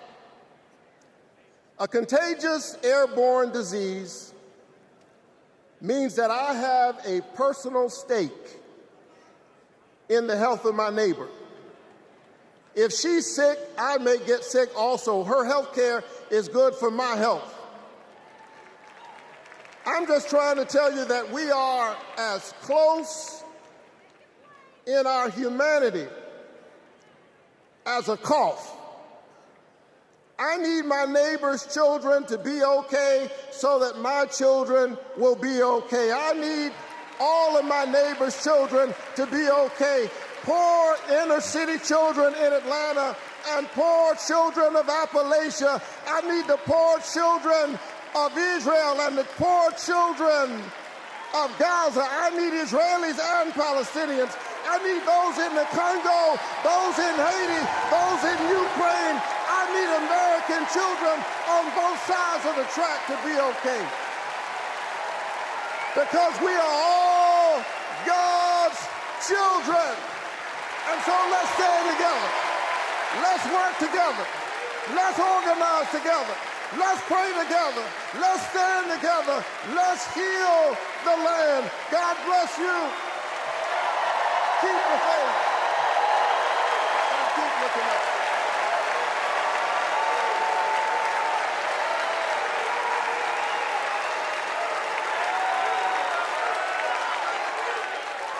Please welcome Delaware Senator Chris Coons.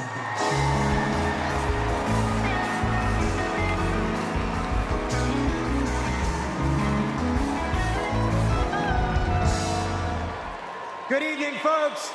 Good evening, America.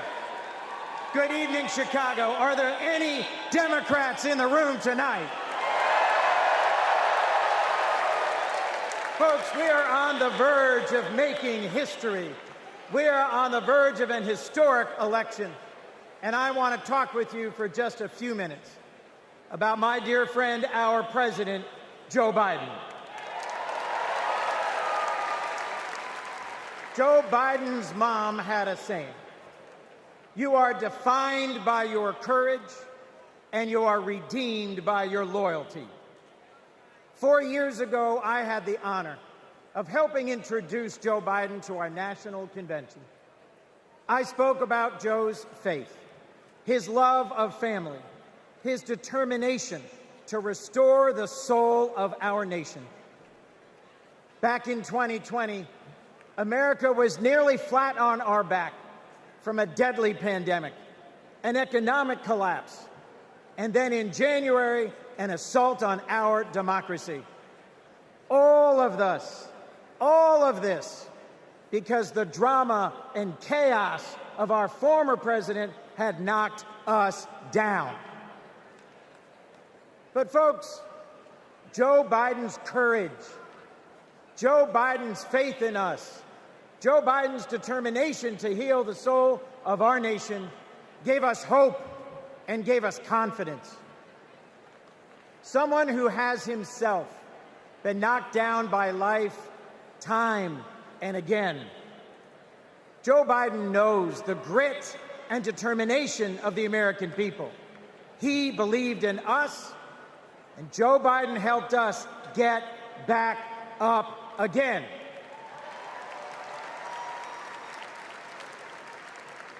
Using the incredible skills he developed in many years in the U.S. Senate, Joe got passed and signed into law the most consequential legislation of any president in 60 years, helping our veterans, advancing gun safety, cutting prescription drug prices, fighting climate change, rebuilding bridges and broadband, bringing manufacturing back to America.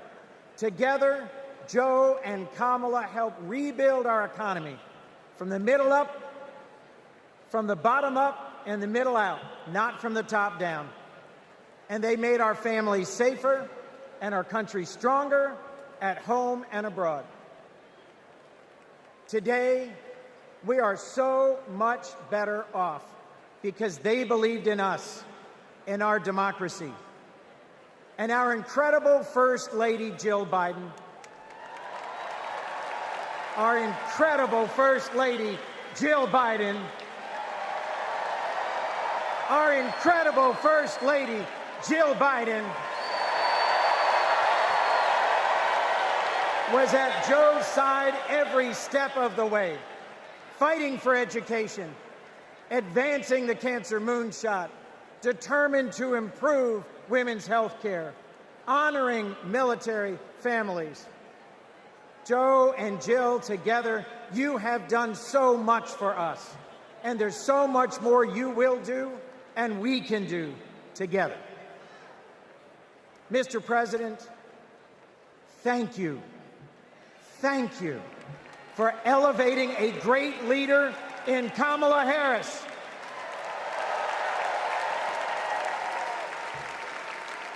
Vice President Harris, thank you for choosing a great running mate with a heart for the middle class like yours in Sergeant, Congressman, Coach, Governor Tim Walz.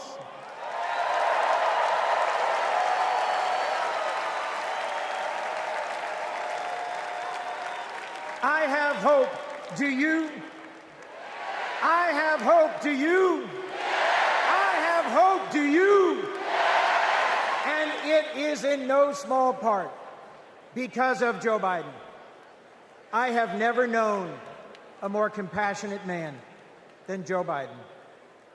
I have never known a man who has taken from his own loss and his own faith and delivered so much for the future of so many others. Mr. President, you were my senator as a Delawarean. You are my president as an American, and you will always be my friend. On behalf of our nation, Joe, for your courage in fighting for our democracy, we thank you.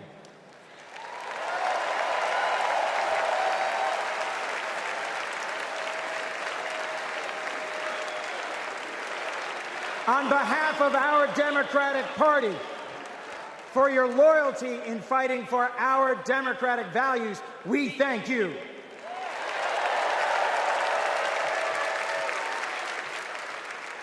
And on behalf of Delaware, thank you, Joe, and God bless you. We love you. We love Joe. We love Joe. We love Joe. We love Joe.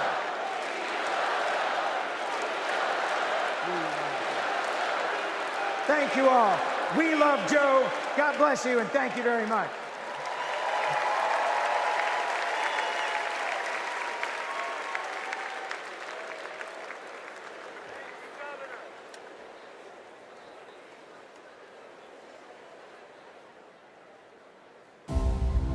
Hi, I'm Vivian Werewell, and I'm a 4th grade student at Kristen McAuliffe. I've been bouncing around all week excited for this moment, and last night I could barely sleep. I remember the day that we heard that President Biden had won, and the whole neighborhood started celebrating. So when I heard you were coming, I really wanted to meet you. I adore you because you embrace change from my generation and the ones to come. I look up to you.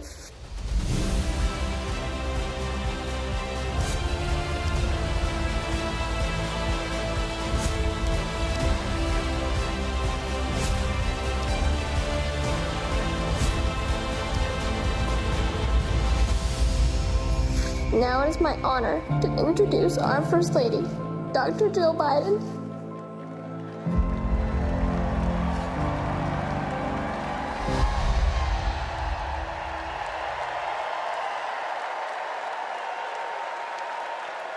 Please welcome First Lady of the United States, Jill Biden.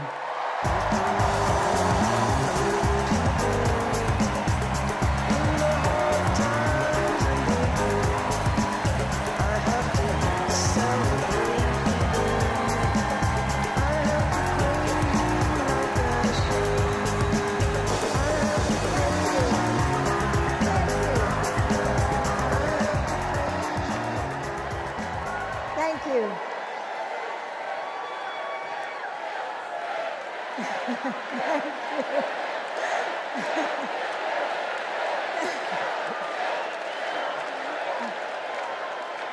Thank you. Thank you so much. Love you too. Joe and I have been together for almost 50 years. And still, there are moments when I fall in love with him all over again. Like when I handed him our baby Ashley for the first time and saw the smile that lit up his face. Or on nights after an exhausting day working in the Senate, when he would read one more bedtime story just because the kids asked. When he stops on a rope line because he sees someone grieving who needs to know that everything is going to be all right one day. Or to encourage that child with a stutter to find the confidence she needs. Those moments when I'm reminded of all he's accomplished in the name of something bigger than himself. Receiving the Medal of Freedom with humility.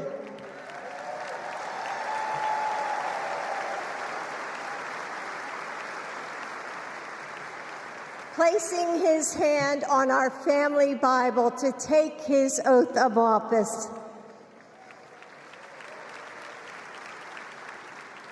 And weeks ago, when I saw him dig deep into his soul and decide to no longer seek re-election and endorse Kamala Harris.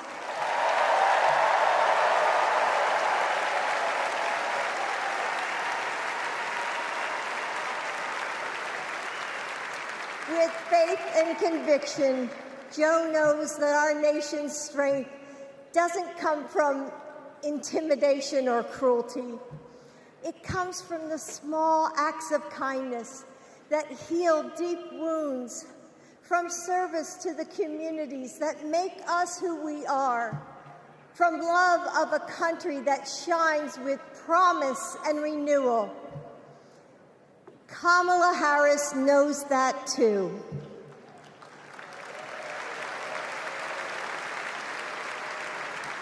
Our son, Beau, first worked with Kamala when he was Attorney General of Delaware. He told me at the dinner table one night, "Mom, she's special, someone to keep your eye on." And he was right. Joe and I know Kamala. We have seen her courage, her determination, and her leadership up close. Kamala and Tim, you will win.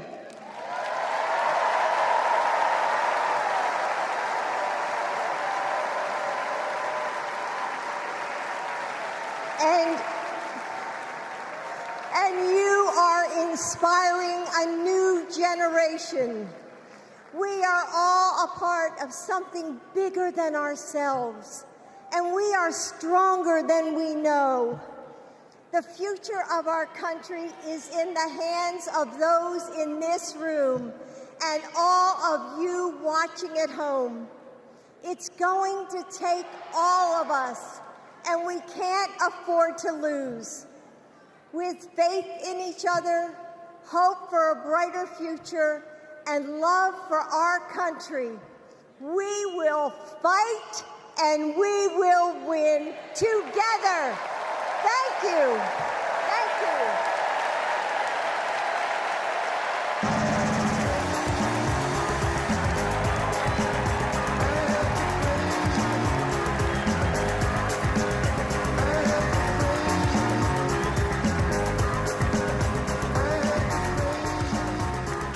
Please welcome first daughter, Ashley Biden.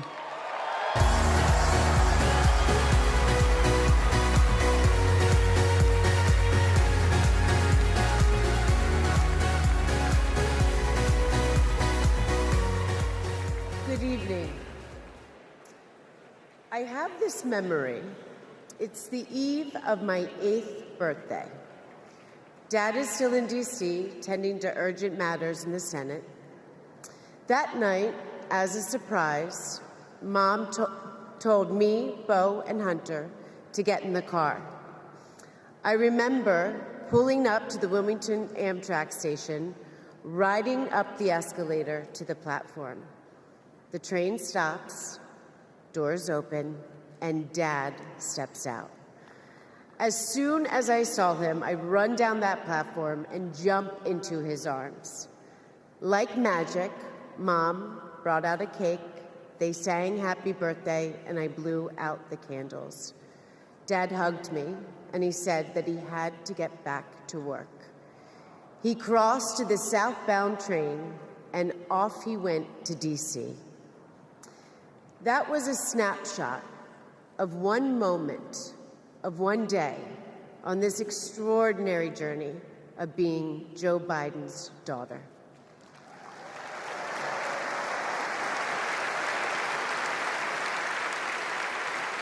Joe Biden is the OG girl dad.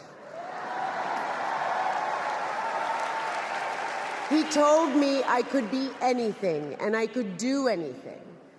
As a child, I would sit on the leather chair in his office doing my homework, and he would sit next to me doing his work, drafting the Violence Against Women Act.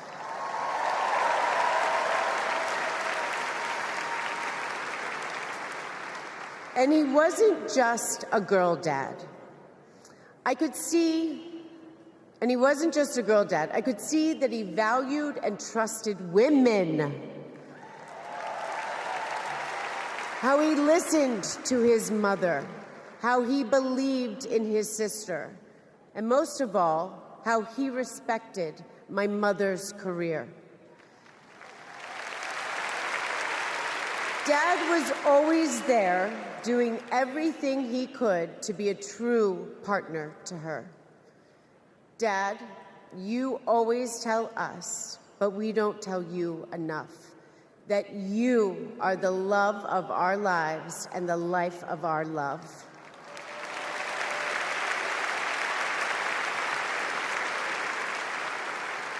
I had my wedding reception in my parents' backyard. At the time, my dad was vice president. But he was also that dad who literally set up the entire reception. He was riding around in his John Deere four-wheeler, fixing the place settings, arranging the plants, and by the way, he was very emotional. I thought that I would be a mess, but he was the one crying, and I was the one who had to comfort him.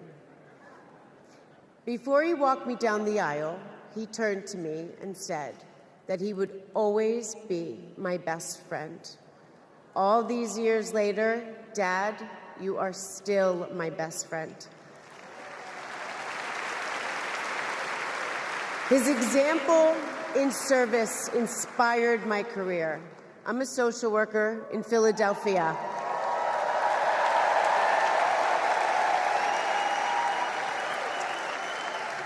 I support formerly incarcerated women as they heal from past trauma and they reclaim their lives. Dad always told me that I was no better than anybody else and nobody was better than me.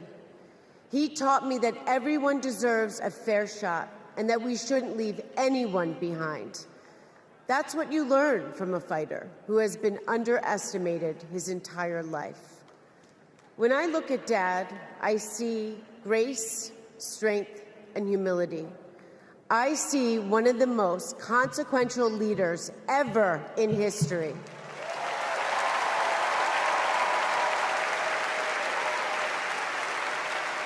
And I also know that he never stops thinking about you, about your dreams, about your dignity, about your opportunities, about your family. Dad knows that family is everything. When Hunter and I lost our brother Bo to cancer in 2015, the grief and the pain felt like it might never end. Dad had the capacity to step out of his own pain and absorb ours. And I know that Bo is here with us tonight, as he is always with us.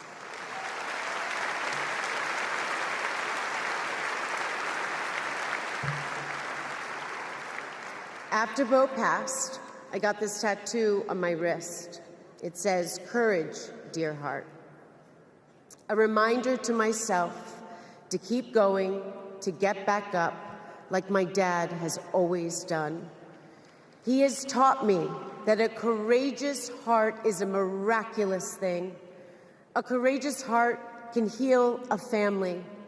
A courageous heart can heal a nation, and maybe even the world.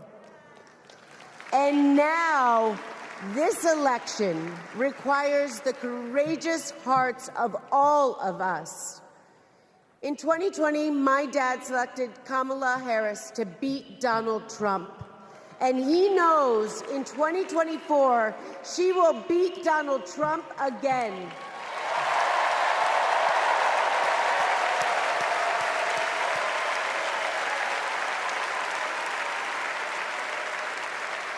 So tonight, I am asking you, if you stood with us in 2020, call upon your courageous heart.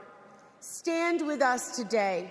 Work harder than you have ever worked before in your life. This is the fight of our lifetime. Our freedom, our democracy, our reproductive rights. All of this, all of it is on the ballot. And I know together we can do this because my dad helped show us the way. And now I would like to introduce my father, your 46th President of the United States, Joe Biden.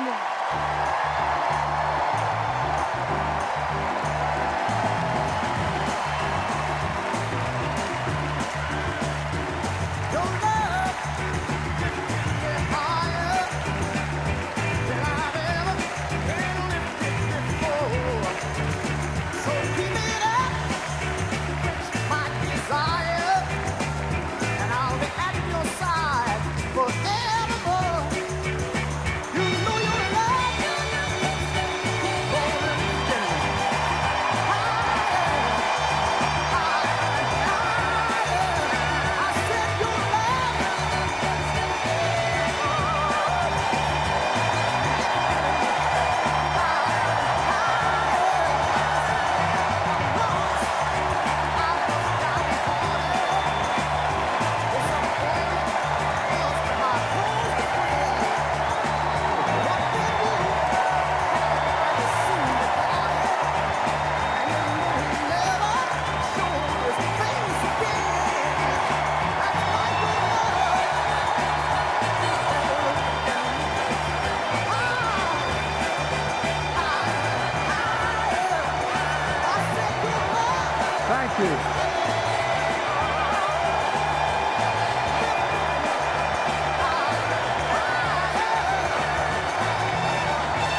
thank you, thank you.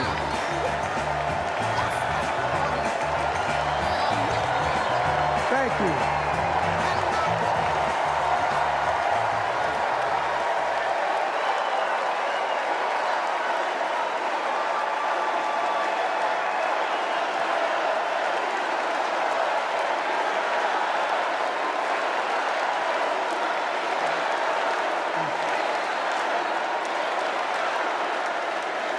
Thank you, thank you, thank you.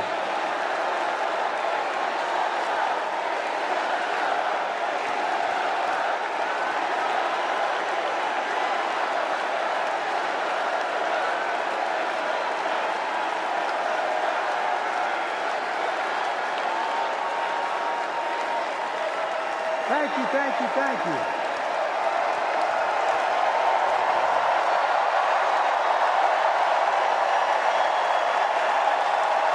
Thank you.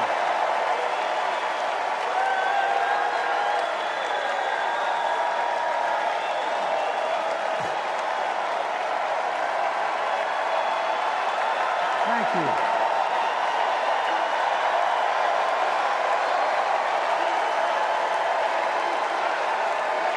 Thank you. I love you. Thank you.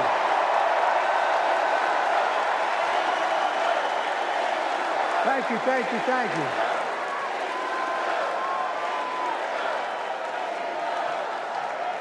That was my daughter.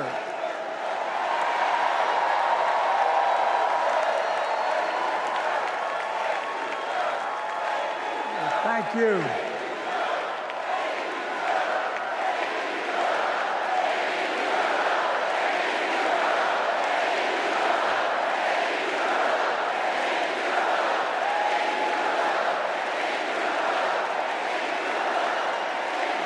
Thank you, thank you, thank you.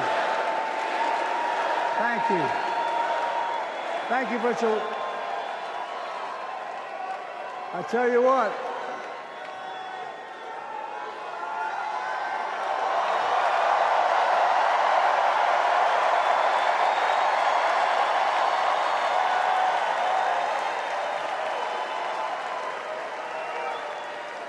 To my dearest daughter, Ashley, God love you, you're incredible.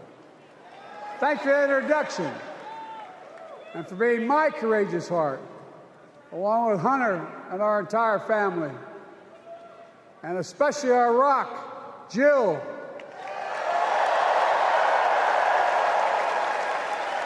Who, as those of you who know us, she still leaves me both breathless and speechless. Everybody knows her. I love her more than she loves me. She walks down the stairs and I still get that going boom, boom, boom. Y'all will know me. No, I'm not kidding. Let's give a special round of applause to our First Lady, Jill Biden.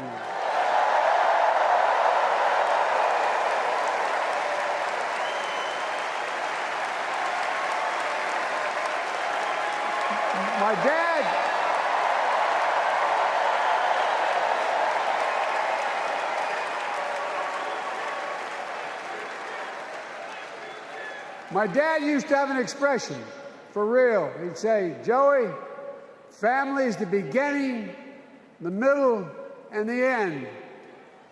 And I love you all. Folks. And America, I love you.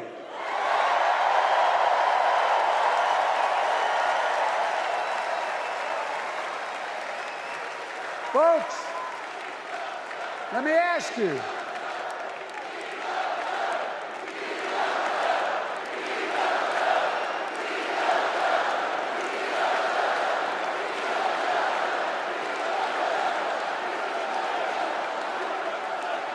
Let me ask you.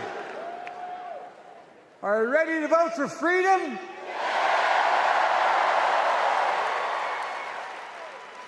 Are you ready to vote for democracy and for America?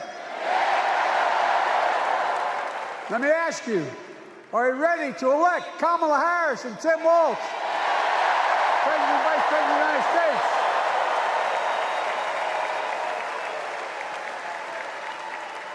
My fellow Democrats, my fellow Americans, nearly 4 years ago, in winter, on the steps of the Capitol, on a cold January day, I raised my right hand and I swore an oath to you and to God to preserve, protect, and defend the Constitution and to faithfully execute the office of the President of the United States. In front of me was the city surrounded by the National Guard. Behind me, a Capitol just 2 weeks before had been overrun by a violent mob. But I knew then, from the bottom of my heart, that I knew now, there is no place in America for political violence. None. You cannot say you love your country only when you win.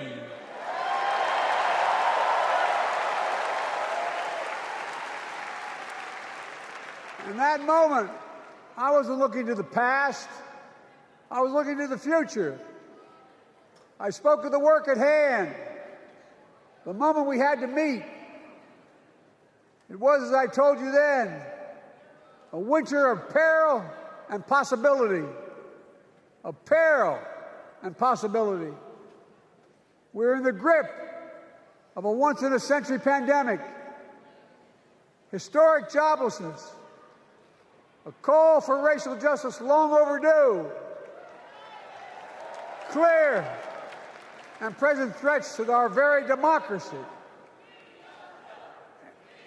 Thank you.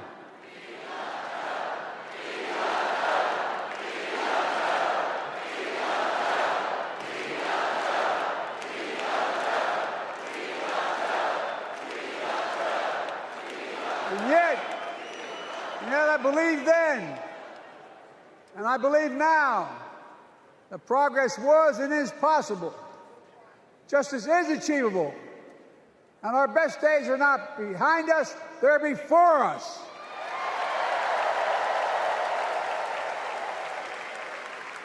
Now it's summer.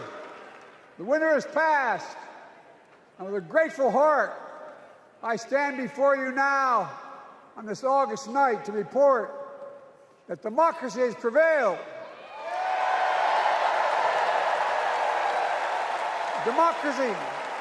Democracy has delivered.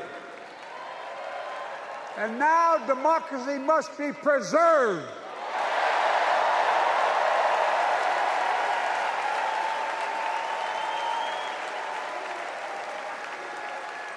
You've heard me say it before.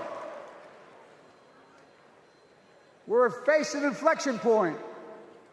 One of those rare moments in history when the decisions we make now will determine the fate of our nation and the world for decades to come. That's not hyperbole, I mean it literally. We're in a battle for the very soul of America. I ran for president in 2020 because of what I saw in Charlottesville in August of 2017. Extremists coming out of the woods, carrying torches, their veins bulging from their necks, carrying Nazi swastikas, and chanting the same exact anti-Semitic bile that was heard in Germany in the early 30s. Neo-Nazis, white supremacists, the Ku Klux Klan, so emboldened by a president then in the White House that they saw as an ally. They didn't even bother to wear their hoods. Hate was on the march in America. Old ghosts and new garments, stirring up the oldest divisions, stoking the oldest fears, giving oxygen to the oldest forces that they long sought to tear apart America. In the process, a young woman was killed. When I contacted her mother, I asked about what happened. She told me. When the president was asked what he thought had happened, Donald Trump said, and I quote, There are very fine people on both sides. My God. That's what he said. That is what he said and what he meant. That's when I realized, had listened to the admonition of my dead son, I could not stay in the sidelines. So I ran.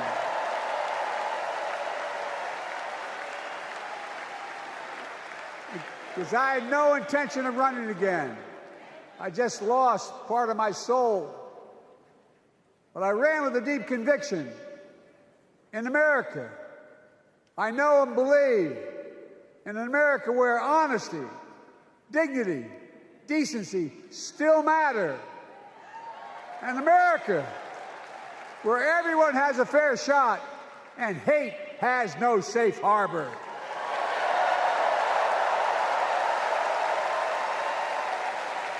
An America where the fundamental creed of this nation, that all of us are created equal, is still very much alive. And a broad coalition of Americans joined with me. 81 million voters voted for us. More than any time in all of history. Because of all of you in this room and others, we came together in 2020 to save democracy.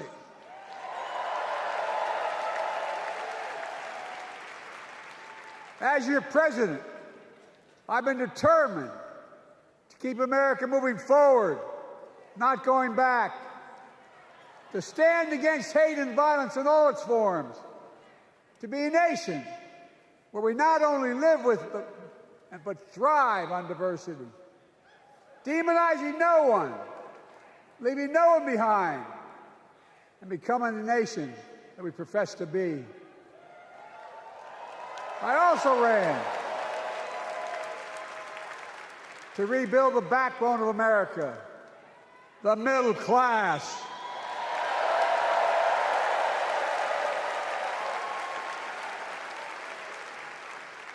I made a commitment to you that I'd be a president for all Americans, whether you voted for me or not.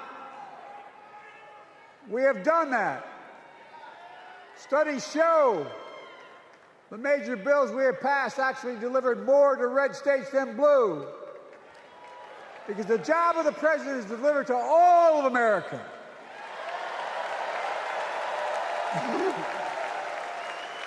Because of you, and I'm not exaggerating, because of you, we've had one of the most extraordinary 4 years of progress ever, period. When I say we, I mean Kamala and me. Just think about it. COVID no longer controls our lives. We've gone from economic crisis to the strongest economy in the entire world. Record 16 million new jobs. Record small business growth. Record high stock market. Record high 401ks. Wages up and inflation down, way down, and continuing to go down.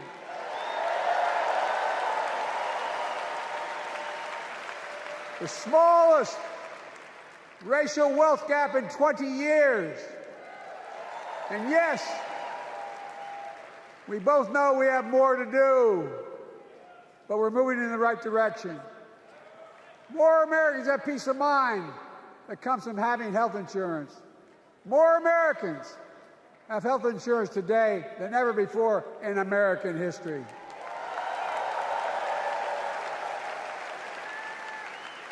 And after, as a young senator beginning to fight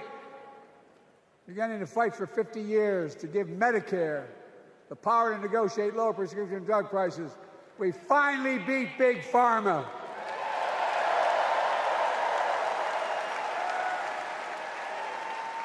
And guess who cast the tie-breaking vote? Vice President, soon-to-be President Kamala Harris.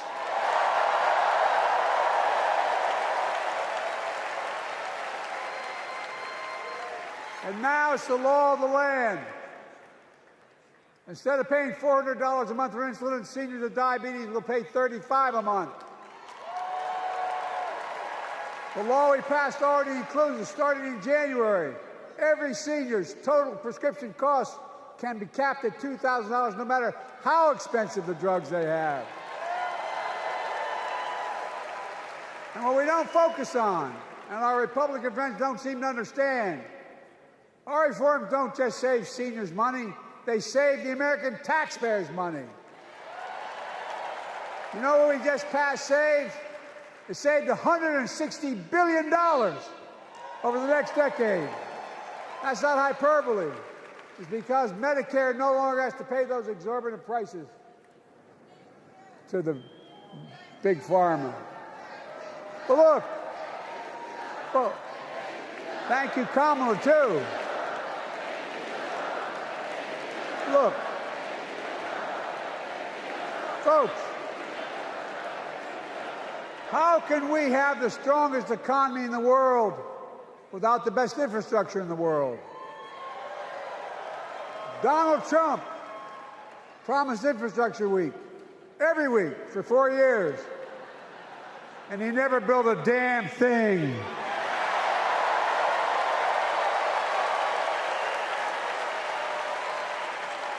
But now, because of what Kamala and I have done, remember we were told we couldn't get it done. Remember when we came into office, we couldn't get anything passed?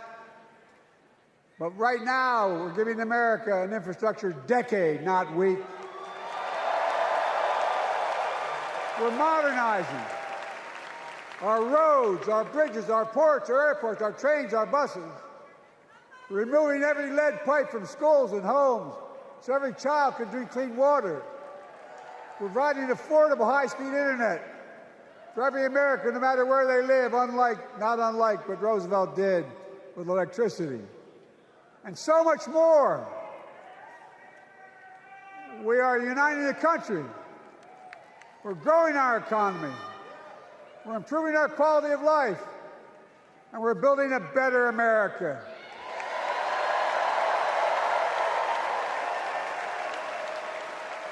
Because that's who we are. How can we be the strongest nation in the world without leading the world in science and technology?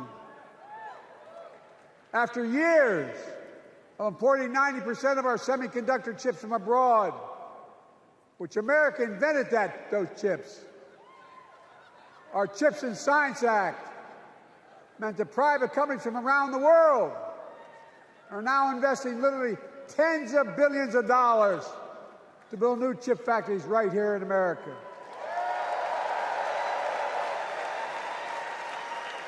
And over that period, they'll create tens of thousands of jobs.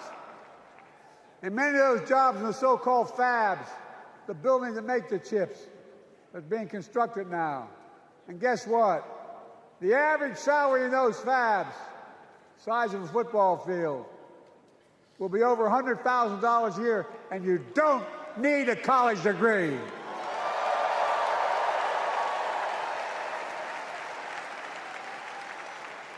Because of you and so many electeds out there, American manufacturing is back. Where the hell does it say we wouldn't lead the world in manufacturing?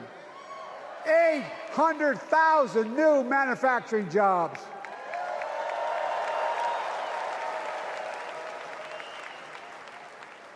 Our Republican friends and others made sure they'd go abroad to get the cheapest labor. We used to import products and export jobs.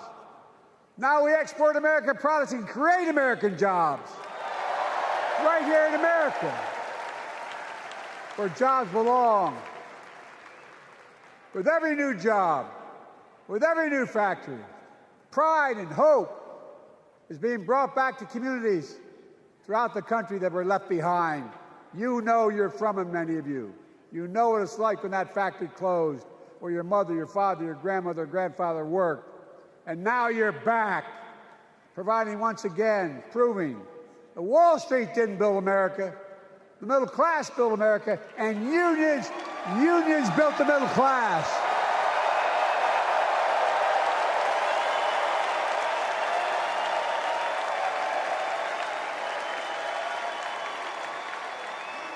It's been my view since I came to the Senate. And that's why I'm proud to have been the first president to walk a picket line.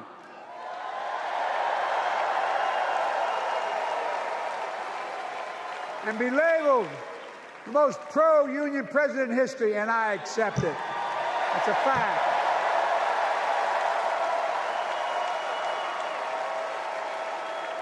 Because when unions do well, we all do well.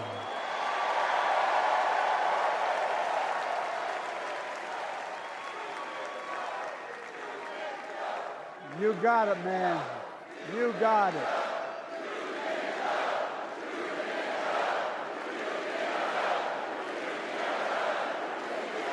I agree. I'm proud. Look, remember he told we couldn't get anything done because we couldn't get anything done in the Congress? Well, with your support, we passed the most significant climate law in the history of mankind.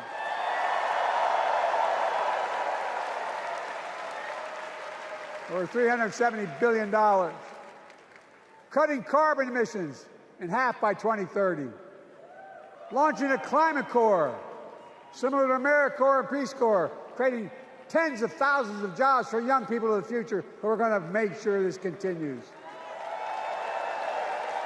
Creating hundreds of thousands of jobs in clean energy for American workers, including the IBEW installing 500,000 charging stations all across America. And in the process, reducing carbon emissions. And we're seeing it. We're seeing to it that the first beneficiaries of environmental initiatives are those fence-line communities that have been smothered by the legacy of pollution.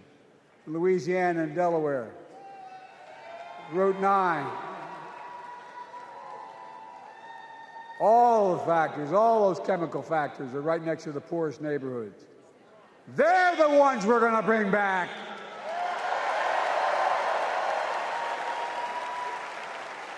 And how?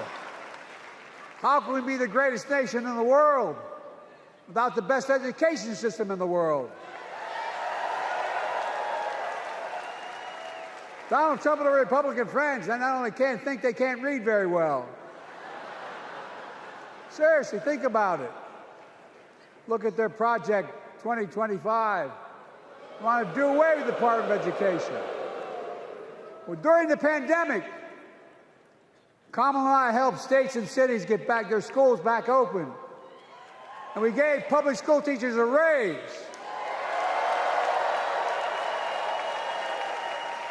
We created apprenticeships with businesses and communities, putting students on a path to a good paying job, whether or not they go to college. And by the way, we're making college a hell of a lot more affordable. Increasing Pell Grants by $900. Over $15 billion to HBCUs. Minority service education, including Hispanic institutions and tribal colleges.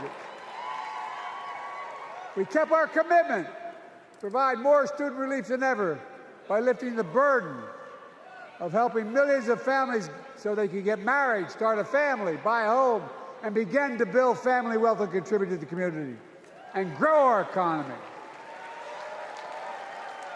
It's not costing us, it's creating more wealth. We fundamentally transformed how our economy grows, from the middle out and the bottom up instead of the top down. You know, my dad used to say there wasn't a whole hell of a lot to drop down on my kitchen table at the end of the month. I come from a basic middle-class family, 3-bedroom house, 4 kids, a grandpop living with us, decent neighborhood, but never a penny to spare. And look, that top-down notion never worked. A lot of Democrats didn't think it worked, thought it worked, but it doesn't. And when we did all that, what we've done, everybody can do well. Everybody.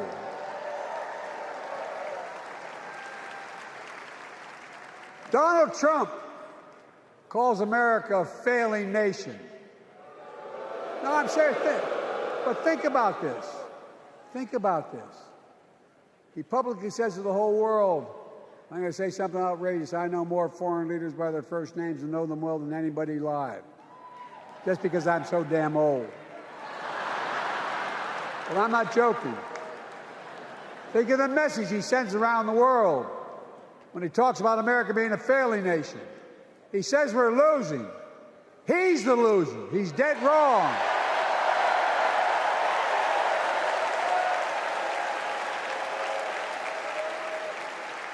Many of you are very successful people who travel the world. Name me a country in the world that doesn't think we're the leading nation in the world. Without America, not a joke, think about it. I'm being literal. Who could lead the world other than the United States of America? Well, guess what? America's winning, and the world's better off for it. America's more prosperous, and Americans are safer today than under Donald Trump. Trump continues to lie about crime in America, like everything else. Guess what? On his watch, the murder rate went up 30%, the biggest increase in history. Meanwhile, we made the largest investment, Kamala and I, in public safety ever. Now, the murder rate is falling faster than any time in history. Violent crime has dropped to the lowest level in more than 50 years.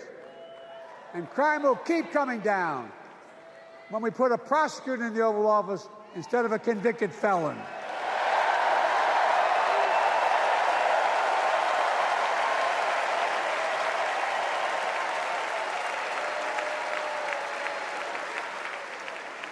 And folks, the distinguished senator from the C Senator from California and I passed the first ban on assault weapons. And guess what? It worked. If we care about public safety, we need to prevent gun violence. And what makes me ashamed when I travel the world, which I do, more children in America are killed by a gunshot than any other cause in the United States. More die from a bullet than cancer, accidents, or anything else in the United States of America. My God. That's why Kamala and I are proud. We beat the NRA when we passed the first major bipartisan gun safety law in 30 years.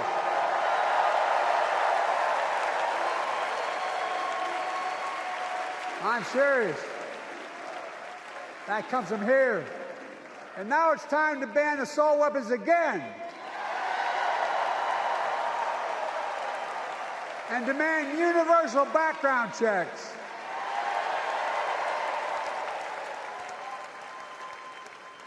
It's hard. I never thought I'd stand before a crowd of Democrats and refer to a president as a liar so many times. No, I'm not trying to be funny. It's sad. Trump continues to lie about the border. Here's what he won't tell you. Trump killed the strongest bipartisan border deal in the history of the United States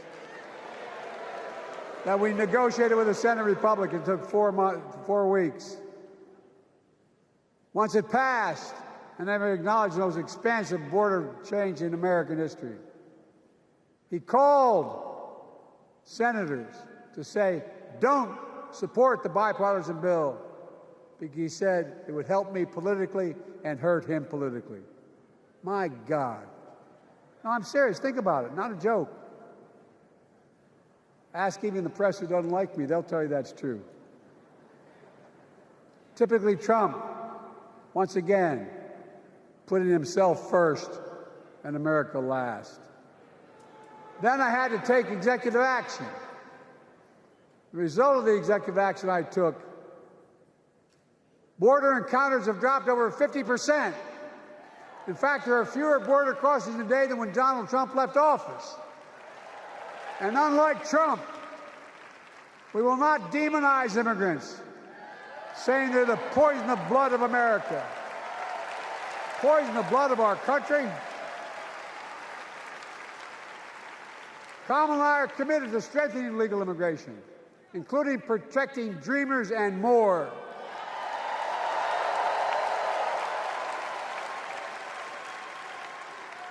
And here's what else I believe in: protecting your freedom to vote, your freedom to love who you love,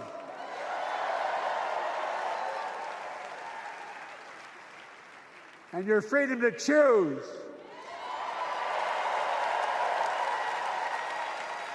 In its decision overturning Roe v. Wade, as you heard earlier tonight, the United States Supreme Court majority wrote the following, quote, "Women are not without electoral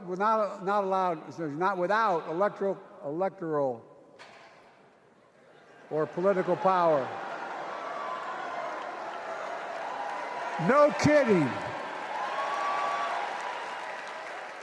MAGA Republicans found out the power of women in 2022. And Donald Trump is going to find out the power of women in 2024. Watch.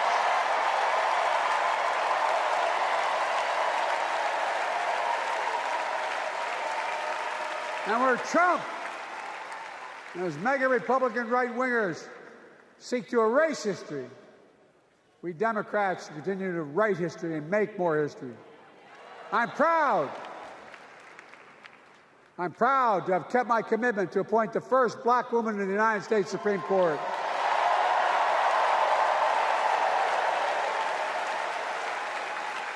Ketanji Brown Jackson,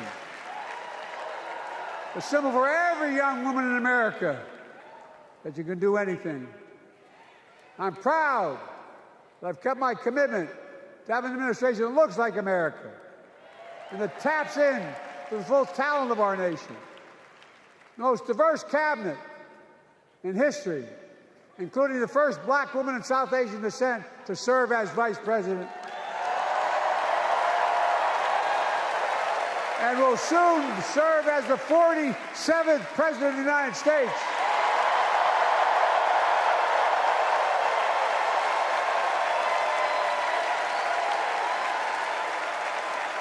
She is good. Look. Thank you, Kamala.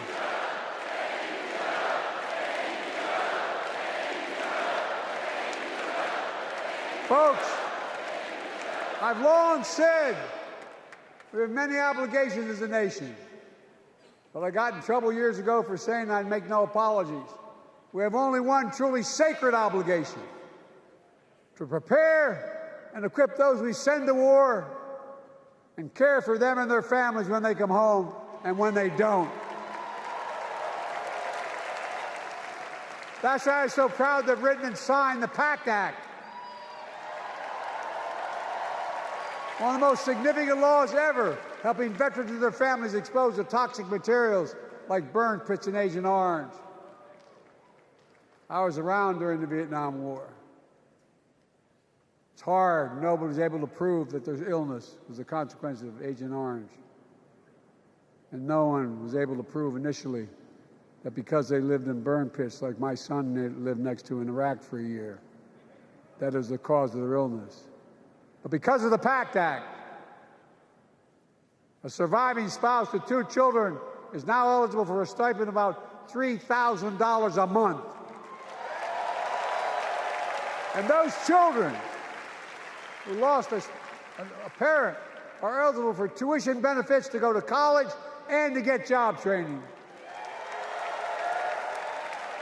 It's already helping over 1 million veterans and their families just so far. Well, I love them, and I'm so proud of my son's service. We get it. But guess who doesn't get it and doesn't respect our veterans? We know from his own chief of staff, the 4-star General John Kelly, that Trump, when in Europe, would not go to the grave sites in France. The brave service members who gave their lives to this country. He called them suckers and losers. Who in the hell does he think he is? Who does he think he is? There's no words for a person. They're not the words of a person not worthy of being commander-in-chief. Period. Not then, not now, and not ever. I mean that. I mean that from the bottom of my heart.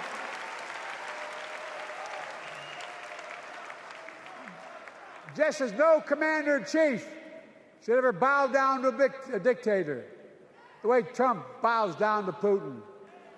I never have, and I promise you, Kamala Harris will never do it. Will never bow down. When Trump left office, Europe and NATO was in tatters. Not a joke. America First doctrine changed our whole image in the world. Well, they gave the hours, about 190 hours, sum total, even my counterparts or heads of state in Europe, to strengthen NATO. We did. We united Europe like it hadn't been united for years, adding Finland and Sweden to NATO. 10 days before he died, Henry Kissinger called and said, not since Napoleon has Europe not looked over their shoulder at Russia with dread, until now. Until now. Well, guess what? Putin thought he'd take Kyiv in 3 days. 3 years later, Ukraine is still free.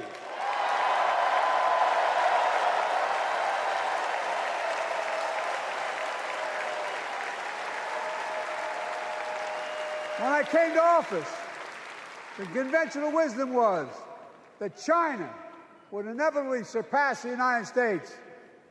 They haven't noticed. No one's saying that now.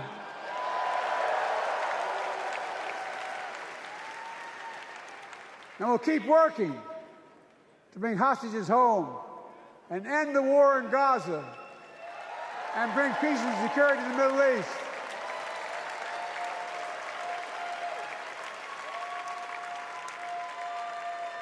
As you know, I wrote a peace treaty for Gaza. A few days ago, I put forward a proposal that brought us closer to doing that than we've done since October 7th. We're working around the clock, my Secretary of State, to prevent a wider war and reunite hostages with their families and surge humanitarian health and food assistance into Gaza now. To end the civilian suffering of the Palestinian people, and finally deliver a ceasefire and end this war.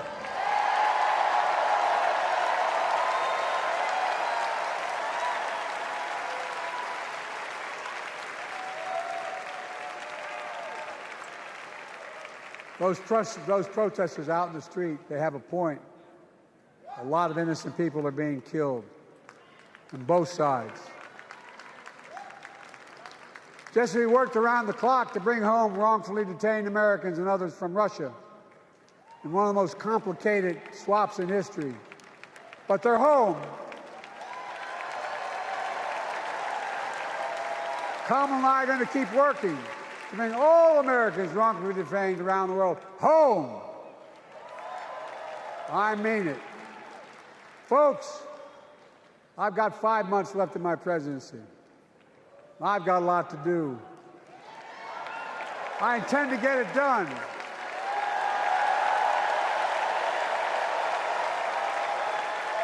It's been the honor of my lifetime to serve as your president. I love the job, but I love my country more. I love my country more. And all this talk about how I'm angry at all those people who said I should step down, that's not true.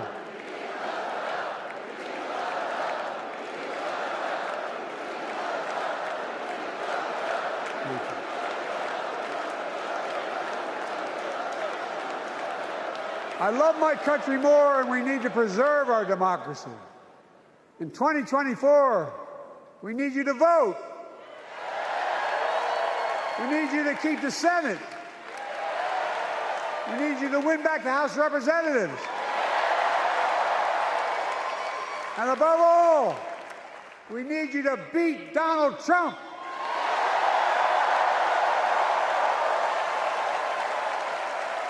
And elect Kamala and Tim President and Vice President of the United States of America. Look, they'll continue to lead America forward, creating more jobs, standing up for workers, growing the economy, lower the cost to American families so they just have a little more breathing room.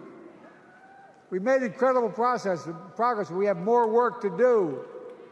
And Kamala and Tim will continue to take on corporate greed and bring down cost of food.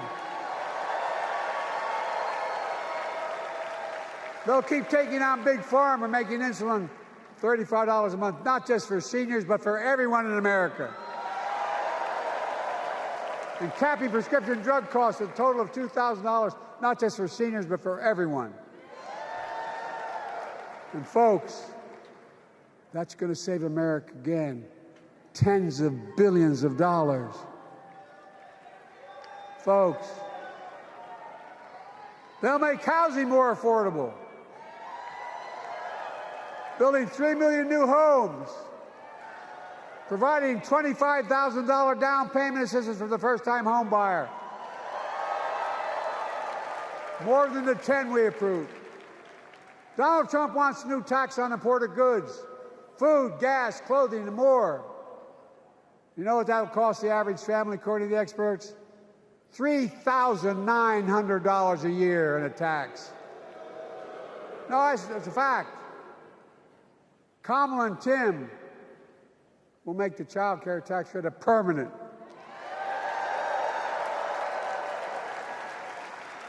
Lifting millions of children out of poverty and helping millions of families get ahead.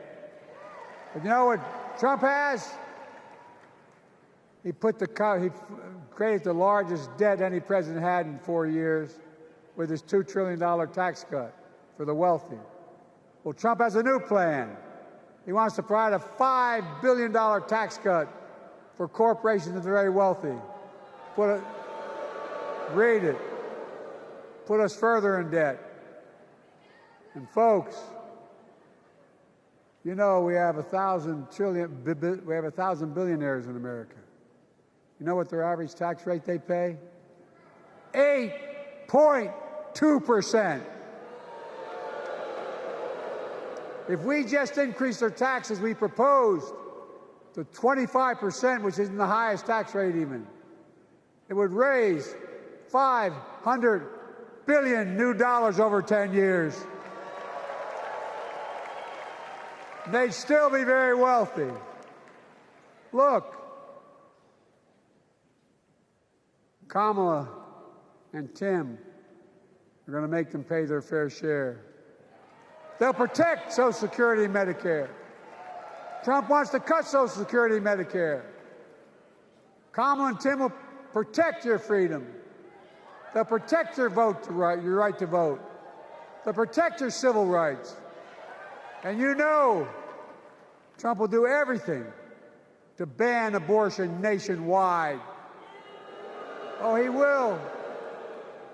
You know, Kamala and Tim will do everything they possibly can. That's why you have to elect the Senate and the House to restore Roe v. Wade.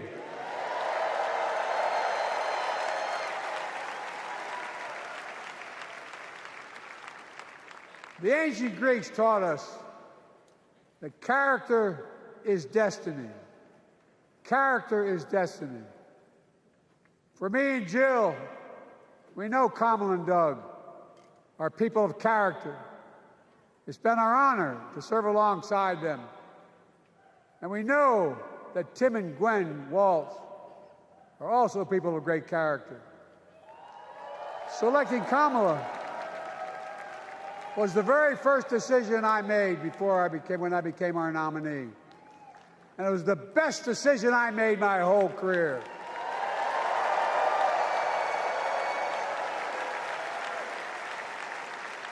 We've not only gotten to know each other, we've become close friends. She's tough, she's experienced, and she has enormous integrity, enormous integrity. Her story represents the best American story. And like many of our best presidents, she was also vice president. That's a joke.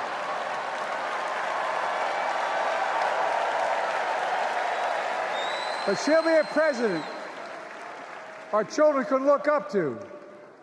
She'll be a president respected by world leaders because she already is. She'll be a president we can all be proud of. And she will be a historic president who puts her stamp on America's future.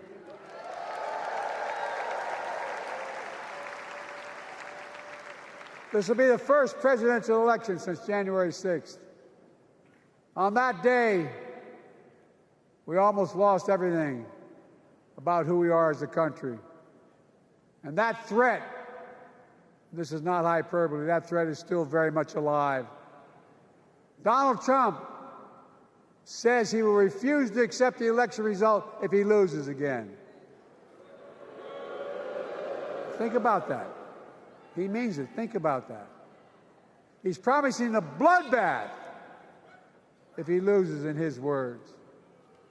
And that he'll be a dictator on day one, in his own words. By the way, this sucker means it. No, I'm not joking. Think about it. Anybody else said that in the past, you'd think he was crazy. He is crazy, but you'd think it was an exaggeration, but he means it. We can't let that happen. Folks, all of us carry a special obligation. Independents, Republicans, Democrats. We saved democracy in 2020, and now we must save it again in 2024.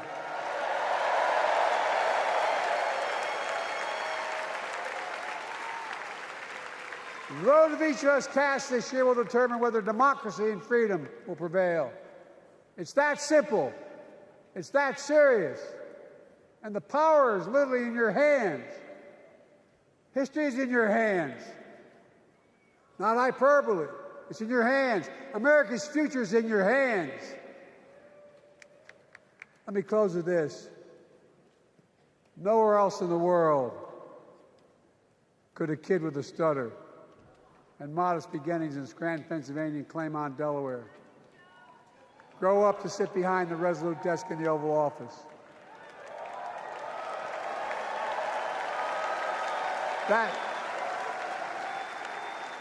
That's because America is and always has been a nation of possibilities. Possibilities. We must never lose that. Never. Kamala and Tim understand that this nation must continue to be a place of possibilities, not just for the few of us, but for all of us. But join me in promising your whole heart to this effort, and where my heart will be. I promise I'll be the best volunteer Harrison Walsh has ever seen.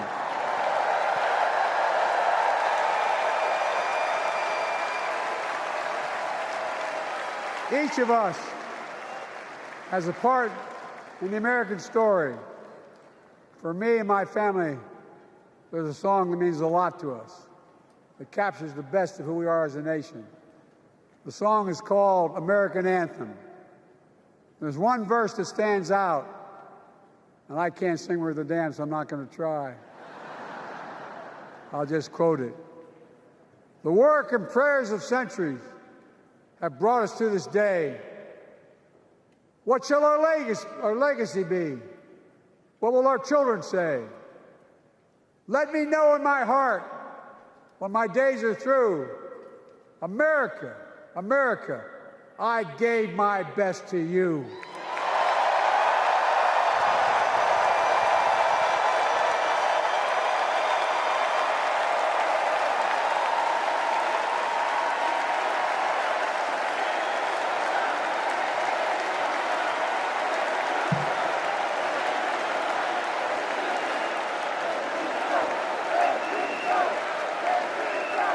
I made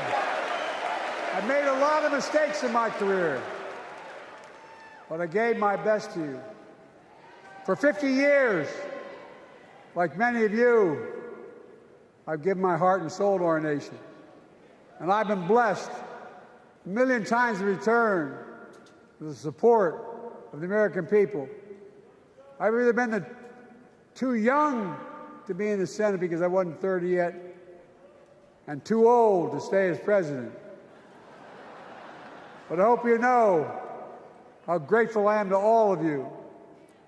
I can honestly say, and I mean this from the bottom, give you my word as a Biden, I can honestly say I'm more optimistic about the future than I was when I was elected as a 29-year-old United States Senator. I mean it. Folks, we just have to remember who we are. We're the United States of America.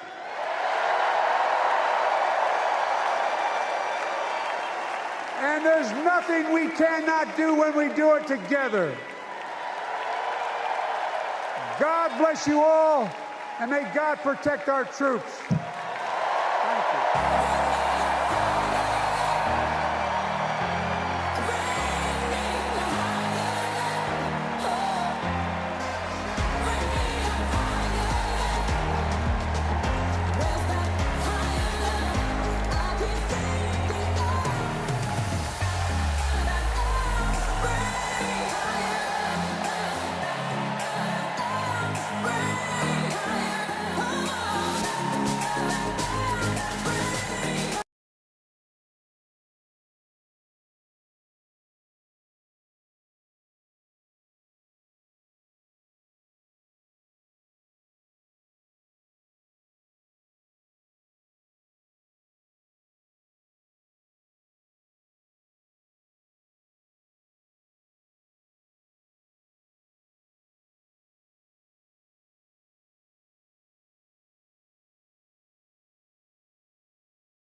simcha in public discourse and policy encouraged by Governor Tim Walz.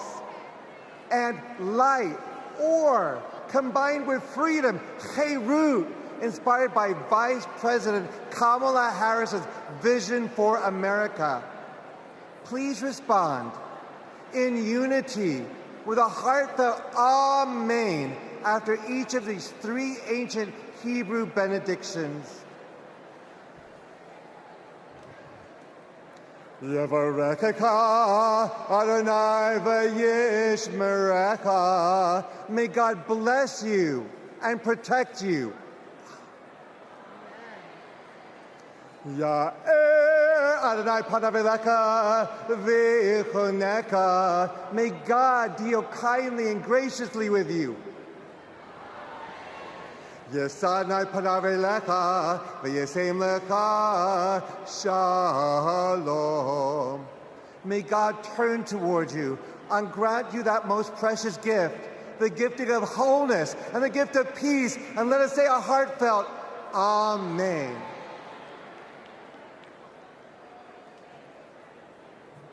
Most gracious, kind, and loving God, we thank you for this tremendous gathering of people invested in our nation's progress. Lord, as we look upon our leadership, we see what you require of us. To do justice, like the justice Vice President Harris has championed her entire career. To love mercy, like the mercy Governor Walz has modeled as a lifelong public servant and educator. And to walk humbly, like the humility President Biden has embodied with decades of outstanding servant leadership. Oh God, as we strive to work for the people, we pray you will unite our nation. Help us to choose hope over hostility, compassion over callousness, and liberty over tyranny. We recognize that we are living through paradoxical times, times that are precarious yet promising. But through God who gives us beauty for ashes, all things are possible. Lord, bless the work of our hands until the weak and meek become purposeful and powerful, and until the marginalized and disenfranchised become energized and mobilized. Inspire us to stand with our fellow Americans so this nation will be a light that shines for you. In the name of our loving and redeeming God, we pray. Amen.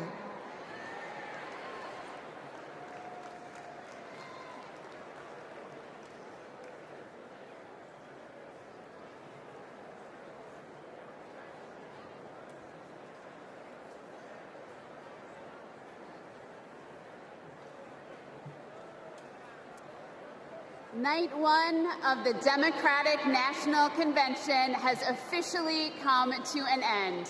What an incredible day. Thank you, President Biden, from the bottom of my heart. You have restored the soul of our nation. You have given us all hope. The chair will now entertain a motion to recess our convention until Tuesday, August 20th at 6 p.m. Is there a second? All in favor, please signify by saying aye. All opposed? The ayes have it. We'll see you tomorrow night, everybody.